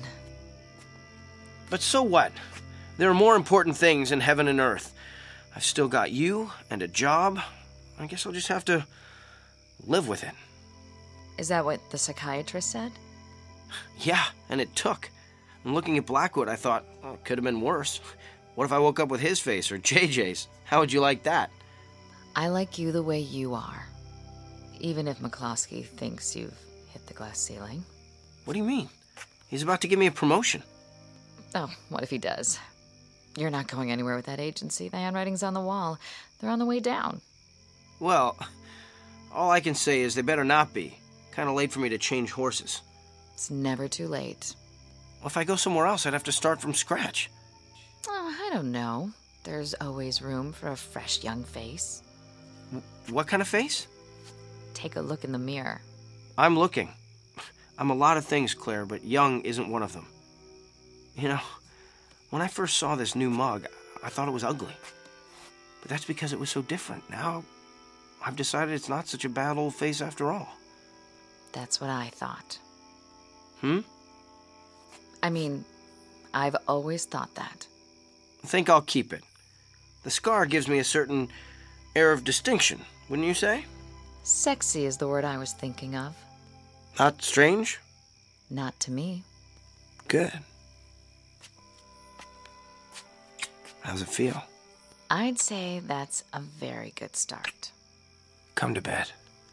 Be right there. I just have something to do first.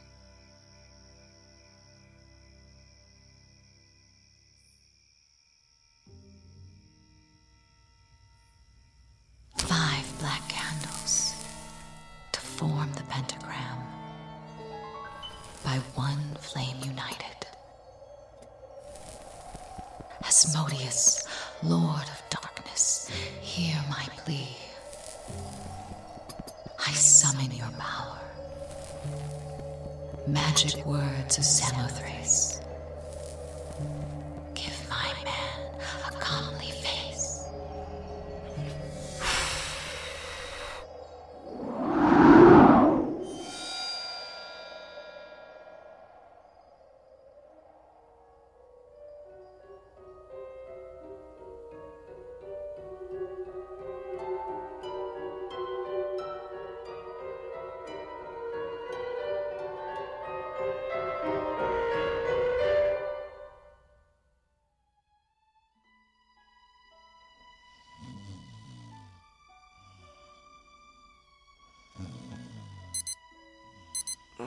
All right.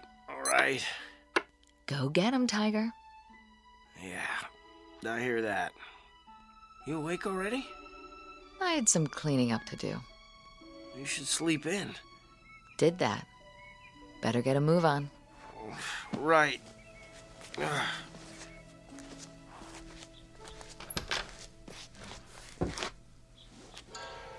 What in the... Claire? Claire! What? Look at me! Look! Why? Please, just do it. I'm reading. Where's my scar?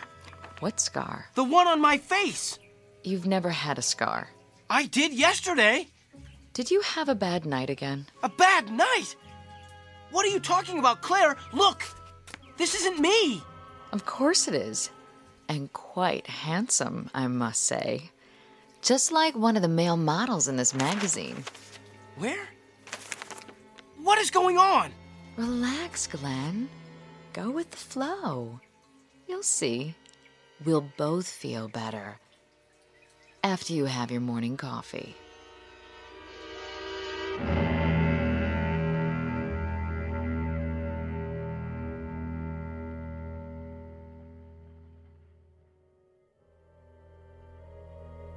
Glenn Holbrook, a man who may or may not know himself after all, who believes the old homilies about turning over a new leaf, and that a good night's sleep can make a new man of you, whether you need it or not. Tonight's object lesson about cause and effect in the Twilight Zone.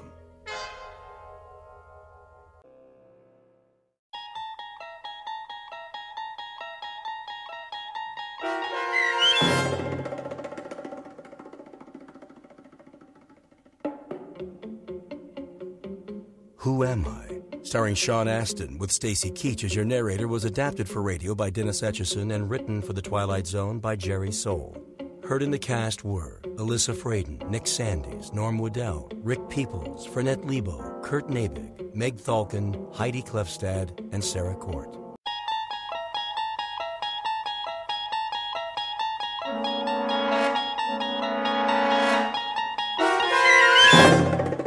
You're traveling through another dimension. A dimension not only of sight and sound, but of mind. A journey into a wondrous land whose boundaries are those of imagination. Your next stop, the Twilight Zone.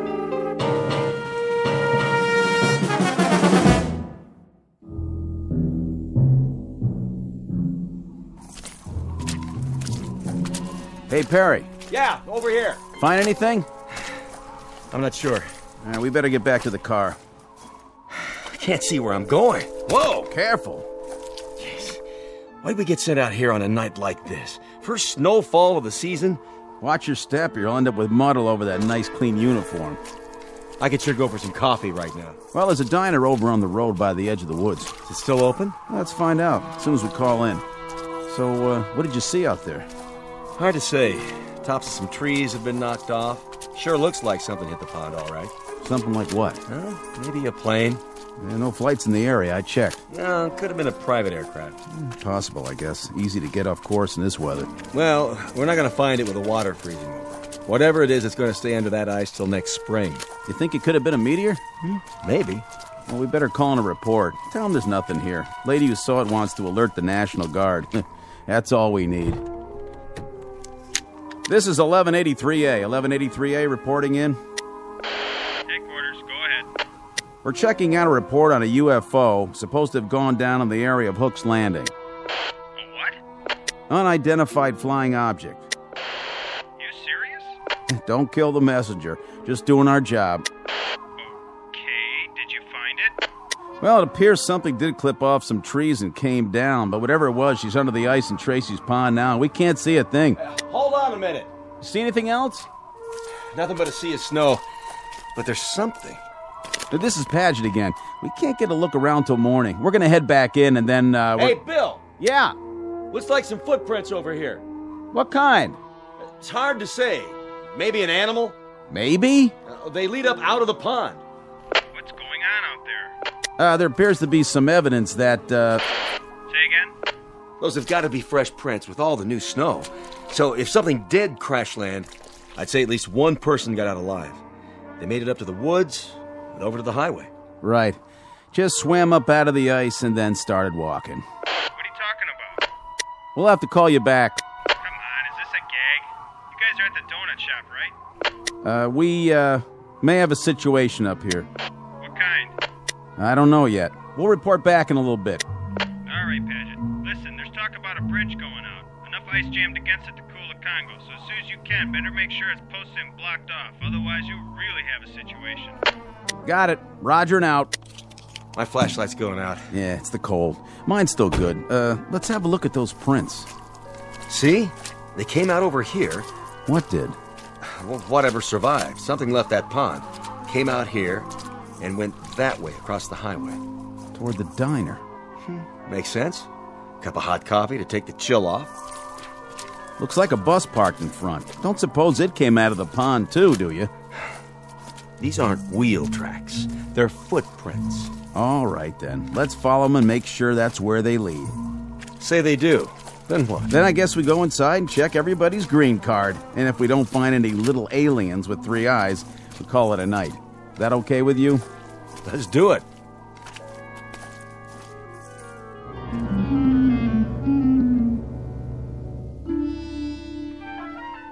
Wintry February night. Order of events: 2 state troopers take a report from a frightened woman and note the arrival of an unidentified flying object. Then the checkout you've just heard, as the troopers verify the event but find nothing more enlightening to add, beyond evidence of some strange lights and tracks leading across the highway to a diner. You've heard of trying to find a needle in a haystack? Well, stay with us and you'll be part of an investigating team whose mission is not to find that proverbial needle. No, their task is even harder. They've got to find a Martian in a roadside diner.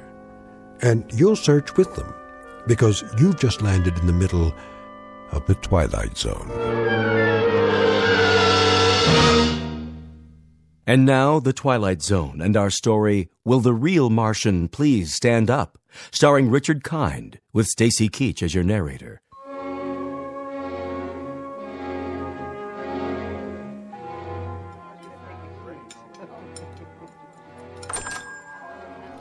Hello, officers. Evening.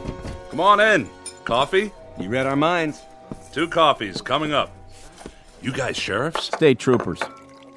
Any trouble out there tonight? Whose bus is that in front? Mine, officer. What's the problem? Bridge up ahead. It's been declared impassable. Oh, no kidding. The county engineer just put out a warning. Ice flow stacked up against it. Another pound of weight, it'll be driftwood. That's gonna be tough. Really tough. All right, so it looks like you're gonna have to turn around and go back. Spend the night at the last town. No can do, boys. There was a slide up at the turnoff soon as we went through. Blocked the whole road. Looks like you're kind of marooned. Oh, no. I can't believe this. What are we gonna do? We can't just wait here. Till morning, anyway. Till morning? No, that's quite impossible. No, I've got to be in Boston at 9 a.m. Then you better start walking, mister. That bus is going to stay parked out there till they fix the bridge. Either that, or hope they drop you some snowshoes. I tell you, it's out of the question. I absolutely must be in Boston. I'll pay extra. Name your price, bus driver. No way. I'm not risking my life or the lives of any of these folks, not to mention that bus out there, property of the Cayuga Bus Company. Then I'll hire a cab. Where's the telephone? Right there on the wall. But don't waste your dime. Nobody'll drive out here on a night like this, with the snow and all. This is outrageous. Do you know how much money is at risk? Take it easy, mister. That goes for everybody. Better make yourselves comfortable and get some hot food in you. No problem. I can cook up any kind of grub you want. Cheeseburgers, bowl of chili, clam chowder. I even got some nice T-bones in the cold case. Anybody for steak and fries? You the owner? That's me. Haley's Diner. And I'm Haley. At least I was last time I looked. There a motel around here? Not for the next 35 miles. How about a boarding house? Anything? Nope. This is it. What are we gonna do, George? Will the bridge be open by the morning? I can't guarantee it. I'm afraid you'll just have to take your chances. Oh, that's just great. That's really swell. You get comfortable, eat some grub. That's precious little consolation for my meeting in Boston. Calm down. We're all in this together. Why don't you just have a seat like everyone else? Oh, this is quite a bus line you work for. They don't care much about keeping a schedule, do they? I wouldn't be too hard on them, mister. They don't control the snowfall, and the bridges, and the avalanches, and the sides of hills that decide to come down. That's pretty much out of their hands. They try, but sometimes Mother Nature, she just doesn't listen. Need I remind you they nonetheless have a responsibility to their passengers. A legally binding contract. What do you think? They're all off the bus, aren't they? Are they? Well, I don't see any little green men, do you? Ready for a refill? Not just yet. Let me ask you a question. Shoot.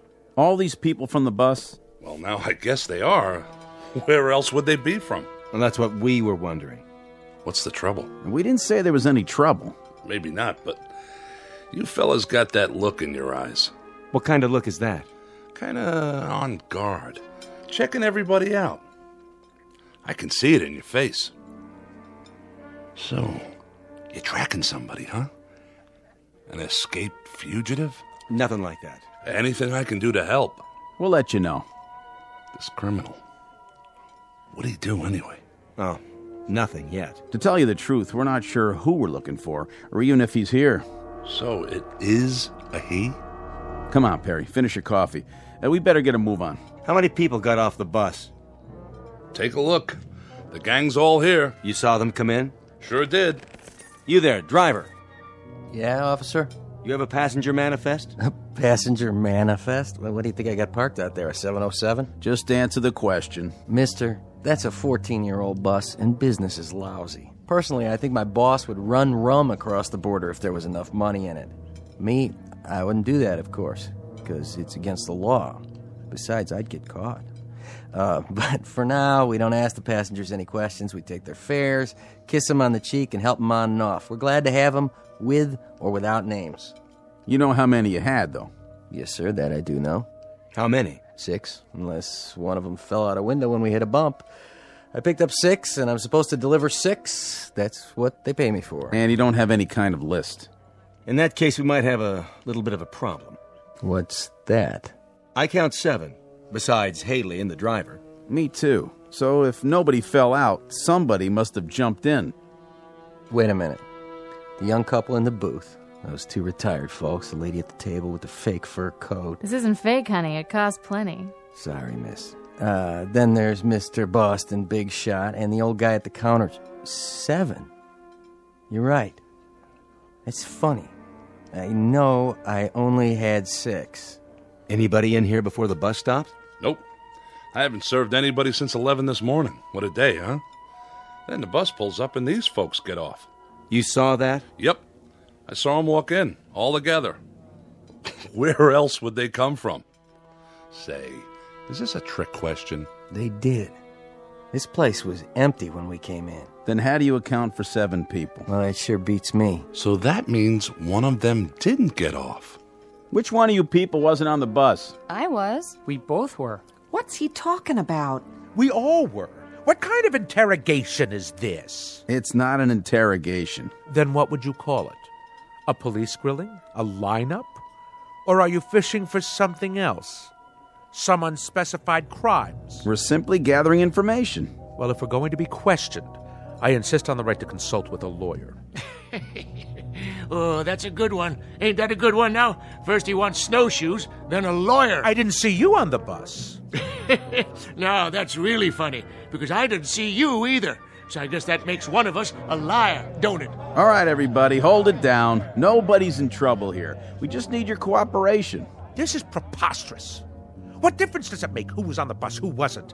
And whether there were 6 or 7 or 120? Easy, mister. And you, proprietor, you're supposed to be serving us. So we're going to get some food, or aren't we? Is this a diner or a Gestapo headquarters? What's it all about, fellas? Go ahead, tell him. You hear something fly over here tonight? Fly? You mean a plane? Anything. Nope, I don't think so. Why? Well, there was a call into Central about 2 hours ago. Woman said she heard something fly over, and then she looked out of her window and saw it go down. Down? From where? From up there. Up there? Unidentified flying object. Well, now that's something new. Unidentified flying object, huh? Nothing come down from up there except snow, snow, and more snow. That's all I've seen for the past 14 hours. Where'd she say it came down? Close to here. A UFO? Oh, that's a good one. Something did land in Tracy's pond. How do you know that? It left a lot of broken branches before it hit. And what? We found tracks leading away from the water, or rather the ice. Tracks leading where? To here. Let me get this straight. You mean somebody landed or crashed or whatever they did in Tracy's pond and then came here right into my diner? Oh, that's crazy. Nothing came in here since this morning. Nothing except... Except me and my busload. My 6 fares. I only had 6. But there's 7 in this room. That means one of these people. I don't like this.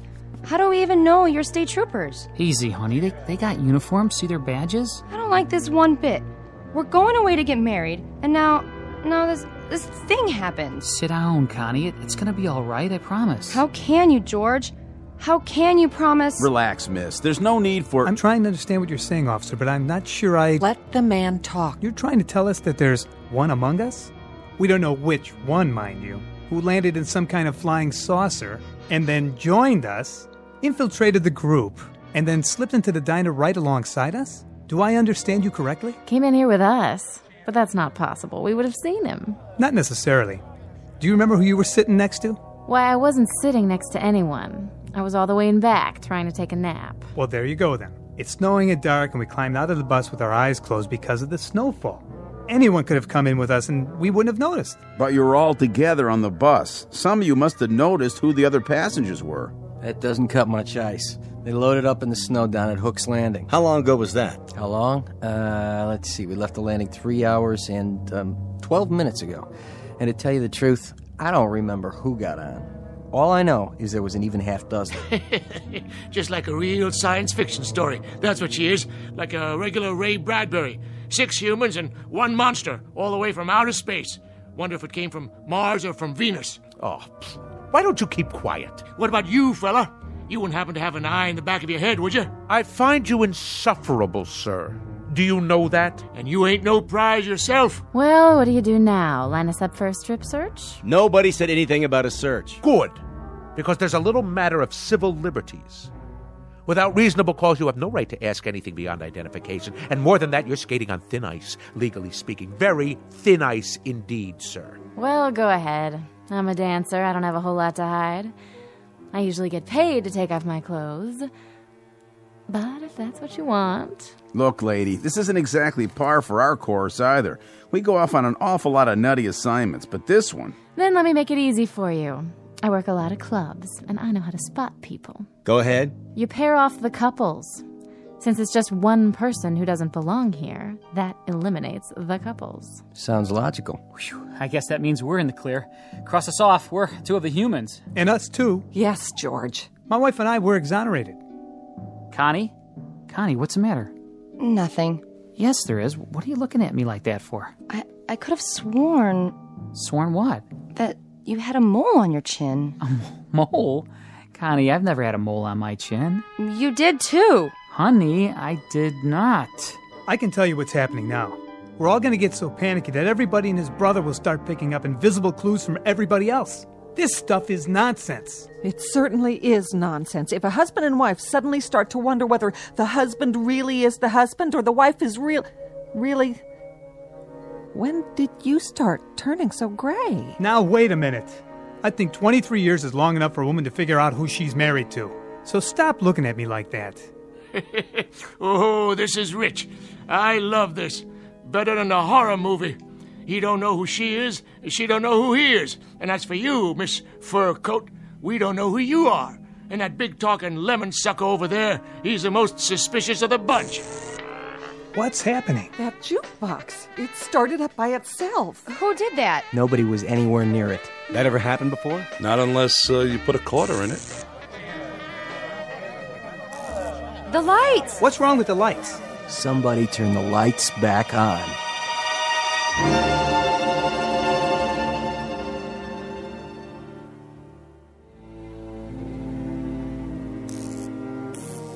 There's your lights again. Just gotta be patient is all. This happened a lot, does it? Not till now. Must have been the storm. Could have tripped a circuit breaker, I guess. Or a power outage. A line down somewhere. Only what? Why did it last a couple of seconds and then come back on? Unless... What are you thinking? Unless someone caused it to happen. Where's your circuit box? In back. You want my flashlight? Everybody stay where you are. Leave your gun in your holster, Perry. I'm going to get to the bottom of this. We'll question each one of you one at a time. Now see here. One at a time. Stay seated, everybody. You got a back door to this place? Sure do. How does it lock? Night latch and key, why? Where's the key? Right here on my belt. Go back there and lock it. It's always locked. But if that certain somebody is really from outer space, they'll just go through the wall anyway, won't they? Check 'em for wings. Check 'em all for wings. Look under their coats. Might as well start with you, Grandpa.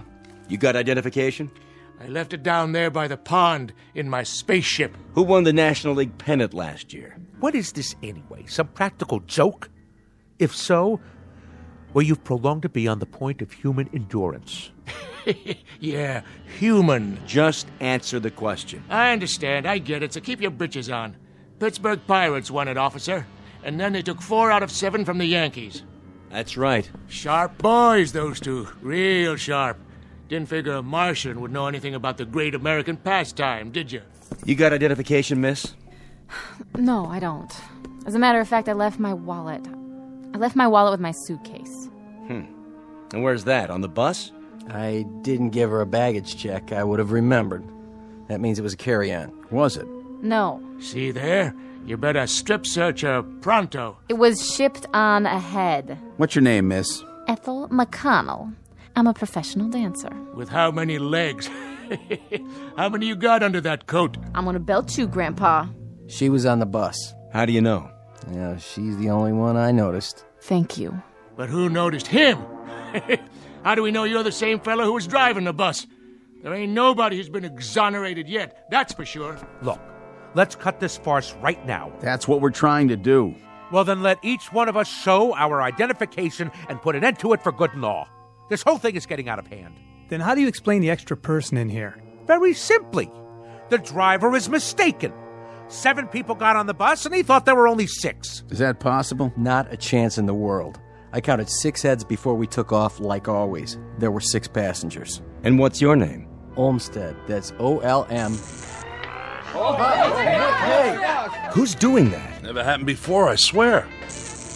Oh, I can't stand this. Connie, please, sit down. I mean it. I can't. Getting upset isn't going to help matters. What if it were invisible? Sit down, please. What if there were something in here from that pond? Oh, Connie. What if there were, but we couldn't see it? I said, sit down. Hey, I'll see to her, officer. Honey, calm down. Why is he taking his gun out? Easy, Perry. I think it's time for a look around. All right, folks. We may have a good laugh about all this in the morning, but for the time being, do the smart thing. Everybody just stay where you are. My partner's going to check the grounds. And please, nobody do anything foolish, like trying to leave. I'll be right outside the door.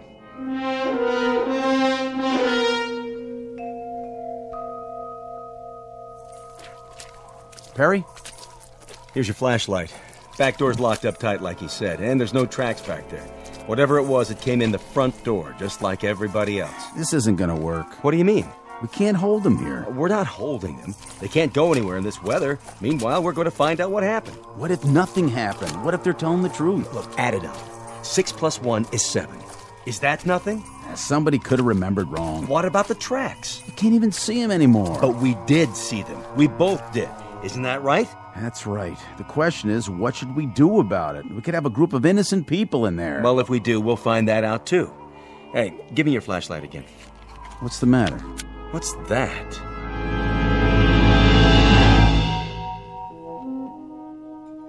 Here you go, miss. 1 New York steak. Medium rare, just like you ordered. How much do I owe you? Put it on my bill, Haley. Sure, you say so. No strings? No strings. With your bag stuck on another bus somewhere, back around Binghamton is my guess, it's the least I could do. You're a nice guy, Olmsted. Next time you're in the city, stop by the club. Drinks on the house. Baby, you got yourself a deal. Hey, Haley? Yeah? Where are the troopers? Still outside, I guess. Snow seems to be letting up. Say, you didn't pull that gag, did you? The business about the lights and the jukebox starting up. Not me. I'm strictly short orders and pay my taxes to Uncle Sam. I don't know anything about science fiction. A jukebox is a jukebox. And if the blame thing feels like starting up on its own, you'd better go call an electrician. Don't have to do that. Just take me to your leader.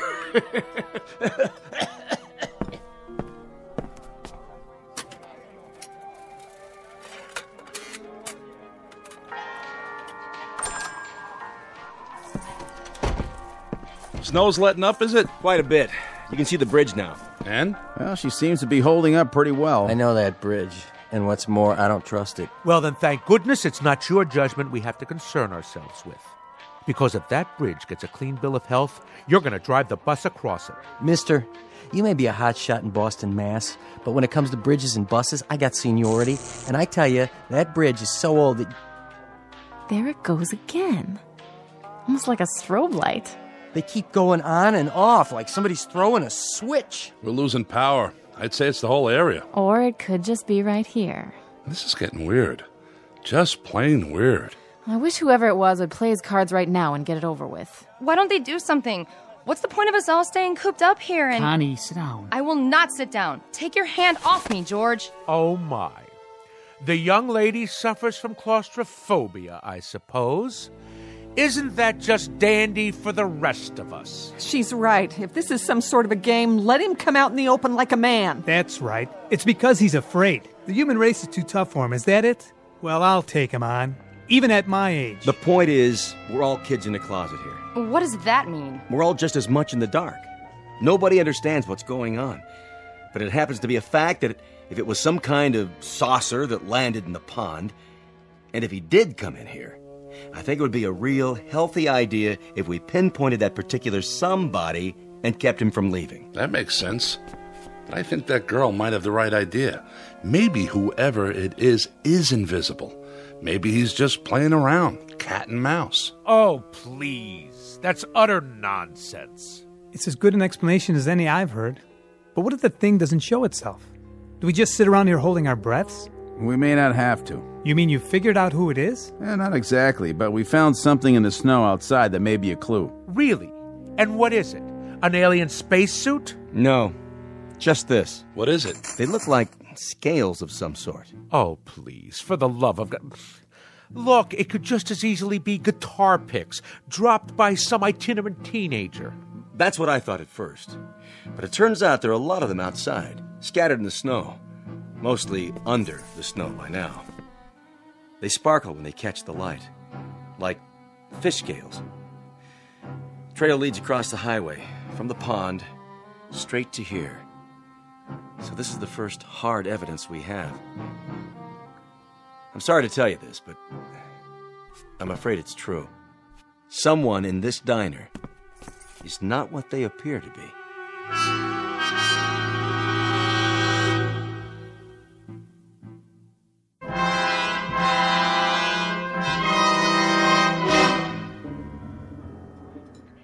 By golly, I knew it. It's the creature from the Black Lagoon. Flew down here from some water world, and now he shed his skin like a snake.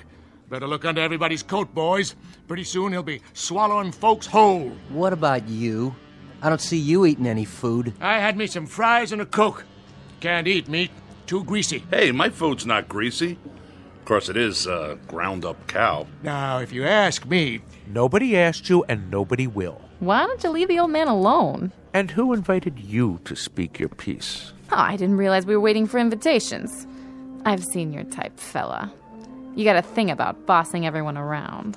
Those scale things, they couldn't be from Mars. No water up there. Has to be Venus. Now, Martians, they hide in the sand till something comes by and zap, get 'em with their tongues, like one of them lizards out in the desert. Or is it the other way round? Look, it's bad enough having to sit here without listening to all this petty arguing. I told you it would come to this, and I was right. Come off that high horse of yours. Everybody sit down, now. We're not playing around here. What was that? The sugar bowls. They all cracked, just like they exploded. Well, now I gotta go and buy new ones. You all right, Miss McConnell? I think so. Now, who'd be calling here this time of night? I told headquarters where we were. I'll take it. Be my guest. Yeah. Yes, sir. It's Perry here. What's that? Mm-hmm. It's definite? Yes, sir. That's fine. Right. Thank you. Well? The bridge is okay. Well, it's about time. Are you sure? County engineers just checked it out. The load of snow just broke away, and, well, with no more snowfall, they say it's safe. Shall we go? Well, if that was a county, I reckon it's okay. I'm gonna take it real slow, though. What about it? We can't hold them. You're making a big mistake, officer. A big mistake. You're letting a monster out. Well, that might be, Pop. That may well be. But I can't hold people on suspicion of being not human. You can move them out anytime. Okay, folks, let's go. You're sure about the bridge, officer? I never liked that sucker. She swings in the wind, and she's not a suspension. Well, you can follow us. We'll take the car across first, just to be sure. You can pay your checks over here, ladies and gentlemen. It's been a real pleasure serving you. Safe trip and Godspeed. You all come back and see us real soon now. Except for one of you, that is.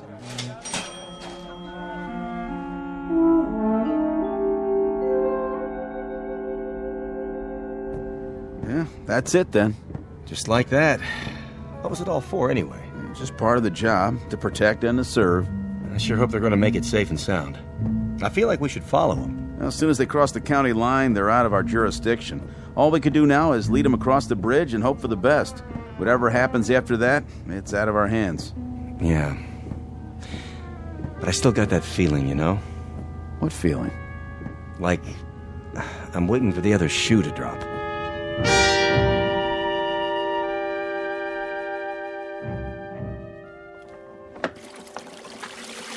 No tips. Not a one.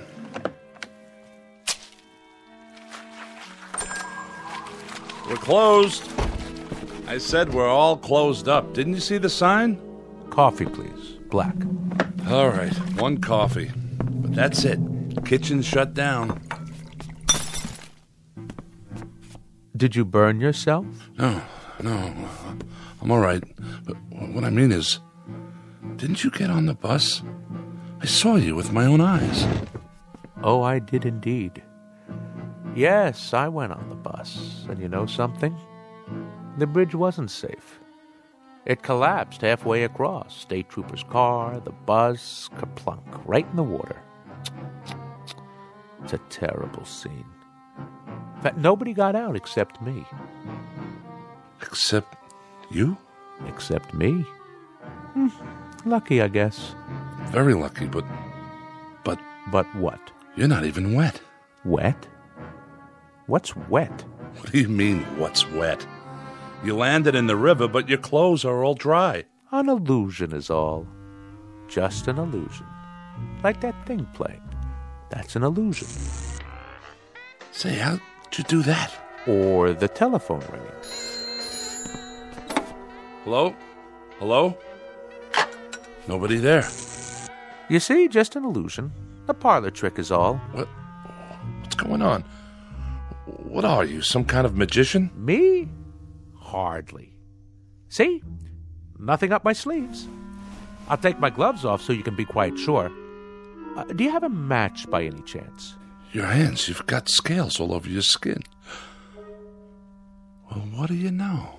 Before you faint dead away, I might as well tell you. The name really isn't Ross, and I wasn't really going to Boston. Actually, I've been sent down as an advance scout. You know, these, what do you call these? These cigarettes? Oh, they taste wonderful. We don't have a thing like this on Mars. No kidding. That, incidentally, is where I'm from. We're beginning to colonize, and my friends, who will be arriving shortly, I think they're going to like it here. It's a lovely area, so homey, so off the beaten track.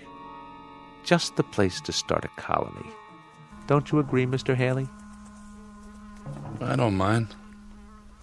I have a little waiting to do myself. You see, Mr. Ross... excuse me.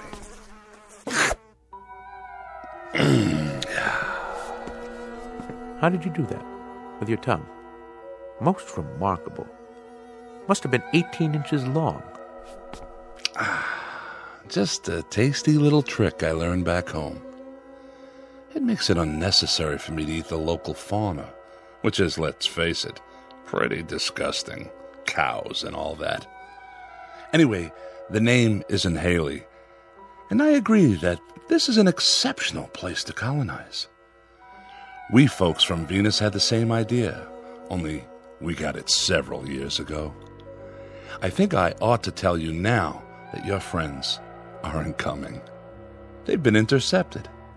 There is a colony arriving, but it's from Venus. If you're still alive when they get here, you'll see how much they differ.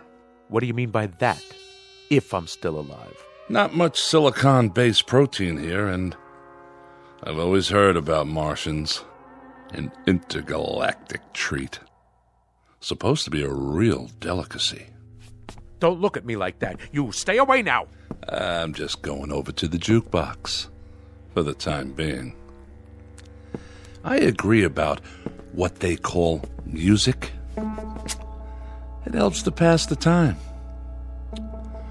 Why don't you play some while we wait? All right. If you insist.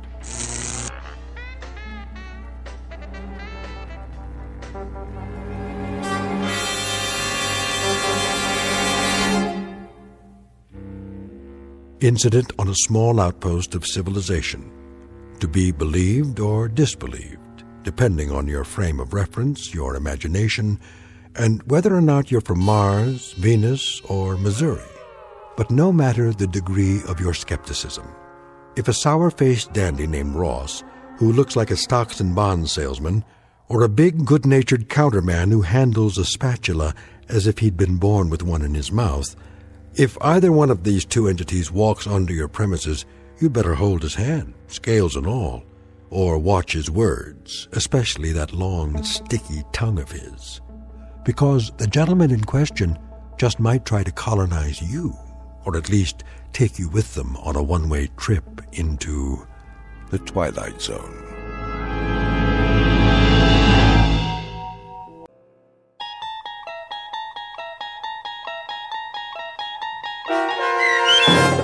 Will the Real Martian Please Stand Up, starring Richard Kind, with Stacy Keach as your narrator, was adapted for radio by Chaz Holloway and Dennis Etchison, and based on a script by Rod Serling. Heard in the cast were Mike Starr, David Darlow, Brooke Sanford, Doug James, Jeff Lupetin, Kurt Nabig, Meg Thalkin, Lynn Foley, Carl Amari, Sarah Marks, and Roger Wolski.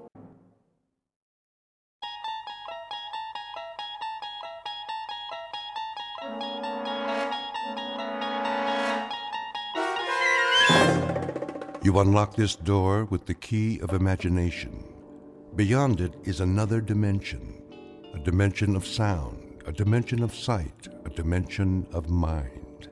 You're moving into a land of both shadow and substance, of things and ideas. You've just crossed over into the Twilight Zone.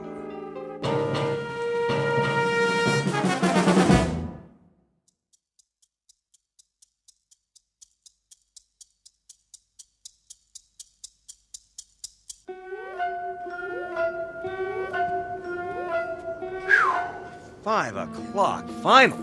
The day's getting longer or what? Too long, if you ask me. It's that time of year. What do you mean? It gets dark so early. Then we ought to knock off sooner. 4 o'clock instead of 5. Oh, old man Roscoe would love that. Hey, Mary Ellen, let me get those files for you. You want to carry my books, Rich? No problem. I guess not, for a big, strong man like you.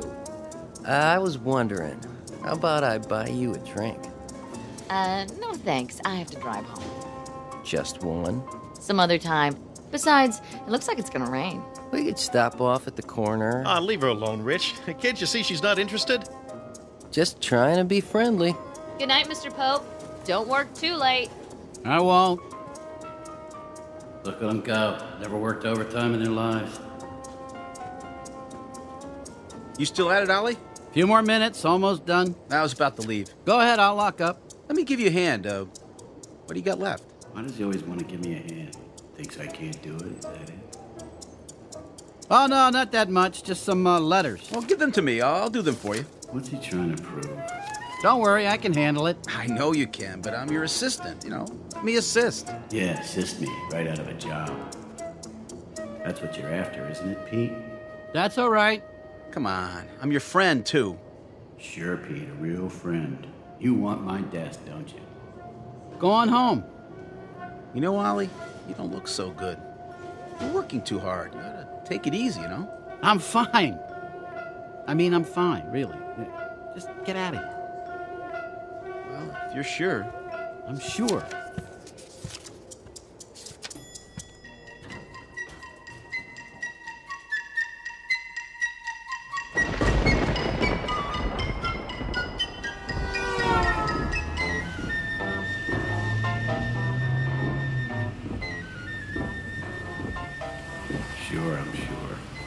Working too hard.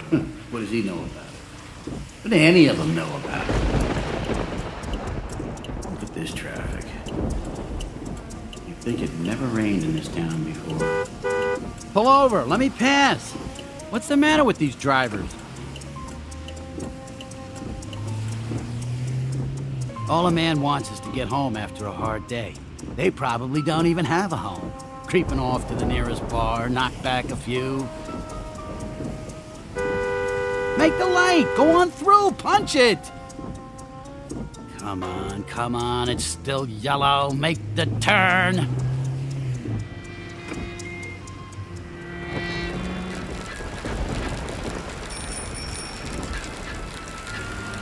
Hey, mister! Don't you see me? Help! He tried to hit the newspaper boy. I saw the whole thing. Somebody stop that car!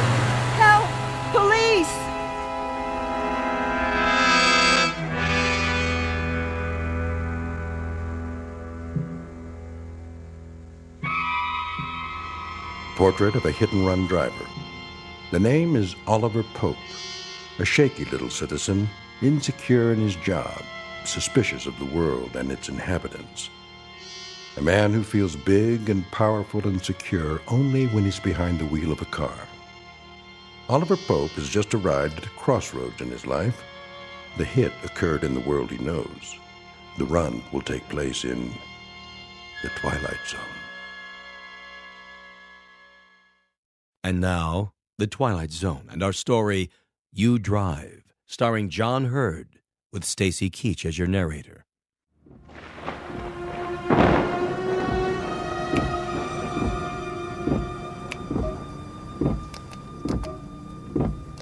Come on, garage door. Open! What's the matter with this thing?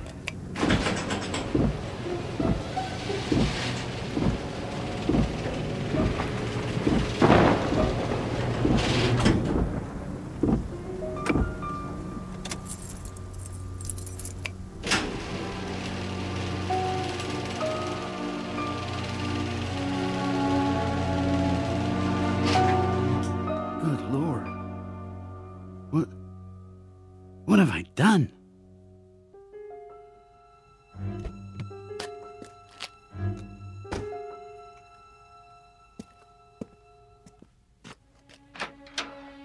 Ollie? Yeah? I'm in the kitchen.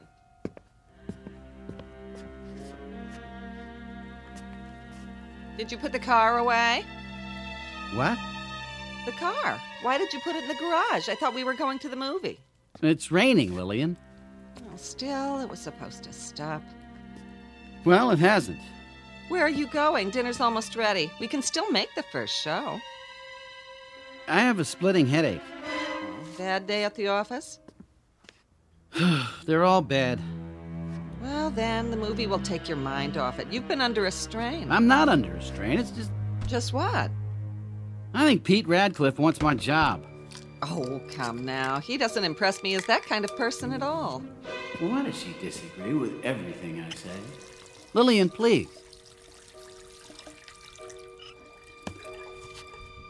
Here, take this. I don't need it. Yes, you do. You're tired and cross and you have a headache. An aspirin will make you feel better. Good for your heart, too. She thinks I got one foot in the grave. Ooh, you're shaking. Let me feel your head. What are you doing? I want to see if you have a fever. You might have the flu bug that's going around. Leave me alone. Stop fussing over me, please. You should be glad that someone cares about your health. I'll be fine. But I don't want to go to a movie. Well, maybe tomorrow night then, if you feel better. I'll feel better if you just leave me alone. Did you lower the garage door? Of course I did. Well, it sounds like someone just opened it. That's impossible. Listen. Probably the cat. I'm serious. Does the cat know how to work the garage door remote? All right. I'll check it out.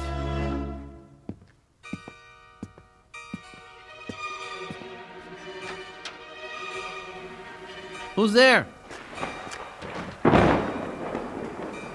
Thought I closed it.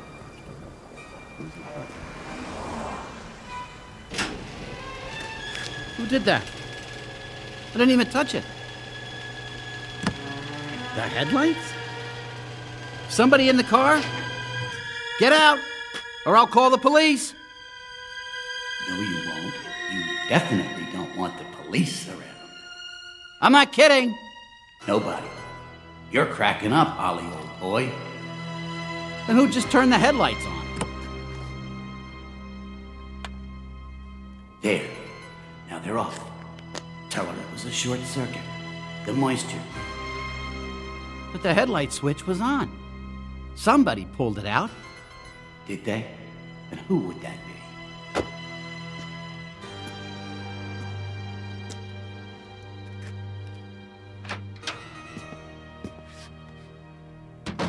Well? That must have been a short, rain and all. Was it the cat? I don't know, Lillian. Did you turn the car lights on? Yes. I mean, no. I mean, I turned them off. You mean they turned themselves on?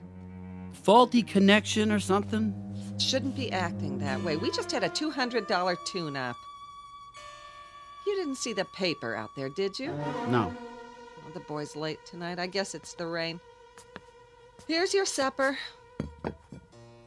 I don't have much of an appetite. Oliver, sit. You need your nourishment. I'm gonna lie down for a while. I got a lot on my mind. Oh, no. You'll eat your salad and then we'll see. Greens for what ails you. Sit.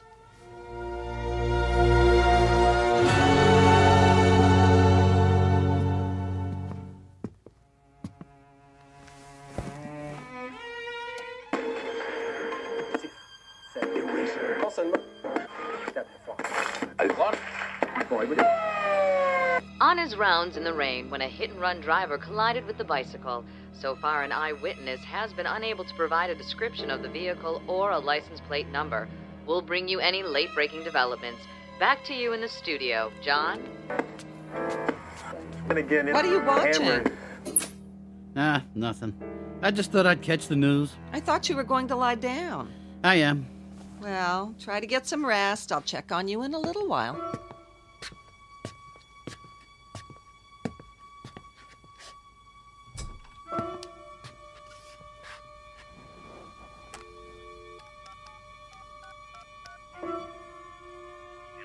Yes, is this the TV station? I'm calling about one of your news stories. There was an accident tonight on the corner of 3rd and Elm. Could you tell me... Oh, I'm a friend of the family. That's right.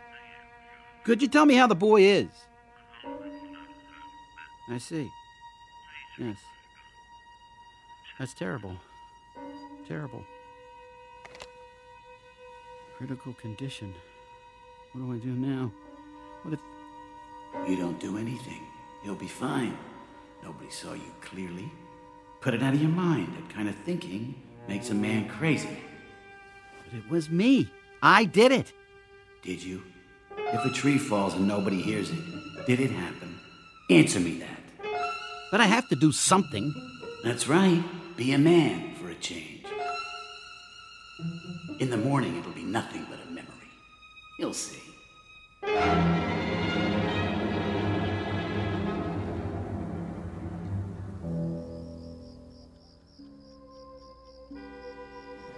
What in the...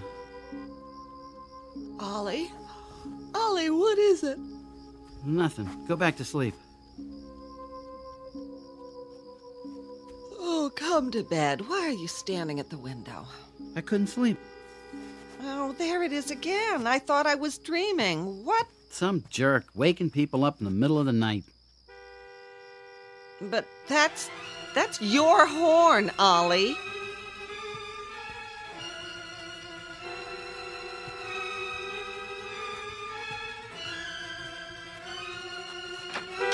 Who's out there?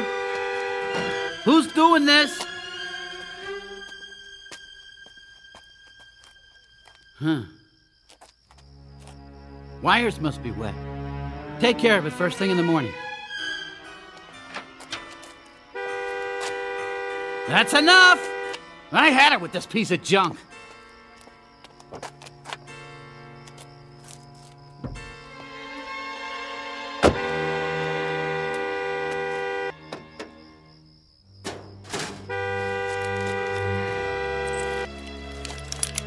Where's that wire? There. Stupid car. You trying to kill me, slamming the hood like that? I never even touched it. You tell him, Ollie. Don't let a piece of machinery push you around.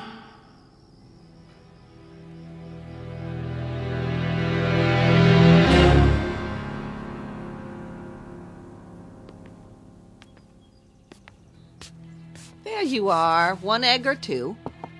Just toast. Well, the morning paper came. Oh, terrible about that little boy, isn't it? What little boy? Oh, right there on the front page. Just 12 years old and they don't expect him to live. Oh, I hope they catch the man who did it so he gets what he deserves. How'd you know it's a man? Oh, didn't you read that far? There was a witness. Oh, drink your juice. I'll make your toast. You gotta have more than that. How can you expect to do a day's work on one piece of toast? I'm not going to work. I don't feel so high. I thought you said you fixed that. I did. Are you sure there wasn't someone in the garage last night? I told you, okay? The car's old. Nothing works right on it. Our other car was old, and it didn't go honking its head off in the middle of the night. I'm gonna get rid of it. Oh, well, that's just great. Then what will we drive? You know we can't afford a new car. I don't care. Well, I do. I'm going to take it down and have it looked at right after breakfast. You do that if you want, but I'm still getting rid of it. That's it, Ollie. You tell her. You're the boss of her and that car, aren't you? Well, aren't you?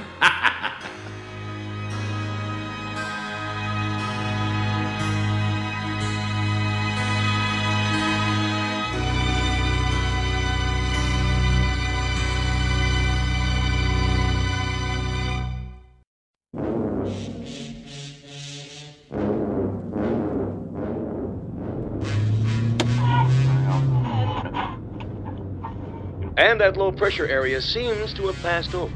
In local news, still no word on yesterday's hit and run. The boy, 12-year-old Timmy Danvers, remains in critical condition. We'll be back with the sports news after this. So sad. Oh, I don't believe it. Now something's wrong with the steering. Turn!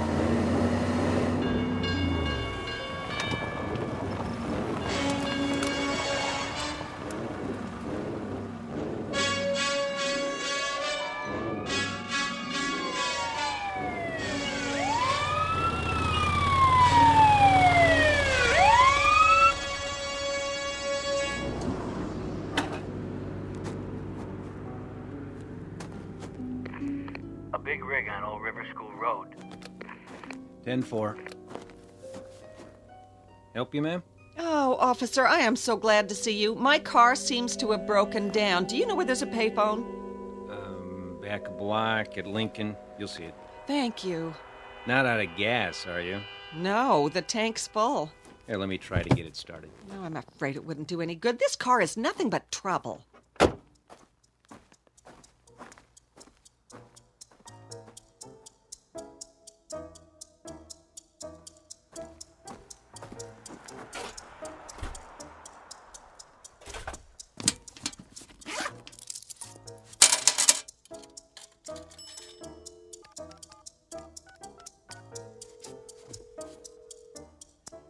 Hello, Auto Club? I need a tow. Yes, at 3rd and Elm.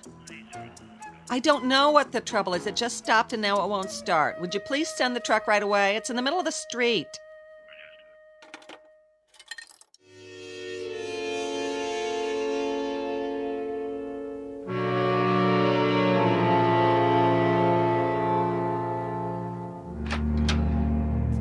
Ollie?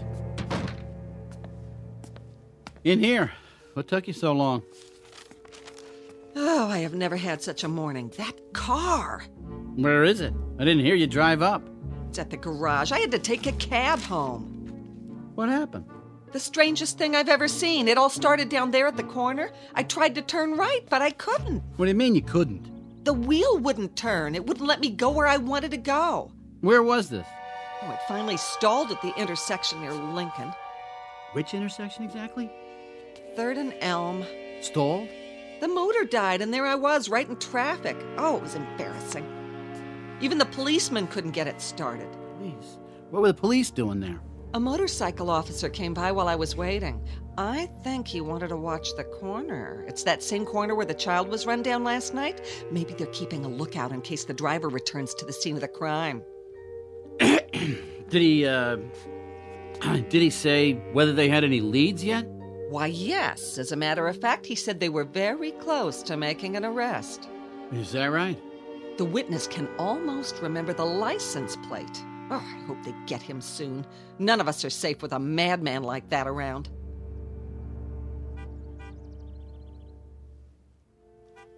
What in the... It sounds like... I thought you said it was at the mechanics.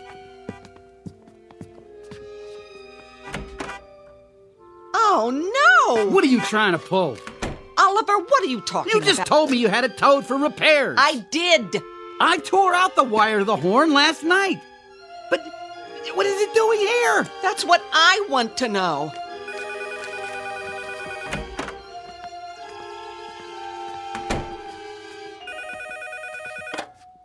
Hello? Speaking. No, I didn't pick it up. Neither did my wife.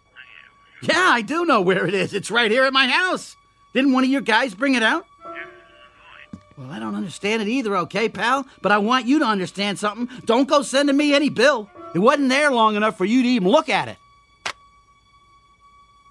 Guess you told him, but that still doesn't explain. Oliver, I'm confused. You're not the only one.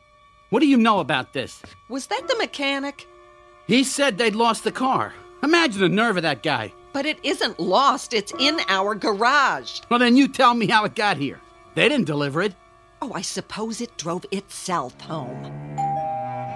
Don't answer that. Why not? Will you do as I say? If it's for me, I'm not here. Why? Ollie, what's happening? Your eyes. You look frightened. Nothing. I just don't want to see anybody. I don't know what's come over you, but if you don't get over these heebie-jeebies fast, I'm gonna call the doctor. Are you gonna let her talk to you like that? Be a man. Well, Pete Radcliffe. Morning, Mrs. Pope. Or afternoon, I guess it is. Oh, what a nice surprise. Ollie here? Yes, he's in the kitchen. Could I see him, please? Well, just for a few minutes. He's a little under the weather today. That's what I figured. I thought I'd stop by in my lunch hour. How's he doing? Oh, nothing serious. I think it's just a touch of the flu. He's in the kitchen. Ah, guess who's here? Hey, Ollie boy. I hear that mystery bug's got you down for the count, huh? Not quite. I'll be back to work tomorrow. Oh, I hope so, buddy. Kind of slow around there without you. He's lying through his teeth. What brings you over here, Pete? Well, you didn't show up this morning. I thought I'd do you a favor and empty that in basket of yours. Now that's going too far. Pete, I've got important papers in that basket. Not anymore. I took care of it. Every letter answered. Here they are. All they need is your signature. Give me those. Ollie. Gosh, Ollie, I was just trying to do you a favor. You want to do me a favor? Stop bucking for my job. I take one morning off and already you're making noises like you're the head of the department. Hey, you got me wrong. I was just trying to help so you wouldn't fall behind. Don't try so hard. Think I enjoyed sitting there dictating your letters? Well, I've got better things to do. So, go do them. Nobody's holding you here. I think maybe I will. In case you didn't know, a kid was run down on our street last night. Yeah, he lived just 2 doors away from us. Used to play with my kid. That was one nice, decent, fun-loving, ambitious little kid with a paper route, and some maniac smashed into him with his car and left him bleeding in the rain. We read about it in the paper. Such a shame. They didn't actually hit him, did he? Just ran him off the road. Same difference. Let me tell you, we're watching that corner. He'll show up. They always do. And when he does, he'll give himself away. You haven't heard how the little boy's getting along, have you, Pete? He's dead, Mrs. Pope. About an hour ago. Oh. So long. I'll be going now. Oh, I'll see you to the door. He knows. He doesn't know, Jack. Just tough it out, buddy boy. There's not a mark on your car. They'll nab somebody for it. Just you wait.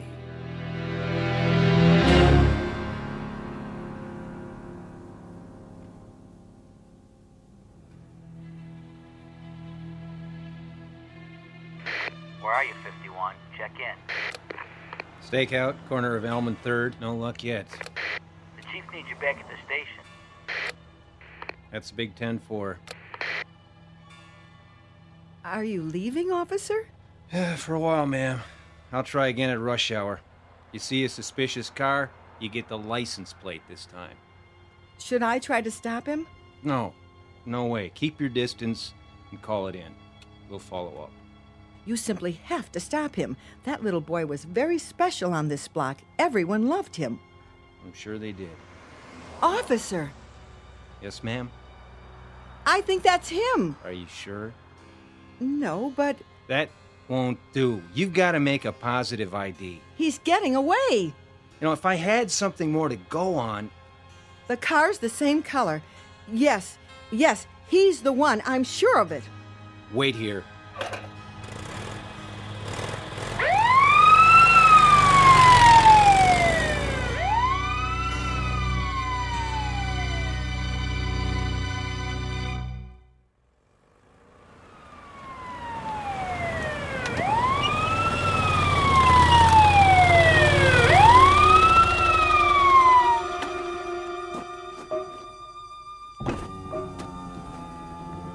Yes, officer? Driver's license and registration, please. Oh, sure. I just live down the street. How's it coming with that hit and run? Can I ask you a question, sir? Sure. What? Where were you about 6:15 last night? Home with my wife and kids. Why? I've got a witness who says you're wrong.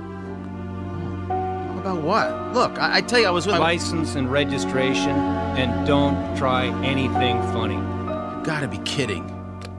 This is 51. I need backup at 3rd and Elm. Possible suspect. I'm not the one you're looking for. Listen to me. My name's Pete Radcliffe. I live right down the... Turn around, please. Hands on the car. And don't make any fast moves. What are you doing? I'm taking you into custody. Anything you say can and will be used against you in a court of law. But I'm not the one! Will you listen to me? I'm not him!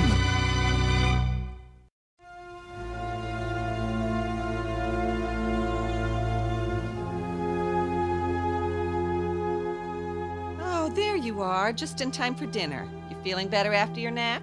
I guess so. Paper come? By your plate.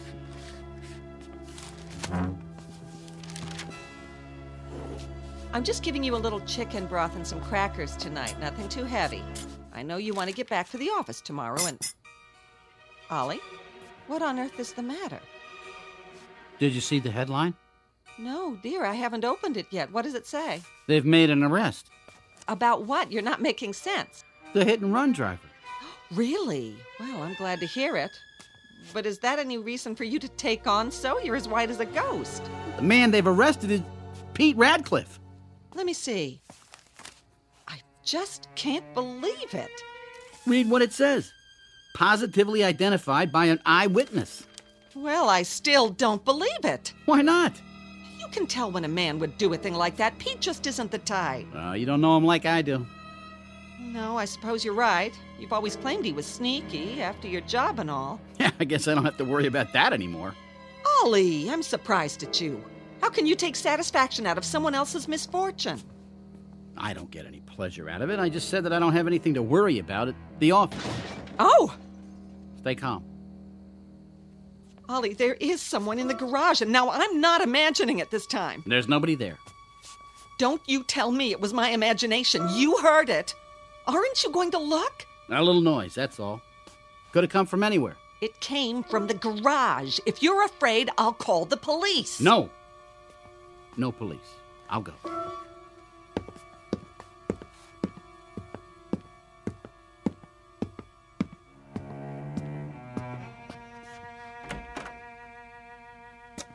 Now what? The whole front bumper. Looks like it fell right off. Or somebody pulled it off. Who did this? Who's in here?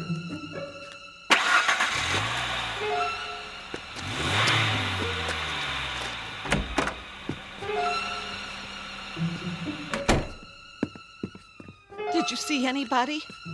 No, there's nobody out there. Then what made the noise? That cat. It was pawing around the garbage. It knocked the lid off. Well, it certainly made a racket. Don't you want your chicken broth, dear?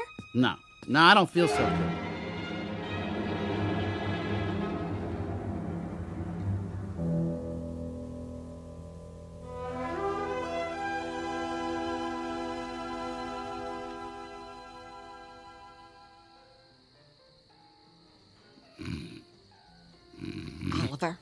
Oliver, wake up! What? Did you hear that? Hear what? Sounds like some nut's got his radio turned up as far as it'll go. Oh, see where it's coming from. Where's my robe?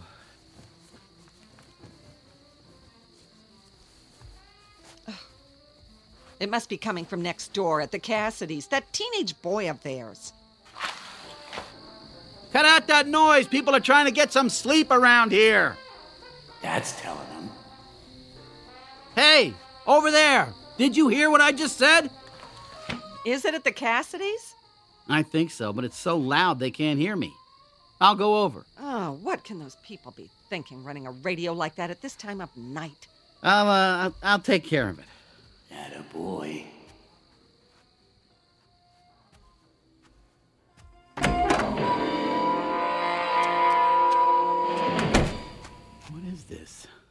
And now the news.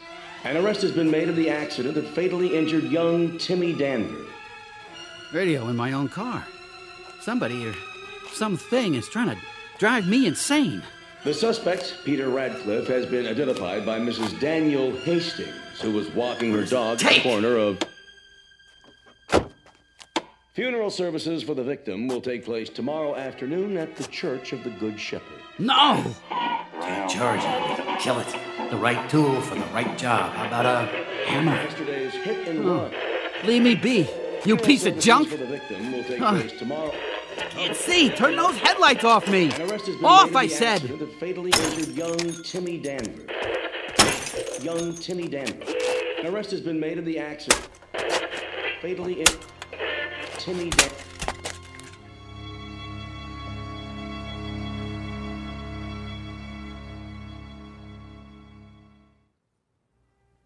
Oh, Ollie, I wanted to surprise you. I don't need any more surprises. I was going to bring you breakfast in bed. I'm not an invalid. A fever and a little lost sleep doesn't make me bedridden. Well, eat as much of it as you can. I still think you should have called the police. Why? To find out why prowlers are coming into our garage. This makes 2 nights running. I'll install a new lock when I get home tonight. Ollie, you haven't eaten anything. Not hungry. Ollie? Ollie, are you sure? Please, stop fussing. I have to get ready for work.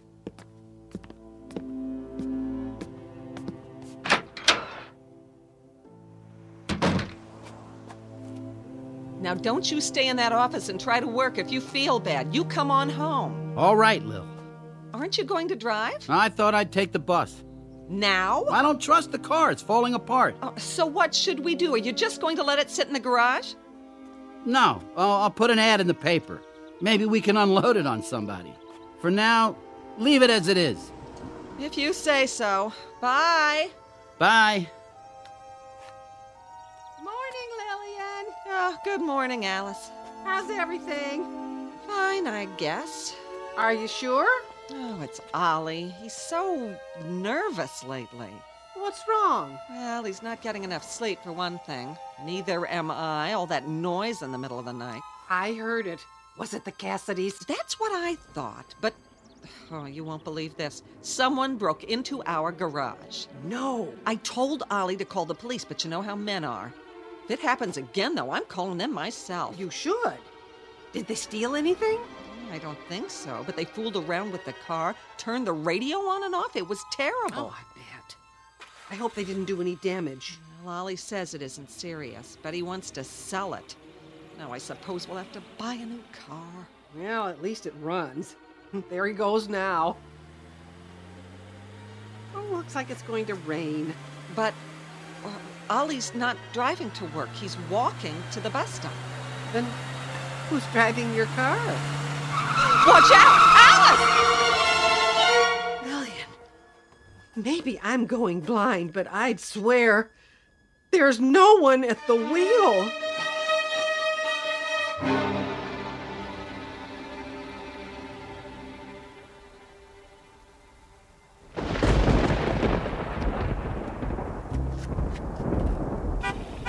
I don't believe this. Get away from me. Leave me alone. I said get away. What do you want from me?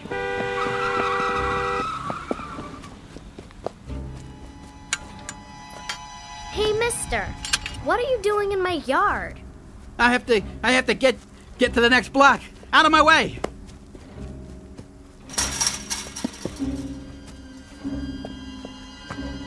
Taxi! Taxi, over here!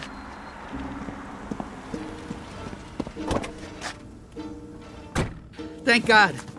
So where are you headed? Anywhere away from here. Yeah, sure thing, pal. Just let me turn around here. No. Stop! Well, who's that?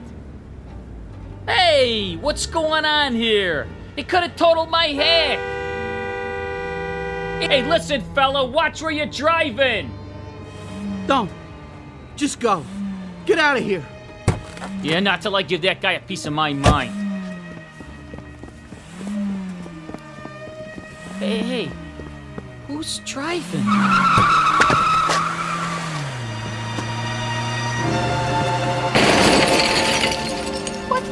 is going on here? Hey, cops! Somebody's tearing up my cab!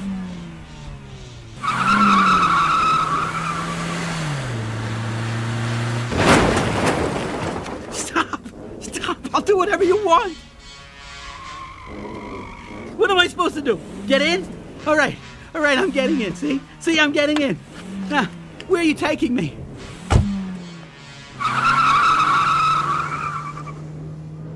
Now you've done it. Is this what you want? For me to get caught? For your crime? Face it, Ollie, old boy. It's not the car. It's you. There was always you. Stop trying to lay it off on a piece of Detroit iron. Stand up and face it for once in your life. Slow down. You're gonna get me killed. Come off it. Take your punishment. Thought you were pretty clever, didn't you? Well, you weren't clever enough. I am not what I drive. I'm a man. I tell you, a man. That's right, a man. Just think, your name will be all over the papers. You were a man who was not afraid, who would not break, who drove to the police station under his own power and turned himself in. That's it. I am a man. A man who would not be broken. A man who stood up. A man who took his medicine.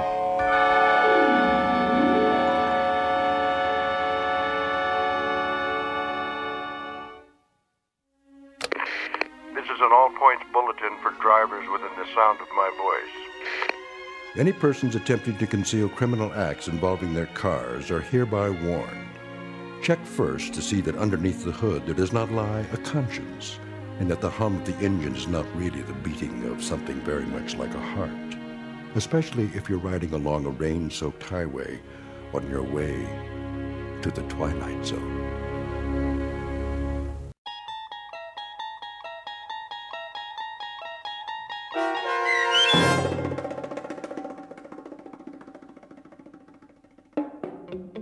You Drive, starring John Hurd, with Stacy Keach as your narrator, was adapted for radio by Dennis Etchison and written for The Twilight Zone by Earl Hammer Jr. Heard in the cast were Meg Thalken, Jeff Lupetin, Ann Whitney, Doug James, Darren Stevens, Carl Amari, Alyssa Fraden, Elizabeth Lido, Kip Karstedt, C.J. Amari, and Christopher Bulf.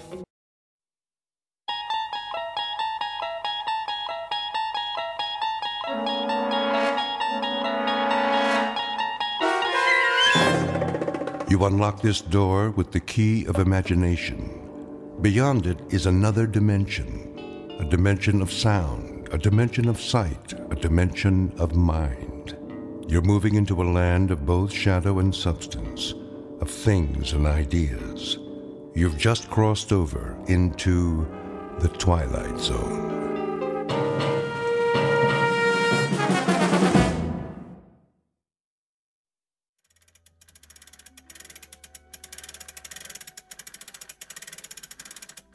There. That should do it. Alex? In the living room, honey.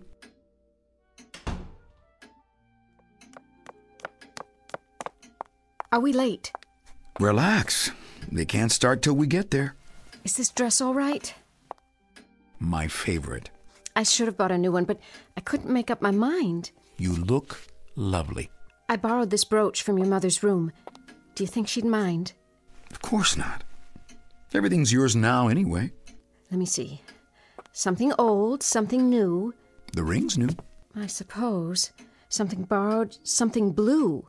There must be something. Will this handkerchief do? It's blue. Perfect. How are you doing? Ready as I'll ever be.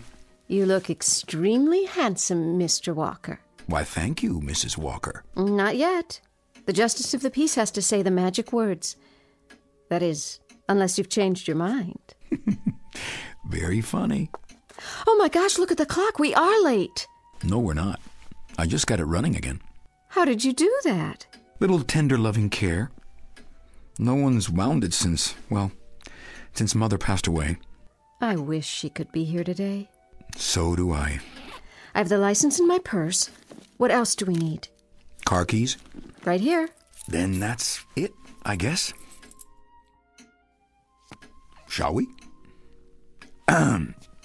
My arm Miss? With pleasure, kind sir. Oh! What? Did the realtor call? Not this morning. Why? I just wondered if the papers are ready, so he can show the house. I'm sure they are. Then all you have to do is sign them this afternoon. And finish straightening up, vacuum the rugs.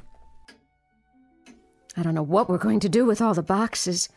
We haven't even started on the attic yet. That can wait. Just think, tonight we'll be miles from here. Oh, Alex, won't it be wonderful to get away for a few days? Not much of a honeymoon, I'm afraid. It's exactly what we need. Some time alone. Just the two of us. You must have been going crazy cooped up here. Don't be silly. You needed me. Your whole life is wrapped up in this house. Mine and Mother's. Well, this will be the start of your new life. Our life. Sounds great. Let's go. Yes, sir. Hold on. Now what? The picture of her on the wall. It's crooked.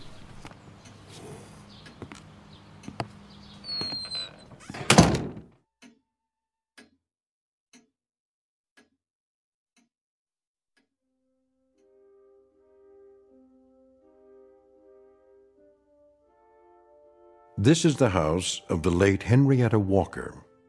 The picture is of Mrs. Walker herself as she appeared 25 years ago. And the living room is, except for a few isolated objects, also exactly as it appeared then. The other rooms, upstairs and down, are much the same. The house is, you see, one that belongs almost entirely to the past.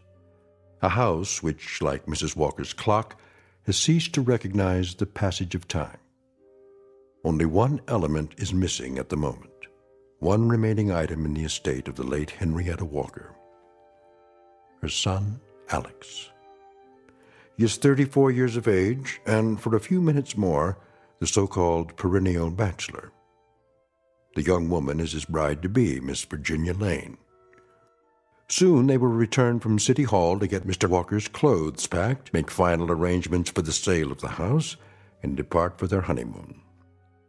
Not a complicated set of tasks, and yet the new Mrs. Walker is about to discover just how complicated they can be.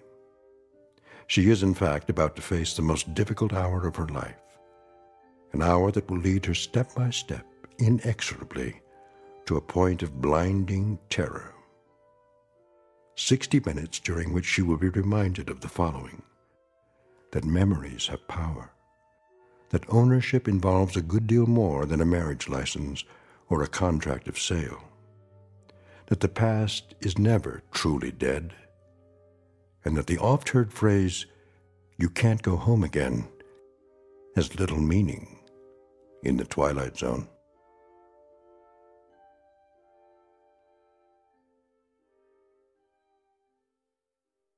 And now, The Twilight Zone, and our story, Young Man's Fancy, starring Tony Plana, with Stacy Keach as your narrator.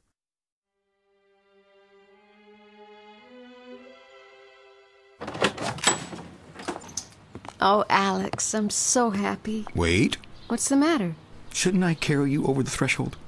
Not of this house. Our own place, as soon as we get one. Right. After you then, Mrs. Walker. My pleasure, Mr. Walker. Well, here we are. For another hour, at least. Feel any different? Like a new woman. An honest woman, at last. Worth the wait, I hope. More than worth it. Shall we get started? Dear, we should finish packing our suitcases. Yes, of course.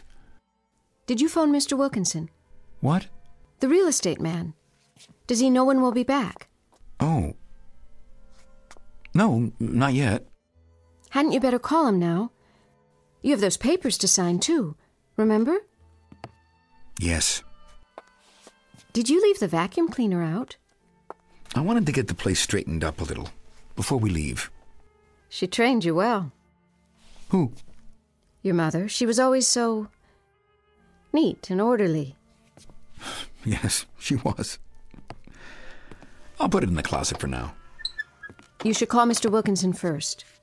I should? Before it gets any later. All right, if you like. Do you have his number? In the drawer.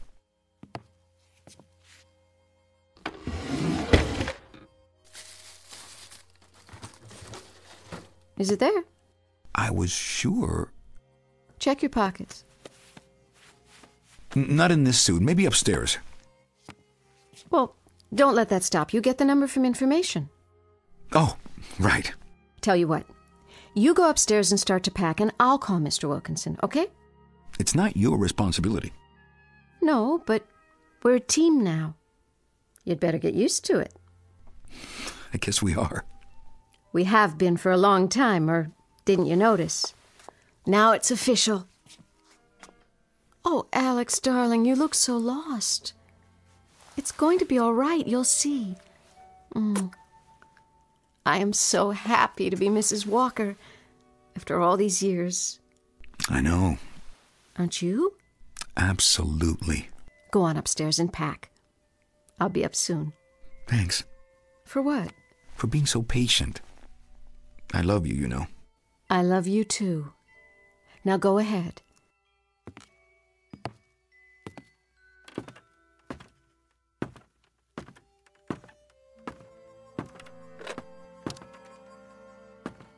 Operator?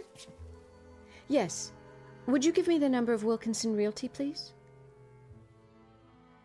Thanks.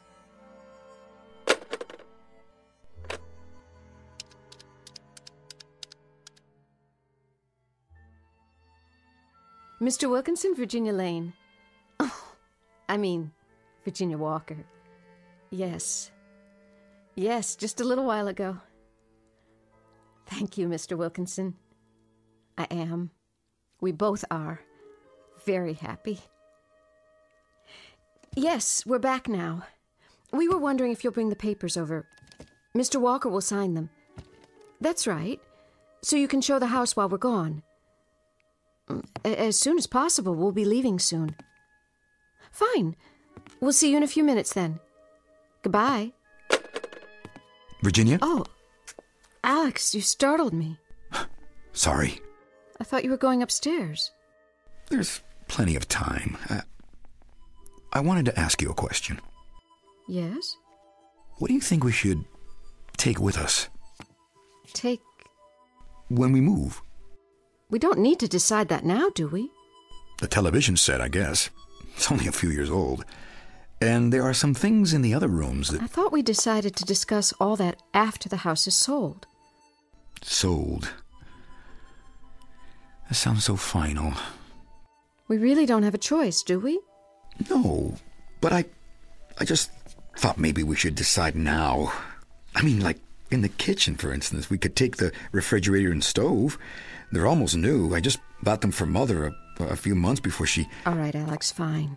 But let's discuss it later. Why not now? Because we have to get ready to leave. Oh. Well, then. What about the radio? The radio? The big console. What about it? It's an old one, but we could have it fixed. These are collector's items now. Who collects old radios? Plenty of people. It was old when I was little. They don't even make parts for it, do they? You'd be surprised. The cabinet alone is worth something. Well, some antique dealer, I suppose. Maybe it still works. It could have come unplugged from the wall. I should check. Weighs a ton, I bet. Yes, Alex, it does. But you'll hurt your back. Look at all this laminated wood. The carving and staining. The work they put into it. The craft. And the big bands we used to hear.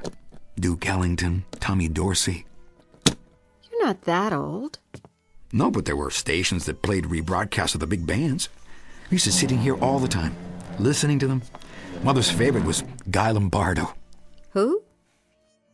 Isn't that something? What is? I just remembered. She used to be crazy about a record of his called Looky, Looky, Looky. Do you know that one?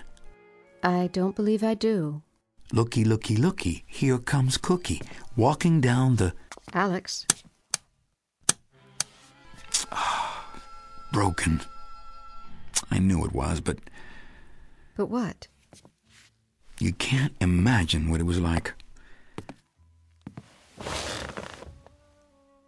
Mother used to sit here, in this chair, looking at her movie magazines. She saved them all. Photo play, motion picture. Funny I should remember that. She gave it up a long time ago. You must have been very small. I was. Sometimes she'd make us a pan of fudge and we sit in here, just the two of us. And... Alex. What? It's getting late. Is it? Please go up and pack now. Would you do that for me?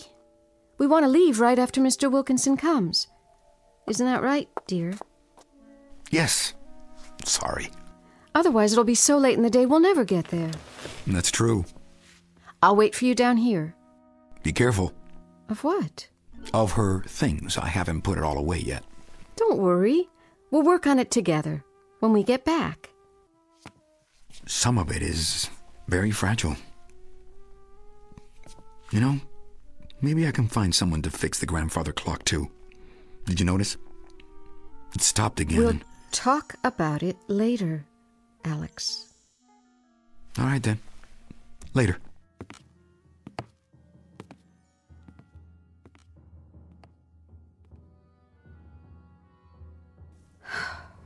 Put it all in boxes. Starting with this picture of her. You think he's still yours, don't you?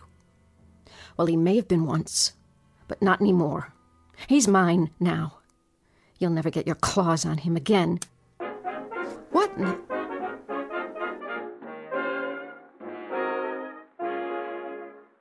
And that was Looky, Looky, Looky, performed by Guy Lombardo and his orchestra on our program of vintage favorites from the big band years. Next up on our hit parade from 1930. How can this radio work? It's broken. No, where... Alex? Alex, what's going on up there? Are you playing records? That man, we're never going to get out of here.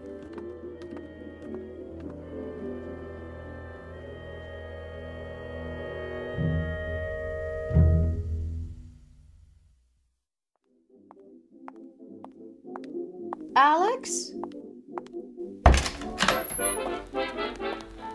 What are you doing? I found it. Found what? That Guy Lombardo record. It was in the stack of Mother's old 78s. I knew I was right. That's enough. We don't have time for this. Why are you sitting up here listening to records? This used to be my room. I know, but Alex, really... I was just looking at some of my old things that Mother kept. She saved it all for me, just as I left it. Isn't that amazing? I thought you were packing so we could go. I will. But look at this. A Dick Tracy watch. With a picture of Dick Tracy himself on the dial. Alex, Looks as good as ever, doesn't it? Wonder if it works. Oh, no.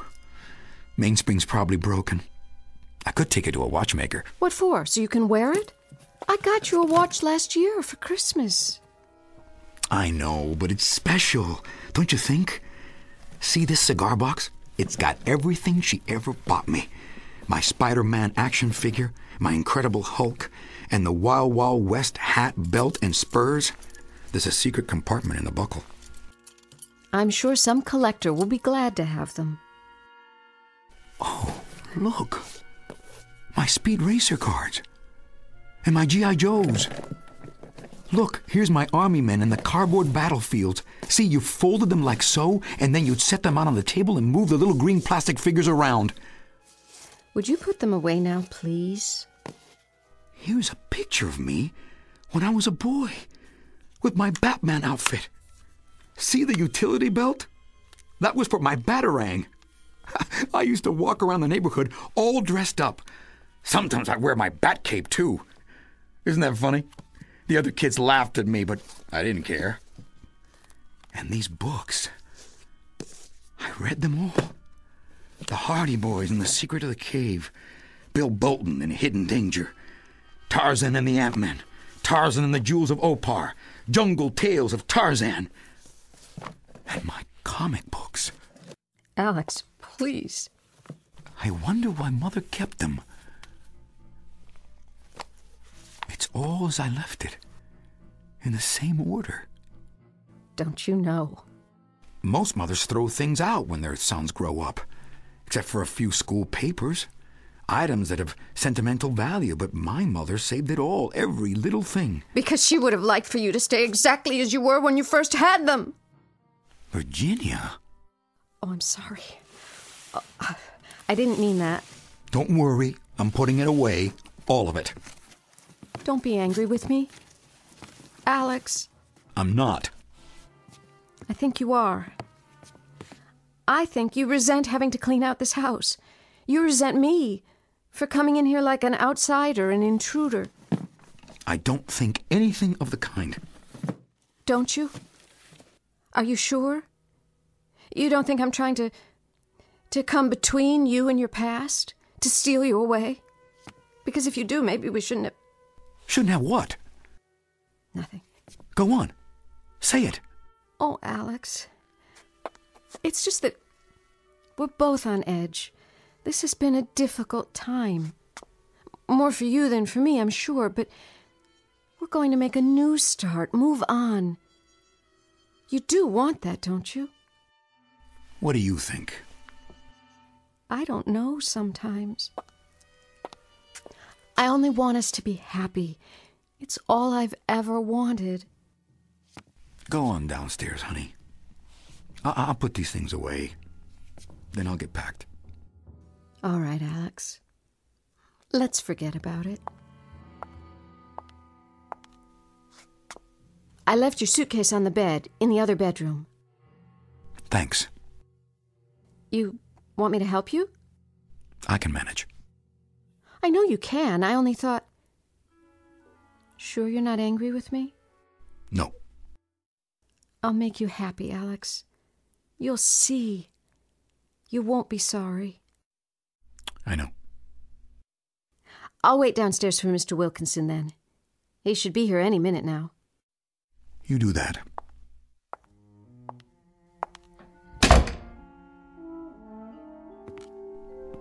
Oh, Mother. I don't want to sell the house. You believe me, don't you? I don't want to sell it. But what else can I do?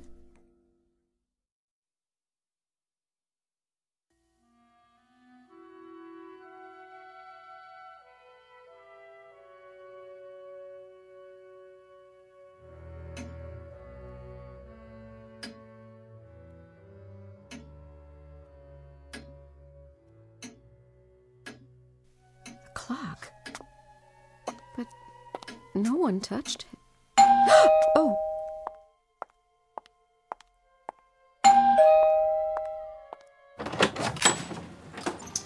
Oh, Mr. Wilkinson. Afternoon, Mrs. Walker. Come in, please. Thank you kindly. I appreciate your making the trip. Oh, no problem. It's only a few blocks. Would you mind waiting in the living room? Mr. Walker will be right down. Fine and dandy, ma'am. Is everything in order? Ma'am? The papers about the house. Oh, yes. All drawn up. I have them right here. Good, that's good. So there won't be any delay. None that I can see. Alex? Alex, dear? Yes? Mr. Wilkinson is here with the papers. Be right down. A lot to do, huh? You wouldn't believe what to save, what to get rid of. Oh, it's always that way. But it'll get done. Shouldn't be too hard, in this case. Why? The house. It's neat as a pin. Mrs. Walker was like that. The other Mrs. Walker, I mean. Everything in its place. Yes, that's certainly true. Ah, here's the man of the house. Mr. Wilkinson. Afternoon, Mr. Walker. I understand congratulations are in order. Thank you. Won't you sit down? Mr. Wilkinson has everything in his briefcase. That I do. But first, I wonder if I could trouble you for something. What's that? The use of your telephone. Sure. You see, I forgot to tell my secretary where I'd be, and I'm expecting a pretty important call from out of town. Phone's right over there. I can call for you. I'll tell her where you are. Would you do that? Meanwhile, why don't you use the dining room table? Fine and dandy. Right this way. After you, sir. Make it as quick as possible if you can, dear. We really have to leave. Now then, as you can see right here, we're going to be signing this person here. Where? That ridiculous clock. But this isn't the phone. It can't be. It's ancient. Where did it come from? Excuse me, did you get through? What? The phone call. Maybe I'd better do it after all. I have to tell my secretary something else anyway. I'm sorry, but the phone... Something wrong? No. I mean... Let me try. What did you do? Do? That phone. Just a minute ago, it was... Hello, Maggie? Jim. I'm over at Henrietta Walker's house. That's right. I just wanted you to know. If that call comes through in the next 10 minutes, would you forward it to me here? Alex? The phone. What about it? Describe it to me. What? When you were a boy, what kind of phone did you have? Does it matter? Just tell me. It was a long time ago. Let's see. One of those old two-piece units, I think. Yes, with the earpiece on a separate cord. Really ancient. I wonder what happened to it. But that's not the phone you've had in recent years. You're sure? Sure, I'm sure. What's the big deal? I thought I saw it in the living room just now. I must have been mistaken. And would you call Charlie Fisher? Tell him that escrow's been approved for 60 days. We have the form for him to sign. He can come by the office or we'll mail it out. Right. Fine and dandy, Maggie. See you. Bye.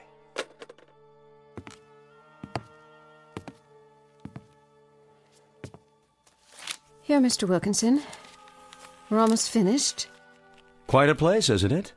Quite a place. No, we shouldn't have any trouble at all selling it. Something you don't understand, Mr. Walker? Pardon? I see you haven't signed yet. If you have a question, that's why I'm here. Yes? I think I'd like to wait. How's that? Until we get back.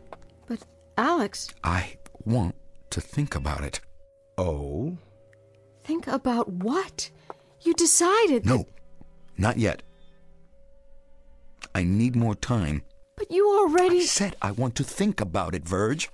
If that's your preference, you have the right. I'm sorry to put you to all this trouble, Mr. Wilkinson. I'm not quite ready yet. I understand. Do you? My mother said never to rush into anything. Always think it through.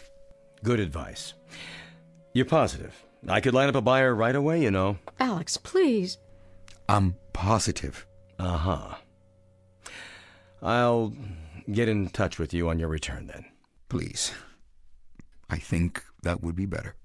Well, have a nice honeymoon, and don't bother to show me to the door, Miss Lane. Mrs. Walker.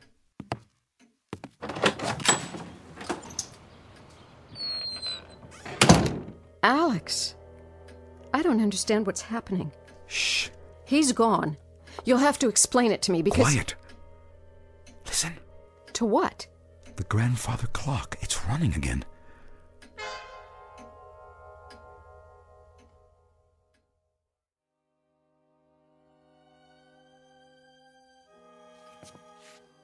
I'll go finish packing. Alex. What? Alex, you promised. What do you mean? You know what I mean. You promised to sell this house. Yes, I did. And now you're backing down? I'm not backing down from anything, Virg. I just want a little time to think, that's all. I must be missing something. Can you explain it to me? What's there to think about? Well, I just don't like the idea of... Of what? You know, people tramping in and out when I'm not here. Touching things, handling them, stealing them. With a real estate agent standing right there. It could happen. That's an excuse, not a reason. Maybe it is, Virg. What do you want me to say? Never mind. No more talk, just pack and we'll get out of here. All right. Virginia? What is it now? I was thinking, couldn't we... Couldn't we what? Couldn't we live here? What did you say? I know how it sounds, but it's a perfectly good house. Plenty of space, new roof, new appliances in the kitchen. We could... No. No, Alex, no. Don't say no like that, without even considering. I don't have to consider it. It's out of the question. We could do whatever you want with it. Even redecorate the rooms, to a degree, if that would make you happy. I want to leave, Alex. Do you hear what I'm saying? I want to leave, right now. But Virginia... You promised me you'd sell this house after your mother died. Well, she's dead, Alex. Dead. Don't. I've waited for you. All these years. Long years, Alex. Now I want my own home. I have a right to it, don't you think? Or am I being unreasonable? I hate it when you talk this way. And I hate it when you look at me this way. How? As if you don't even know me. I'm sorry. I don't mean to hurt you. Then don't. Oh, Alex, please. Don't do this to us. I'm not doing anything. I'm only trying to figure it all out, but there are so many considerations. Like what? I'm not sure anymore. I only know... Do you know how much I love you? I want to take care of you, make a home for you. But our home, not hers. We've waited so long, darling. So very long. It wasn't my fault. I thought you understood. I do.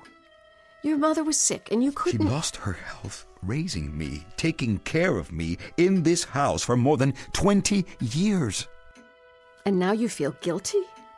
My father deserted us when I was only 2 months old, Virg. 2 months old. And she had to make do as best she could for the both of us, and... All right, Alex, all right. Please, let's go before it's too late. Before something else can happen to... Like what?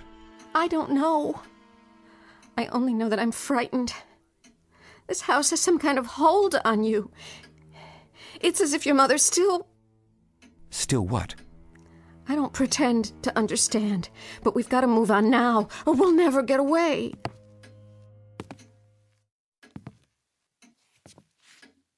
Virg? Yes? I've made my decision. Oh, Alex, I knew you would. I never doubted it. Now can we... I'm not going to sell this house. I can't. Alex. We'll have it redecorated. Get some new furniture and... And what? You think that will solve everything? We'll talk about it later.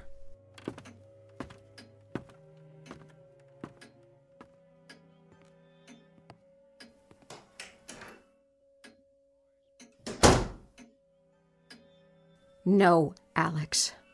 I won't let you throw your life away like this. I won't. We'll get out of here now.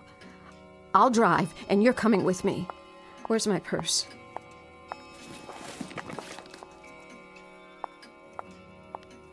You. In the picture. Look at you, so high and mighty, watching everything that goes on in this house. Watching him. Well, you won't watch him anymore. I won't have it!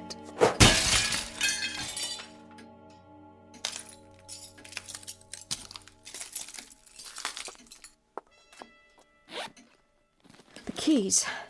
They're not in my purse. Where? Oh, on the table. Who put this magazine here? Movie World, March 1936.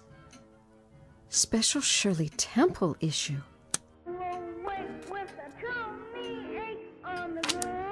It's you, isn't it, Henrietta? This is one of your magazines. Well, it won't work. I'll fight you. Where are you now? In the kitchen? You can't hide from me.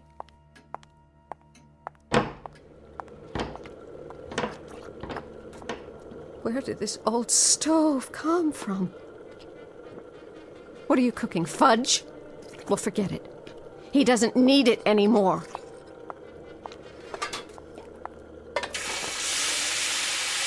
I know what you're doing. You're changing everything back to the way it was. That's what you want, isn't it? For time to go backwards, to stand still. Well, it'll take more than that, old woman. He's not a child anymore.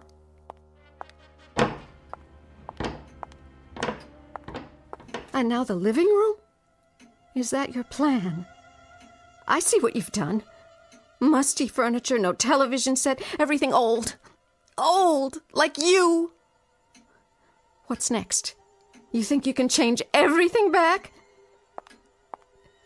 Alex. Alex! No. You.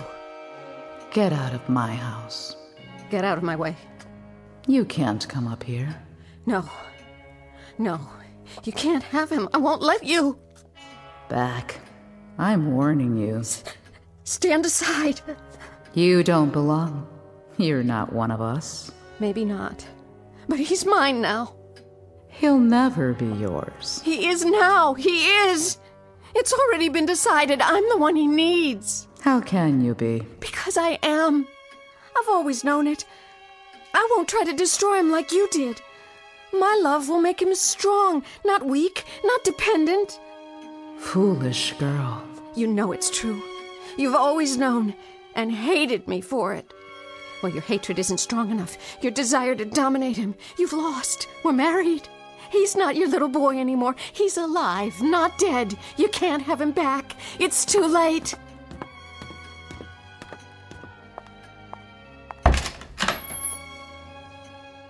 Alex? What do you want? Alex.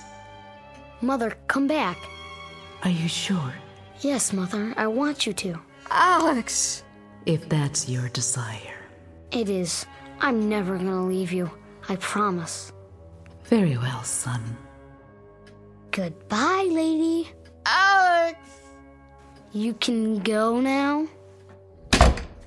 Alex!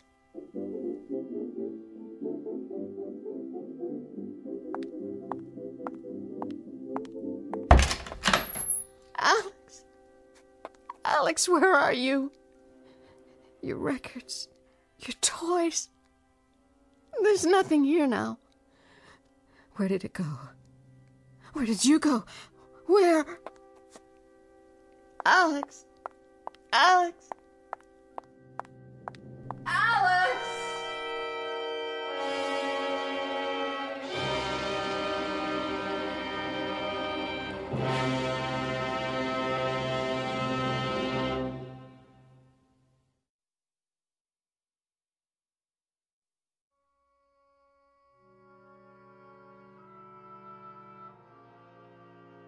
The contest is ended now.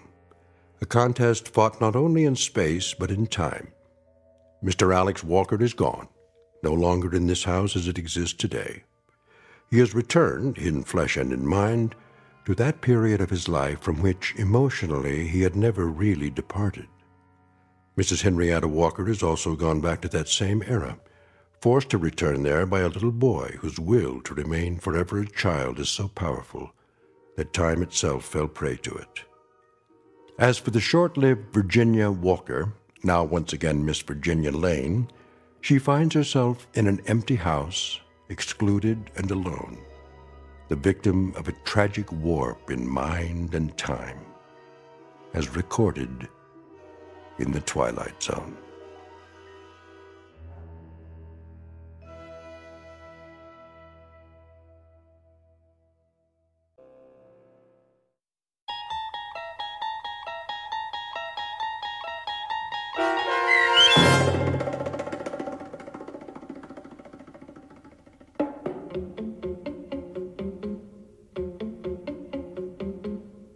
Young Man's Fancy, starring Tony Plana with Stacy Keach as your narrator, was adapted for radio by Dennis Etchison and written for The Twilight Zone by Rod Serling, based on a story by Richard Matheson. Heard in the cast were Fernette Lebo, Doug James, Nydia Rodriguez, and C.J. Amari. This copyrighted radio series is produced and directed by Carl Amari for Falcon Picture Group and Westwood One. Sound design and custom Foley effects for The Twilight Zone by Cerny American creatives Bob Benson, Craig Lee, Matt Sorrow, Tim Cerny, and Todd Beyer. To learn more about The Twilight Zone radio dramas and to contact us, visit our official website at twilightzoneradio.com. Doug James speaking.